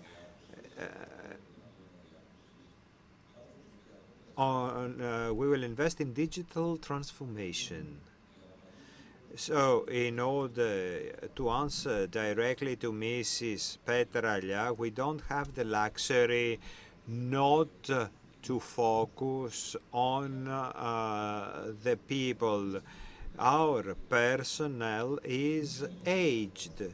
and we need the experience of that personnel and their skills, but we need to upgrade the skills in order to cope with what is coming. So we need to focus on that and invest on the already existing skills to assist us in our future. When we had the OSCE Academy build a digital tool to train people, we trained the people who want to train the others on how to operate that. That would allow us to have others trained. Before I rest my case, I want to say that in order to be able to help give incentives and education hand in hand, human resource management tries to link incentives with education, and that we want to be the tool in order to incentivize people to be educated further. Or if they are educated, we give them incentives to evolve. That is what we are planning to do. And I also need to say that as things are right now, Professor, we are a good case study on how ecosystems might work.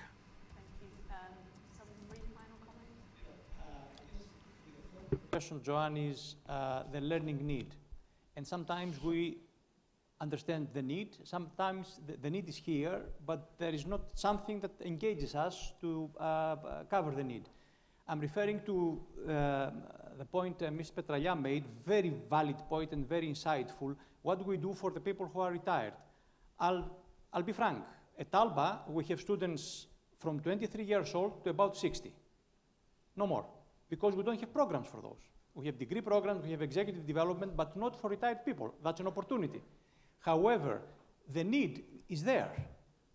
On our end, we need to provide a program and then energize the need so that people develop the attitude through the covering of the need. Now, for those who are displaced, who lost their job when they are 40 and 50, the need is there, is more well articulated, so it is easier for them to come back and learn. One last point. Technology makes learning very much democratic. Technology reduces the cost of learning in terms of financial resources, so it makes it more accessible. So learning becomes democratic. The question is, learning and learning makes a big difference. That's why the ecosystems should be there to facilitate this learning. Otherwise, learning might be totally distorted. Thank you. Minister, final points from you.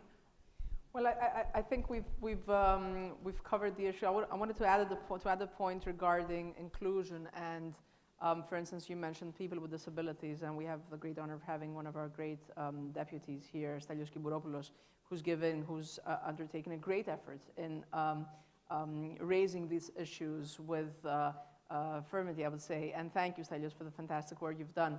One of the things we're doing through the RRF package, Resilience and Recovery Fund, is we have put in place, we're preparing special educational packages which are tailored to the specific needs of people with disabilities. So tailored to the needs of kids which are in special schools, for instance, so as to ensure that technology will assist there too, so that nobody is left behind. Same thing goes for instance, refugee students coming from different backgrounds. There too, we make use of technology. They participated in distance learning when, for instance, our schools had to close down because of COVID. And there too, I think that there's a lot of room for technology to bridge the gap rather than widen it as far as special groups are concerned. But I would agree, I think that the true challenge is lifelong learning, and Ms. Petralia, former minister, has undertaken a significant amount of efforts in that direction. The essence here is the more we talk about the need for lifelong learning, for continuous education, I think the more we'll see an interest for it. But as it was very rightly put before, in local communities, for instance, where municipalities undertake the initiative to actually put in place such programs, there is a lot of demand. And that's why we think our universities have to be more active in this field. They have a lot to offer. We want them to be closer with society, closer in touch and in sync with society. And I think the 60 plus have a lot to offer to society. It is our duty to offer them this opportunity to an even greater extent. Thank you, Minister. Thank you, all our speakers. Thank you, Stelios, for joining us by video link. Please join me in thanking all the panelists. Please stay in your seats, because we're going to move very quickly to our final session, where we'll be drawing upon many of the ideas that have come up during the course of the day.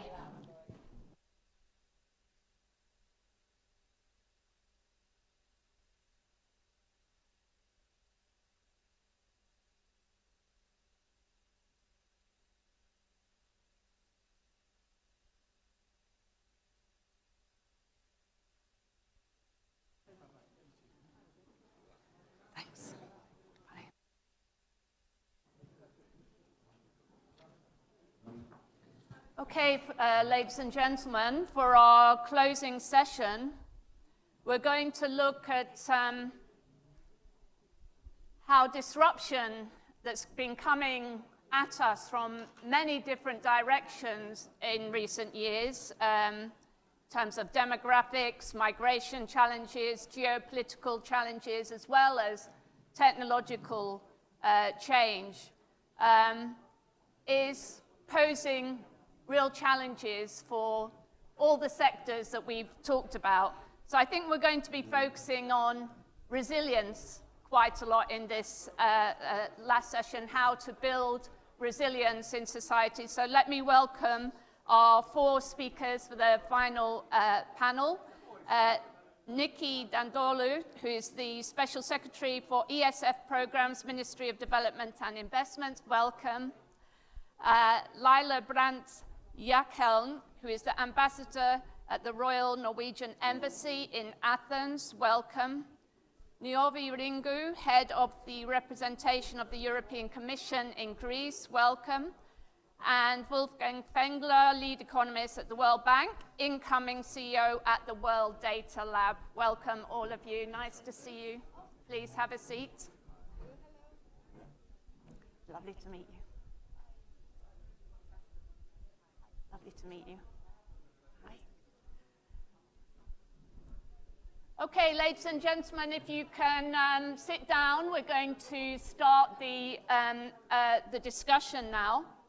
And I guess, I don't know if you've been with us for the whole day, but we've had some very interesting discussions, and please feel free to pick up on anything that you've heard during the course of the day, any areas that you think we've neglected, or any questions that you think haven't been answered. But first of all, I'm going to ask all of you to give some opening remarks, and then we can have a discussion afterwards. So Nikki, first of all, over to you. Thank you. Just for the start, I'll use the panel.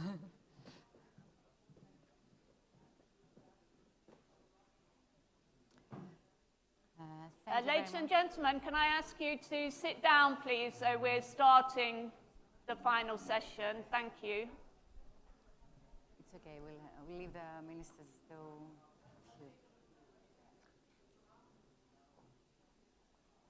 Ladies and gentlemen, we want to get started, so please take your seats. Thank you, John. Καλησπέρα σας, κυρίες και κύριοι, και από μένα. Ladies and gentlemen, good evening. Dear ministers and guests, today we have the pleasure of discussing the great issue of developing the skills of human resources, an issue that has been set as a priority by the European Union, but not alone. All modern economies and societies in the world have focused on that. And this is a positive challenge for every sector. Why are we talking about it right now? Because, as mentioned, this year, 2023, has been designated as the European Year of Skills, precisely to highlight the relevant European agenda and initiatives and to encourage all member states to focus on this key issue. So I am glad that we open this agenda for all those important things that have been heard today from our ministries with the main skills portfolios and the Minister and Deputy Minister for Development and Investment with regard to NSRF. As you know, we are coordinating the funding of skills. We have heard excellent ideas from participants from international organizations and local ones. And of course, we had distinguished representatives from cutting-edge sectors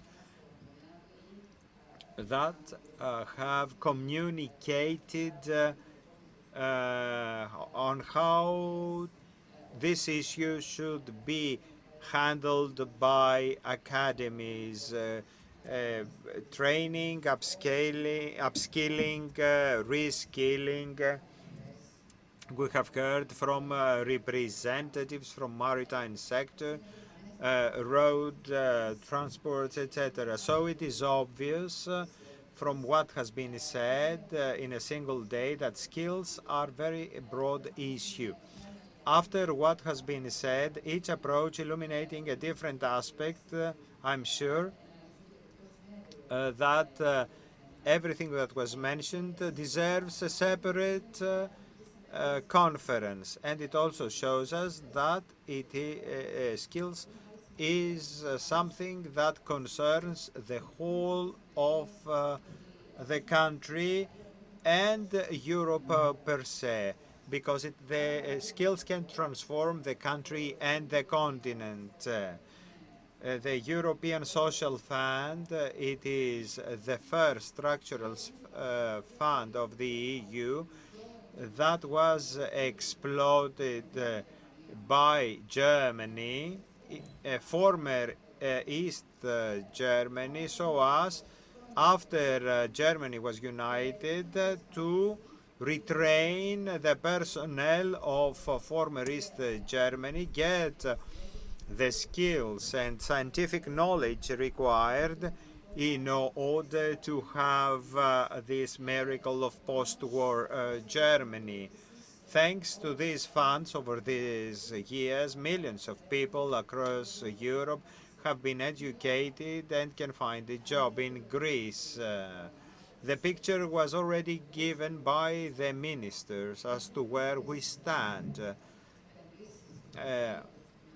We have heard about investments from NSRF.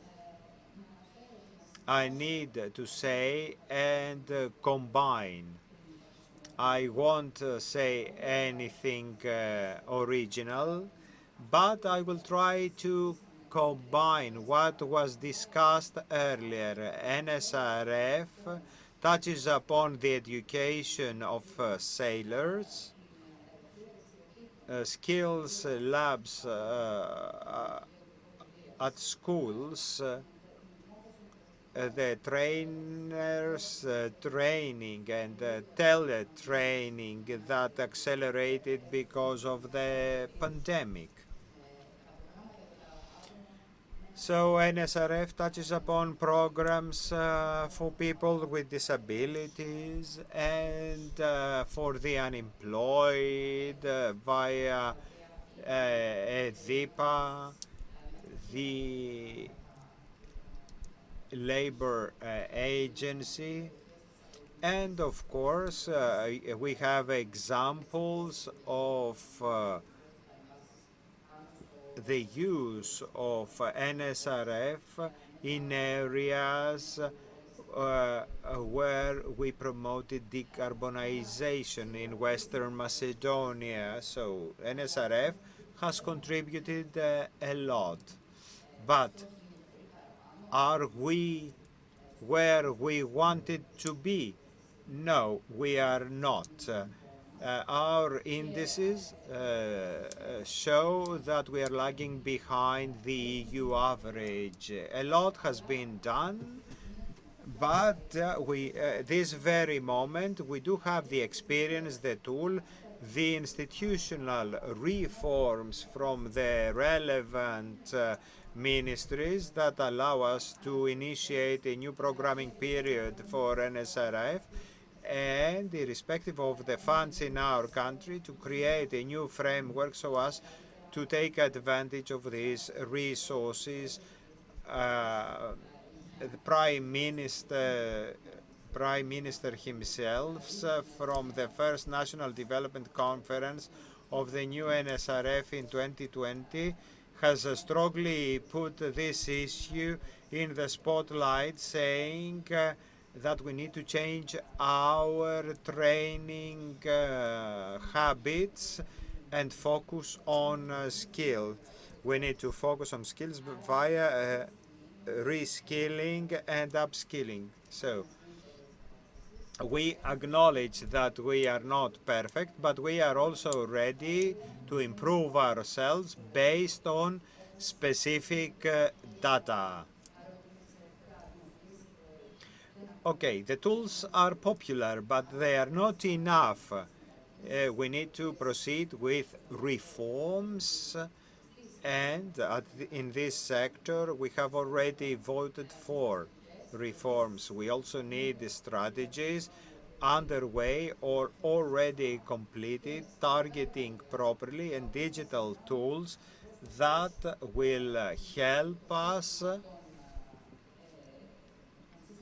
manage the funds properly in order to achieve the skills required.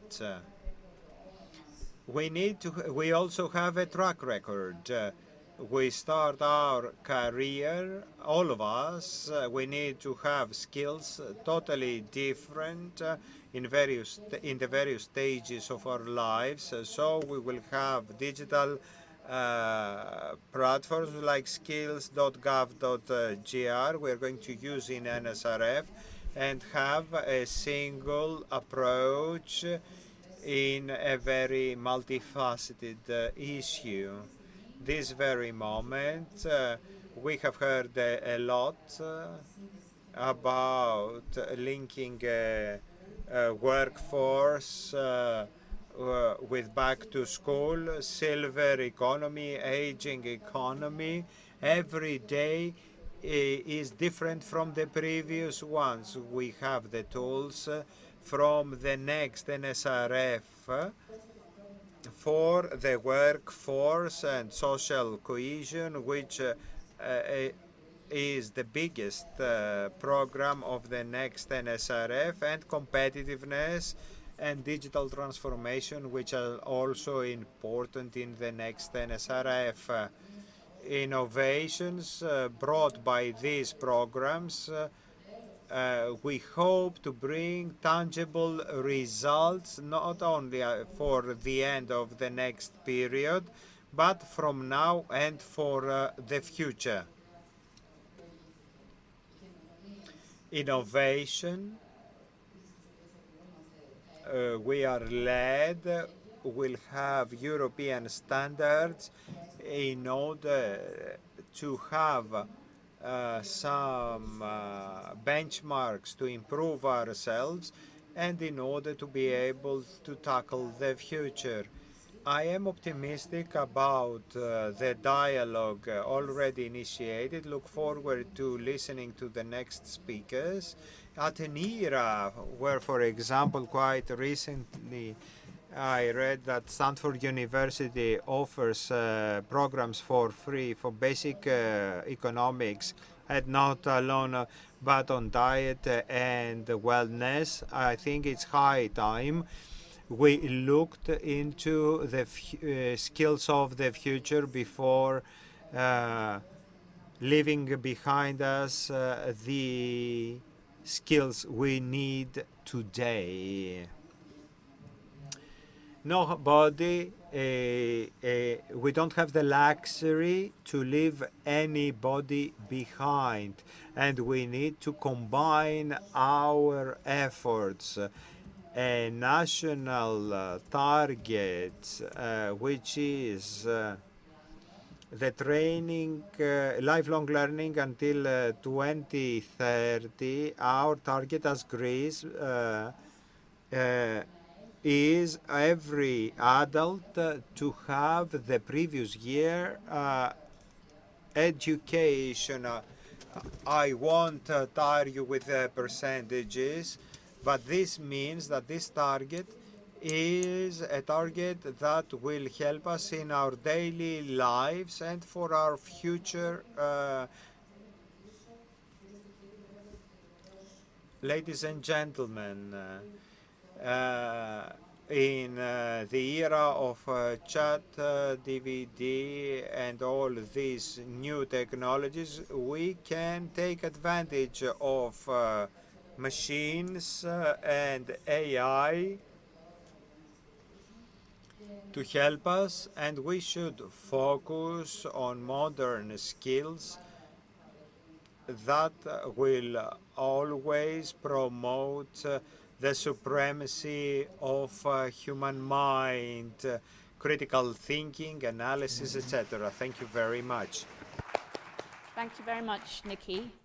So over to Laila Brandt Jakhelm. I'm sure there's a lot that all of us can learn from the Norwegian experience. Welcome. Thank you. I'll do the same. I'm going to the...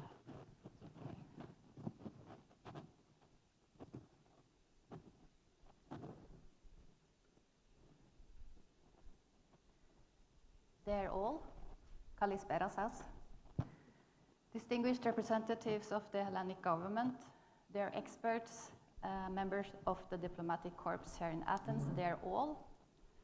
First of all, thank you so much to The Economist for hosting this very important and timely event, and for including me in such a competent panel.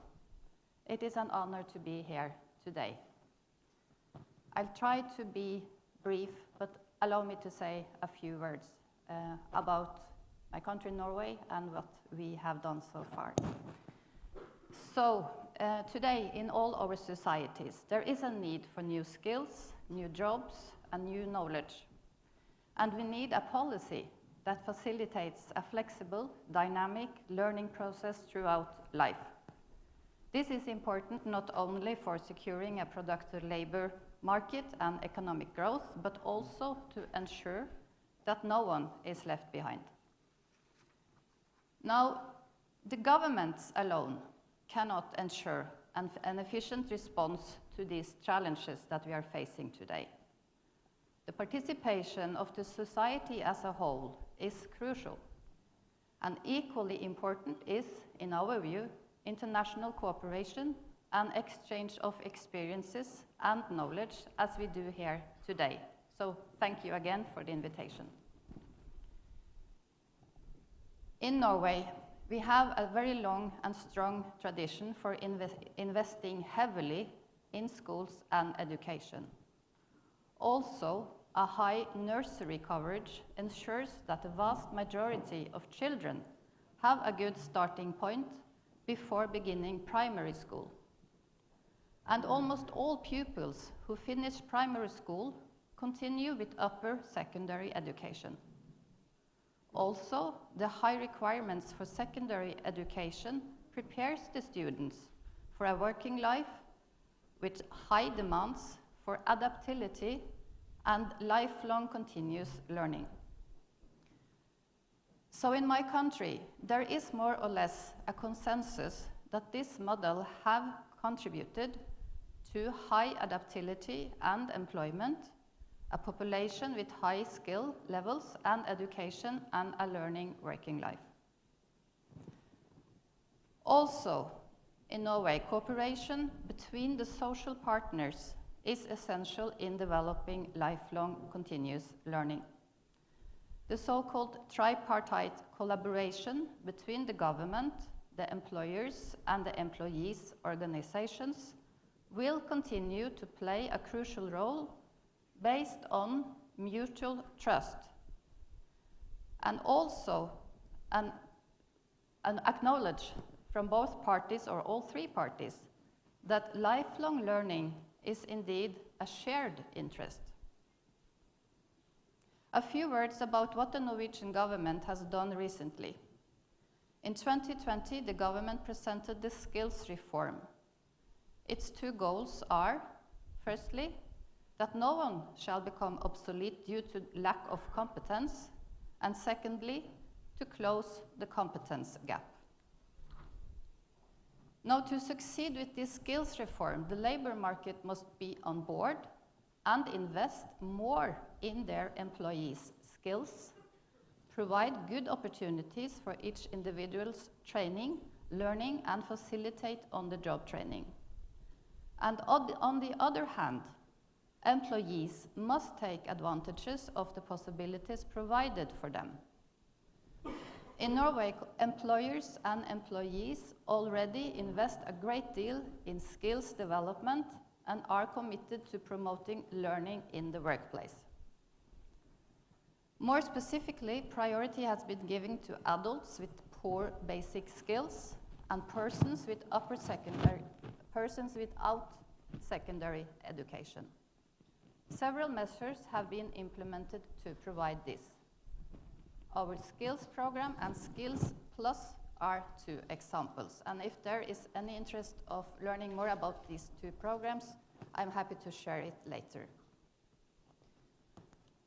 So for my government, the implementation of the national policy when it comes to lifelong learning is and will become even more important in the years to come. And as I said, it is also, in our view, equally important that we exchange experiences beyond borders and support each other through these transitions. So we are proud to support several projects here in Greece related to the topics discussed today. Now, Greece and Norway are both coastal countries dependent on the maritime sector and the European blue economy. The European blue economy is representing around 5.4 million jobs and is expected to double its employment by 2023. Moreover, the sector plays a crucial role in the green shift or transition. Obviously, this affects both our countries, making it even more important that we cooperate. The Blue Generation Project, supported by the EEA and Norway grants, aim to attract and engage youth and young adults to pursue a sustainable career in the blue economy. The project lasted from 2018 to 2020. This was done through mentoring programs, study visits, and information days. The program was an excellent opportunity to prepare for the challenges of tomorrow and to ensure that skills young adults have matches what future employees need. This will reduce the risk of unemployment and promote productivity. The Business of Food project is another example the EEA and Norway grants supports.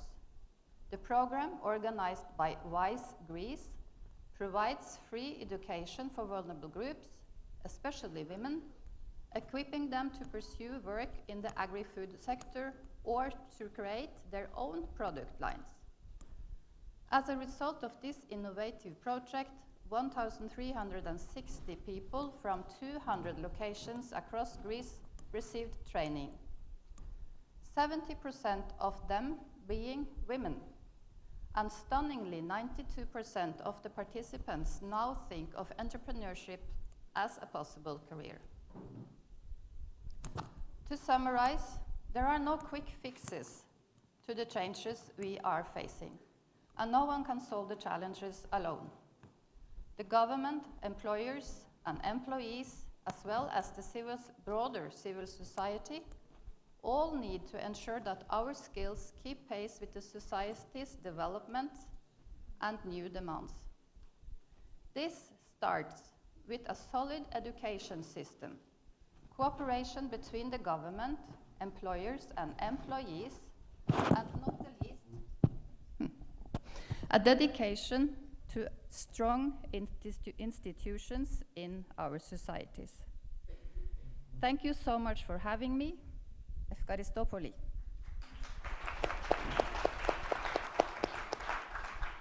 Thank you very much, Laila. Handing over now to Neo Violingu from the European Commission.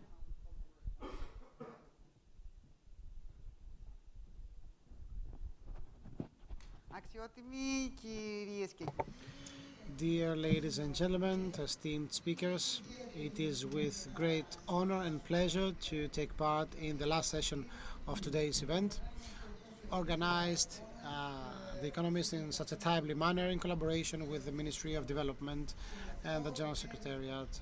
And on behalf of the European Commission representation in Greece, I would like to thank you wholeheartedly for this invitation. We heard a lot about this timely and critical issue, which will be our concern not only this year, the European Year of Skills, but also in the years to come. Skills, as mentioned by the Vice President of the European Commission, Mr. Margaritis Chinas, and the General Secretary of the DG Employment, lies at the center of initiatives taken by the European Commission. In its recent State of the Union statement in June 2020, President of the Commission, von der Leyen, stressed the importance of having a workforce that is properly qualified and skillful in order to strengthen the future competitiveness of the Union, and she stressed that we have to invest in education and upskilling. These are the two requirements in order to let talents emerge. And indeed, we are not short of talents in Greece. As you may probably all have heard, we have the green and the digital transition, and they are both priorities of the European Commission. So this dual transition creates new opportunities both for our economy and our citizens, and this is independent to gender or age. But the Year of Skills, the European Year of Skills, is the natural next step to the 2020 European Year of the Youth, in which training and upskilling played a pivotal role. So in this context, let me summarize. Let me say the following. The representation organized in May an open discussion at Zabion Mansion on entrepreneurship and competitiveness, and in September, during the Thessaloniki International Fair, we organized a discussion on skills. Three of the ministers who also attended today were there: Mr. Hatzidakis, Mrs. Karameus, and Mr. Tsakiris. Mr. Pierakakis was there as well, and they discussed with Vice President Chinas on the issues of skills, etc., a few days before the announcement that 2023 would be the European Year of Skills. So at this very point, I'd like to give you some statistics. 3/4 of all European Union organizations struggle finding the employees with the right qualifications. Also, the European Society and Economy Index shows that 4 out of 10 adults do not possess the fundamental IT skills needed. Moreover, 28 professions, coming from constructions down to healthcare or engineering and IT, register a deficit in qualified personnel. But we have already heard a lot of figures about that. So in order to mitigate these challenges, developing our skills is a one-way street, and this is the only way to guarantee that there will be no one left behind, and that financial recovery, economic recovery, and the green transition will be profitable and socially just. Today's event was a great way to summarize all three pillars on which we should focus our efforts. A, promoting lifelong learning. Second, promoting synergies with the civil society and organizations. And third, fighting discrimination and equal opportunities to everyone. In order to promote lifelong learning, as we heard before, the European Union by 2030 has a target. The target is to have 80% of all adults possessing main skills, basic skills, and some 20 million IT experts will be involved in that. I will wrap it up. I don't want to give you many statistics that perhaps you know already.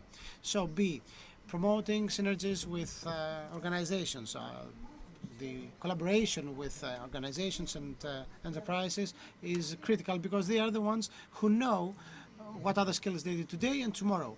And we have to match the requirements, the needs of the people asking for a job with the ones that offer jobs. Also, we need collaboration with the members of the academia so we can link innovation as nurtured in universities with the real needs of our labor market and the economy. Third, fighting discrimination and fighting inequality. That's the third pillar. So, gender equality and equality in opportunity, equal opportunities represent fundamental principles of the European Union. So, upskilling and reskilling women is a main prerequisite for equal opportunities. In order to fight inequalities, the European Union has launched a set of training and upskilling initiatives such as the post-training and upskilling courses funded by the European Social Fund. Particular emphasis is given on women in the IT sector because they are underrepresented in various professions, especially the ones relating to IT. Allow me at this point to make a comment about the European Year of Women in Digital, if I heard correctly. It's something launched in 2018, allowing young women and adult women in the digital sector to be able to network, exchange ideas and insights. These are the three pillars that I wanted to mention. So we have important funds earmarked by the European Union in all these efforts. Allow me to say that particular emphasis is placed on funds channeled to the regional authorities, because we know that regions, especially the ones that have this brain drain, they have to be given the means in order to bring their people back. So demographic change might be a great opportunity in order to enhance these efforts, to strengthen these efforts. Indicatively speaking, we have the European Social Fund, we have the RRF, we have the Horizon project, and of course Erasmus+. It has a huge budget that supports personal and professional development of the youngster especially. So, in order to meet our goals, the goals of a green, climate neutral and just Europe, we need the right people. We need the right people at the right place.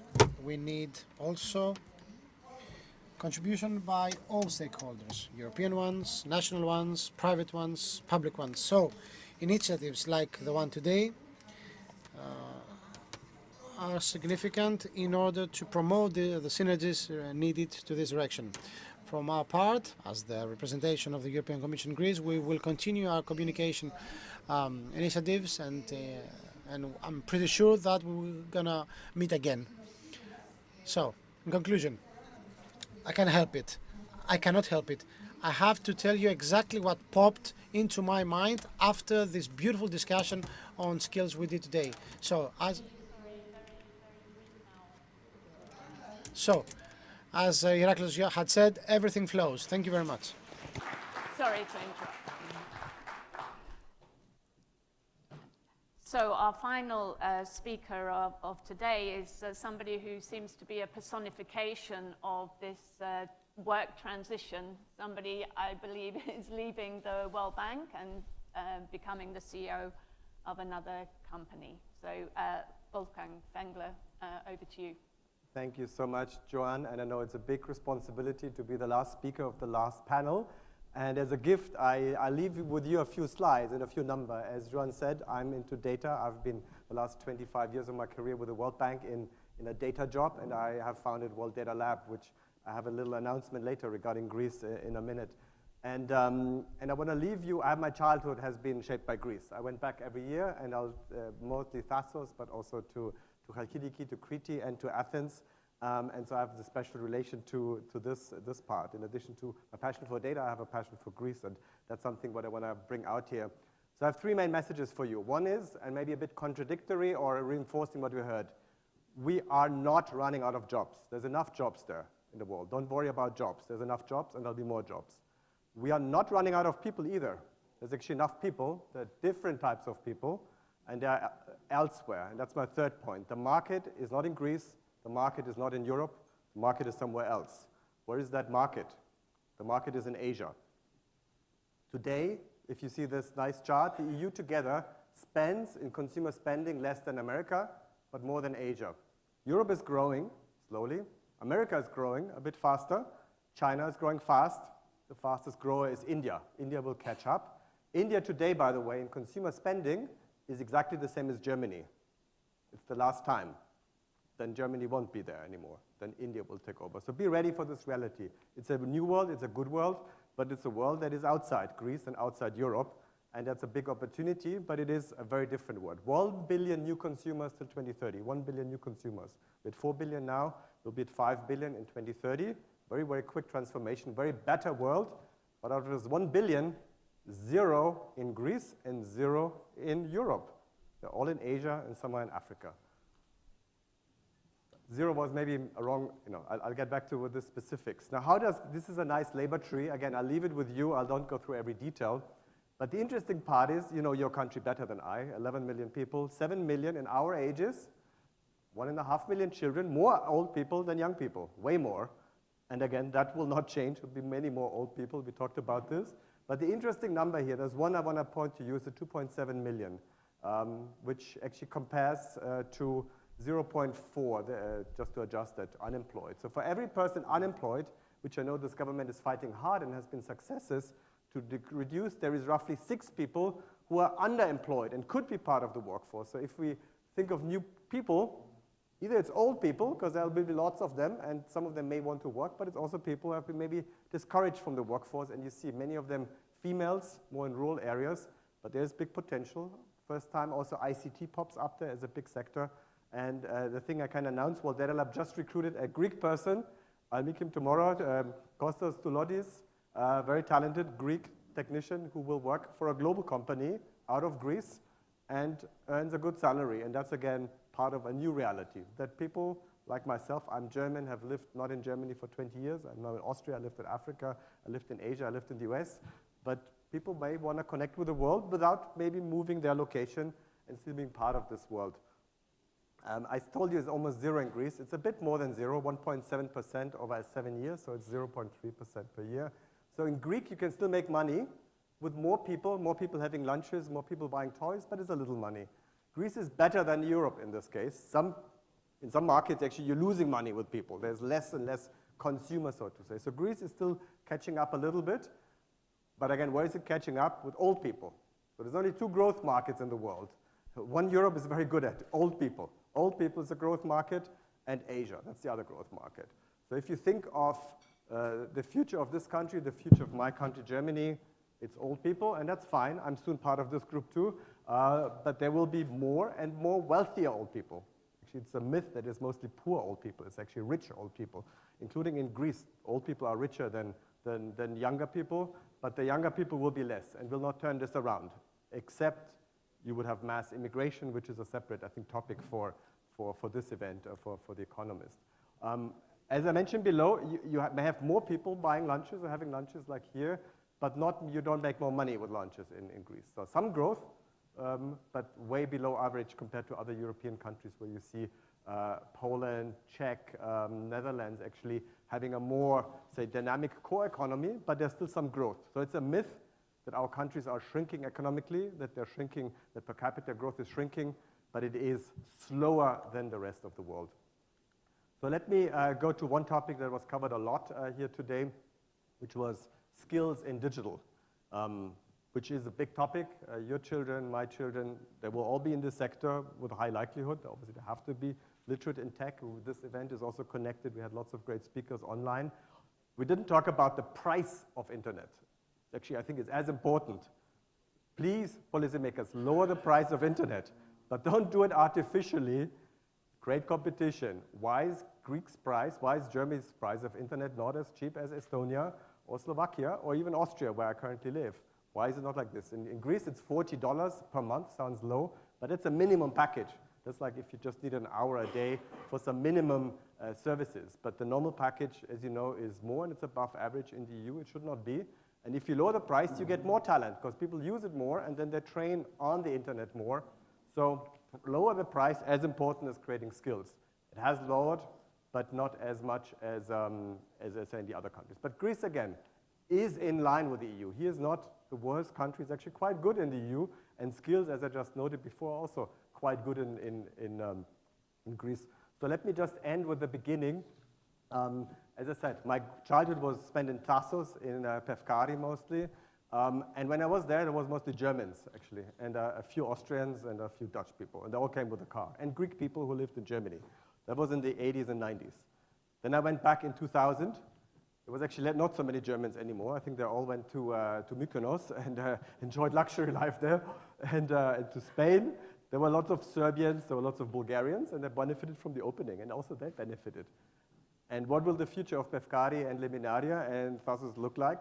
Well, you will have definitely as many Indians you should have as Serbians and Germans eventually. So be ready for this new world, but think differently. You know, attract the Indians, attract the Chinese, attract the Pakistani, attract many others in the world that will have enough money to travel to Greece. But it is a new world, and again, I liked it as much when I met with the Serbians and Bulgarians in Pevkari, and so it will just be a different world that I think we can all embrace with this. Thanks again for this great event.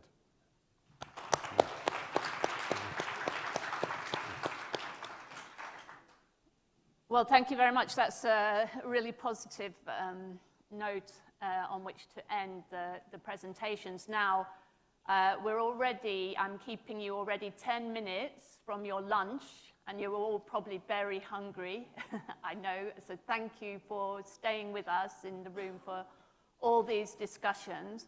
And so I think we're going to keep it very short now, so that we can all go and eat lunch and network and talk to each other after all our discussions today. So I guess I'm happy for you to pick up on anything that you've heard from the other panelists. But I guess my question is, we've heard about Norway and the Norwegian example, and in fact, all the Nordic countries have done very well in terms of pioneering investment, not just in education and changing the education system, but pioneering investment in work, good work. And I think the results are clear for everybody to see, because levels of life satisfaction and happiness are very high, tend to be very high in the Nordic countries. So Wolfgang's talked about what's happening in other parts of the world. So I want to ask that question is, you know, can we take the best of what is happening? You know, is this the way that Greece should be approaching it? The best of what's been achieved elsewhere, that's happened elsewhere, and try to apply that. So, for example, we already talked about the German apprenticeship system, technical education system. You know, what sort of education is most appropriate for an era in which we want a mixture, a broad mixture of skills, hard skills, soft skills? Is it like the French baccalaureate system where you don't specialize, you actually have a very broad system, and then you specialize later. So, but you know, I may be missing something, or should we not do that? Is that not the approach? So happy to hear from any of you about what you think about that. Nikki? Ευχαριστώ. Ναι, ξεκινήσω. I will start briefly. I would like to answer. We are not here to give a specific answer to all this, but just have a dialogue. On the other hand, I am sure that we have already invented the wheel. We cannot predict the future, but we can have the tools available in order to deal with the future. That is a first conclusion, to be well prepared for the future and not be stressful. I am optimistic that there are jobs, there are people available. There is a field where we can all find work, and of all ages, at up to the point that they can use their talents and skills. Of course, we cannot always think of a job, but well-being as well. And I will mention the Norwegian example. We have worked together. It is a successful example. It is a smaller scale of the European. At the same time, the wheel has already been invented, but Norwegians have taken a step forward in Europe. We have heard early this morning the European Commission has the Pact for Skills, that we need to have an agreement, business community, society, employees, employers, young people, women, people with disabilities. All together we can have a pact, having a shared vision about the future and and each of us should understand how we can contribute. Norway has already done that, a combination of businesses, employees, and government, the state, and we can learn from them by exchanging ideas. Laila? So much. I listened with big interest to your intervention. And I must say it's so reassuring when you hear from somebody in the government and in the institutions saying that we all need to work on reform and we are not perfect, and that we acknowledge that. And that goes for Norway as well. I mean, we have a nice model. It has served us well for many, many years. But we shouldn't take it for granted. And I'm very happy that we can sort of share experiences that in our country, in my country, this experience has been very good. And we need to safeguard that, but also to look into how to make it even better. Maybe especially when it comes to including people with disabilities and other more vulnerable groups. But yes, the cooperation between employers, employees, and the government is very solid, and I think that is one of our best, most valuable institutions. And that's the second message from me, is that don't take the institutions for granted. They have their weaknesses, they will always have, but without institutions and without hardworking people like these that are represented here, we really miss the long-term perspective which we need in all societies. Thank you. Thank you. Niovi. Εγώ θα έλεγα ότι η γοητεία της Ευρώπης είναι η διαφορετικότητα και όσο έχουμε διαφορετικά... So, as long as we have different, let's say, educational systems and different ways to let the skills emerge, that's a treasure for us. We don't need to have something different. What we need is to have the, let's say, the opportunity to exchange good practices. Something that delivered in this domain might inspire another member state to take ownership and develop it further. I think we have to respect the particularities of its member state, especially when it comes to education. But having said that, the Commission, its role actually is to invite authorities, to invite all stakeholders, as we call them, so that this exchange of experiences takes place and it's put in the right direction, let's say, which is to acknowledge best practices and use them as a source for inspiration for other member states. So I think that today's discussion is a great springboard in order to exchange best practices. Thank you. And final word now. I agree with Niovi. It's good to think about, what you can adapt. I wouldn't just copy paste from other countries. Every country has its own way and comparative advantages. By the way, just as a side note, if you think about climate and climate challenge, there's also a similar idea to take the best from various countries and you will have a dramatic lower emission footprint. Check out the World Emissions Clock. We just launched that in passing. But two final points, because a lot was talked about soft skills as well. And sure, we all agree with this, but what does it mean? How do you teach it? From my own experience, my best experience with soft skills was, I was age 16, I went to the German train station, went into a bus, and was 48 hours on the bus, sleeping on the bus until I arrived in Athens. And then I stayed in Athens, and then I went with a boat to Crete with my friends at age 16, at 17. That was better than anything else I did in my life, and it helped me later. And again, that's why Greece is close to me. But the exchange in Europe, forcing young people to speak English, to embrace other cultures, other regions, I think that's, for me, a key.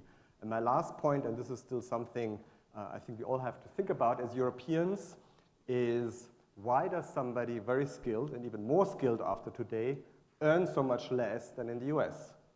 In the US, we have lots of low-skilled people that earn a lot of money.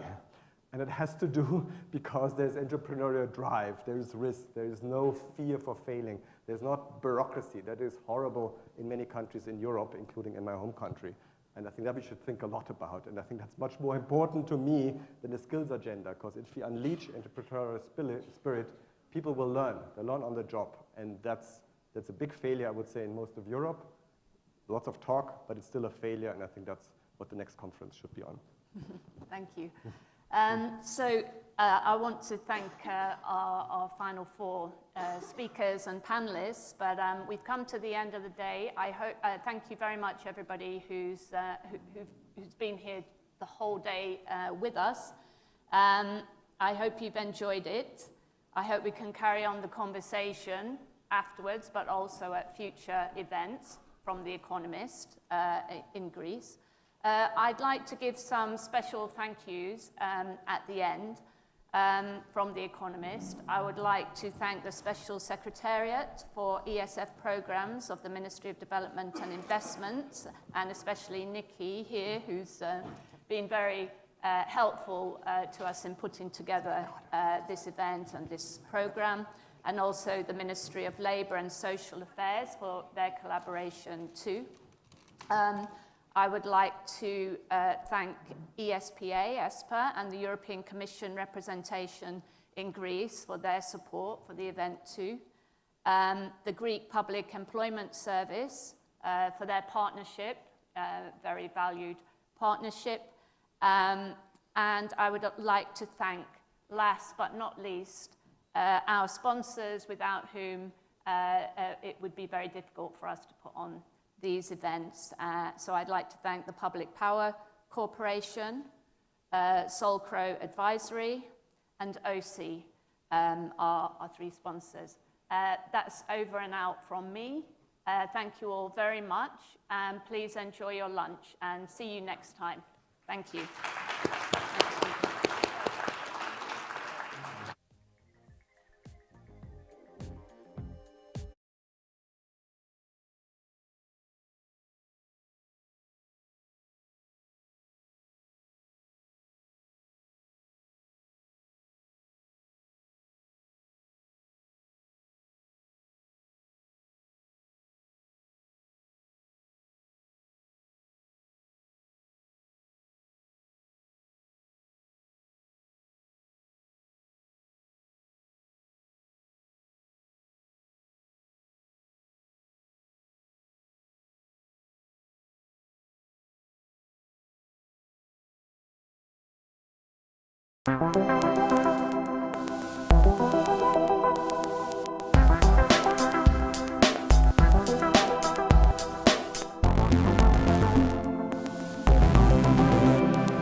There's a fine line that separates managers from leaders, executives from visionaries, businessmen from pioneers.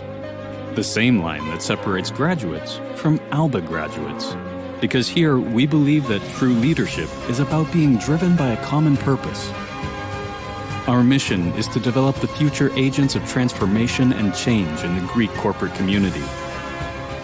With a broad portfolio of MBA and MSc programs in a variety of fields and sectors. With an enviable record of employability and placement in senior positions, it's clear that the job market acknowledges ALBA graduates as true leaders. So go ahead, live and lead by our values, and future-proof your career.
Everything and nothing has changed. Even if the world feels uncertain, it's reassuring to know things that were important before still matter today. Connecting people, sharing ideas, and solving problems. These things will always be in our DNA. Working across borders, helping to keep doors open, business flowing, and continuing to realize the hopes and ambitions of our customers and colleagues.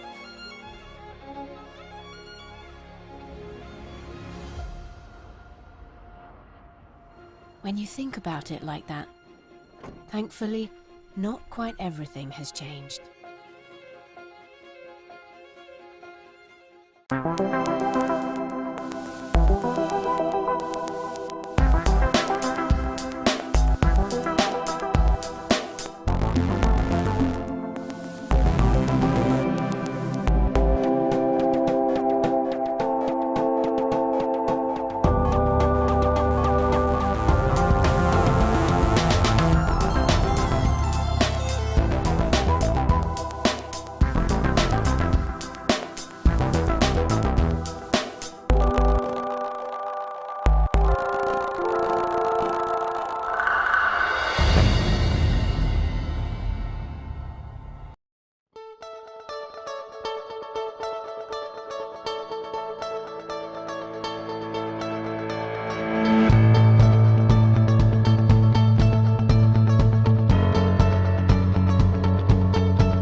There is a fine line that separates managers from leaders, executives from visionaries, businessmen from pioneers.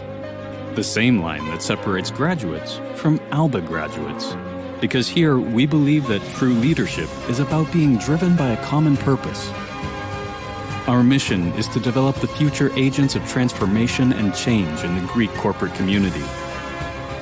With a broad portfolio of MBA and MSc programs in a variety of fields and sectors. With an enviable record of employability and placement in senior positions, it's clear that the job market acknowledges Alba graduates as true leaders. So go ahead, live and lead by our values, and future-proof your career.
Everything and nothing has changed.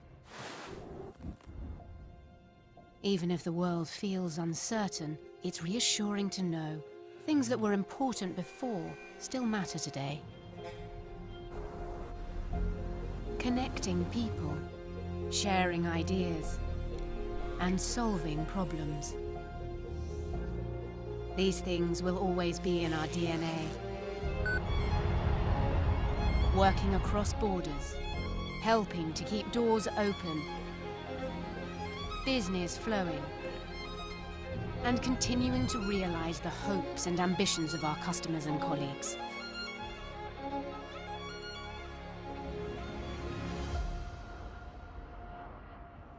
When you think about it like that, thankfully, not quite everything has changed.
There is a fine line that separates managers from leaders, executives from visionaries, businessmen from pioneers.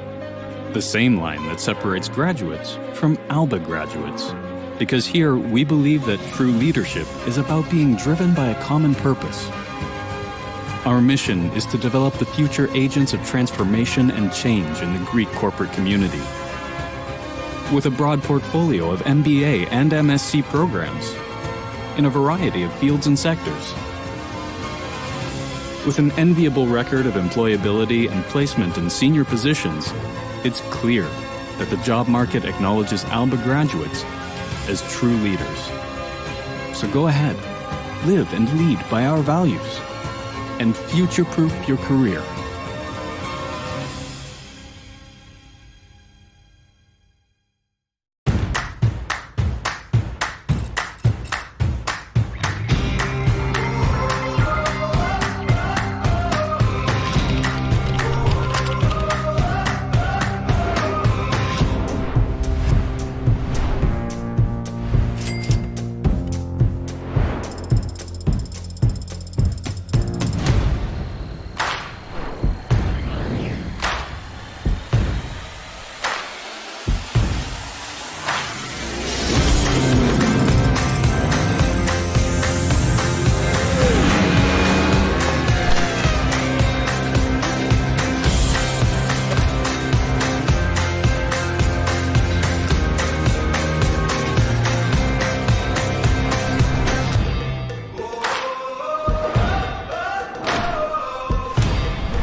Everything and nothing has changed.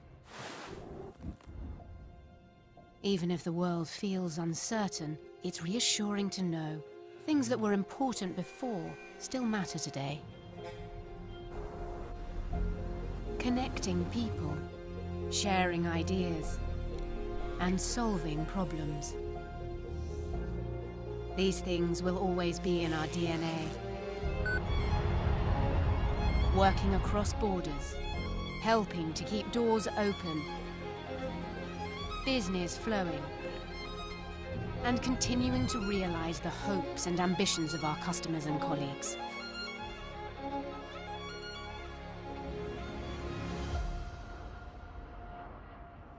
When you think about it like that, thankfully, not quite everything has changed.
There is a fine line that separates managers from leaders, executives from visionaries, businessmen from pioneers.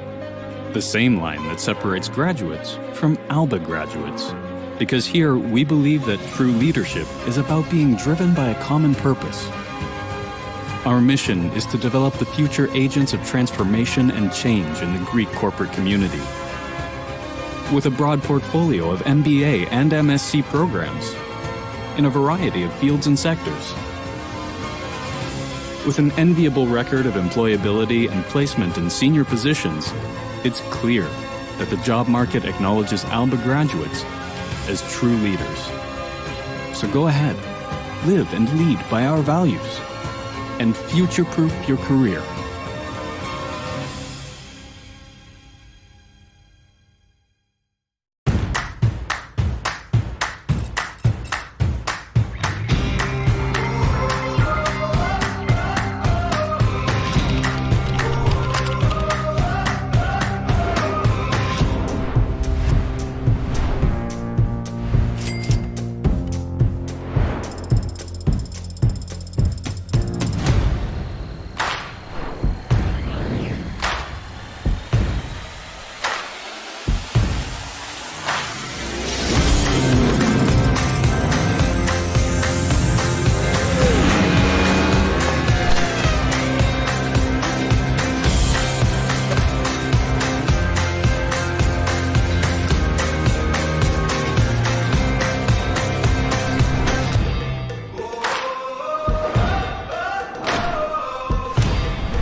Everything and nothing has changed.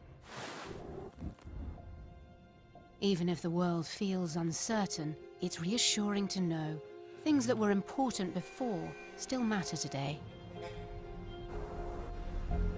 Connecting people, sharing ideas, and solving problems.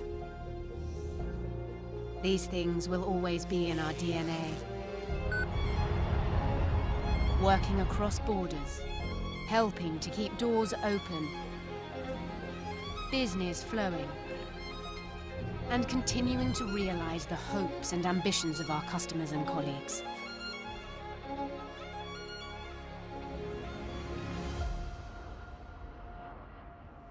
When you think about it like that, thankfully, not quite everything has changed.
There's a fine line that separates managers from leaders, executives from visionaries, businessmen from pioneers.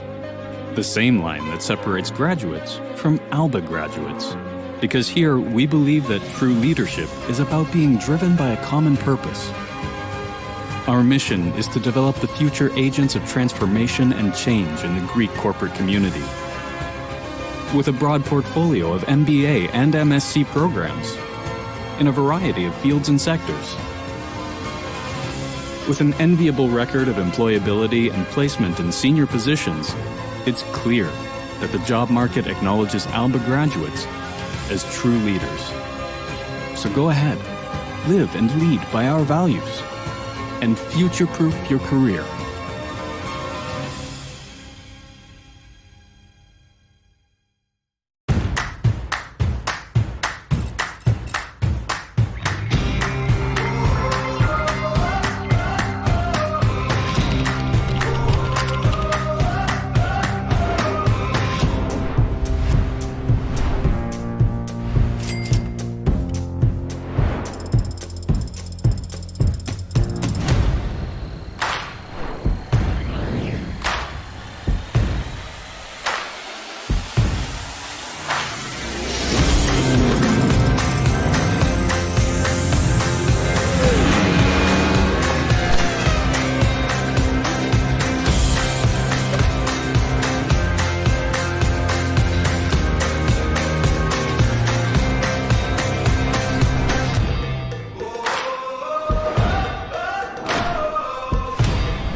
Everything and nothing has changed.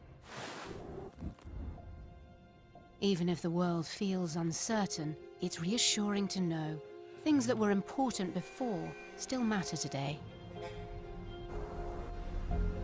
Connecting people, sharing ideas, and solving problems. These things will always be in our DNA. Working across borders, helping to keep doors open, business flowing, and continuing to realize the hopes and ambitions of our customers and colleagues.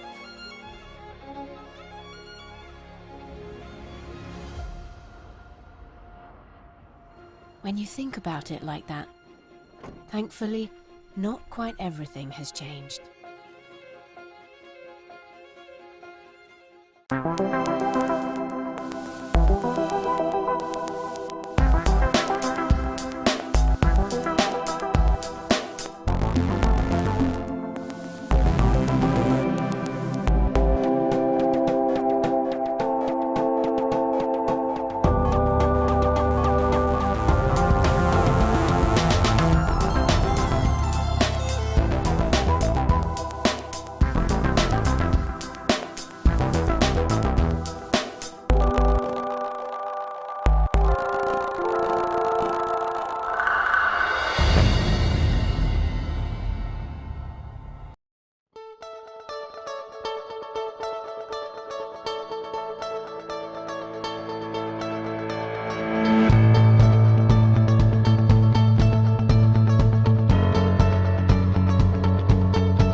There is a fine line that separates managers from leaders, executives from visionaries, businessmen from pioneers. The same line that separates graduates from Alba graduates. Because here we believe that true leadership is about being driven by a common purpose. Our mission is to develop the future agents of transformation and change in the Greek corporate community. With a broad portfolio of MBA and MSc programs in a variety of fields and sectors. With an enviable record of employability and placement in senior positions, it's clear that the job market acknowledges Alba graduates as true leaders. So go ahead, live and lead by our values, and future-proof your career.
nothing has changed. Even if the world feels uncertain, it's reassuring to know things that were important before still matter today. Connecting people, sharing ideas, and solving problems. These things will always be in our DNA. Working across borders, helping to keep doors open, business flowing, and continuing to realize the hopes and ambitions of our customers and colleagues.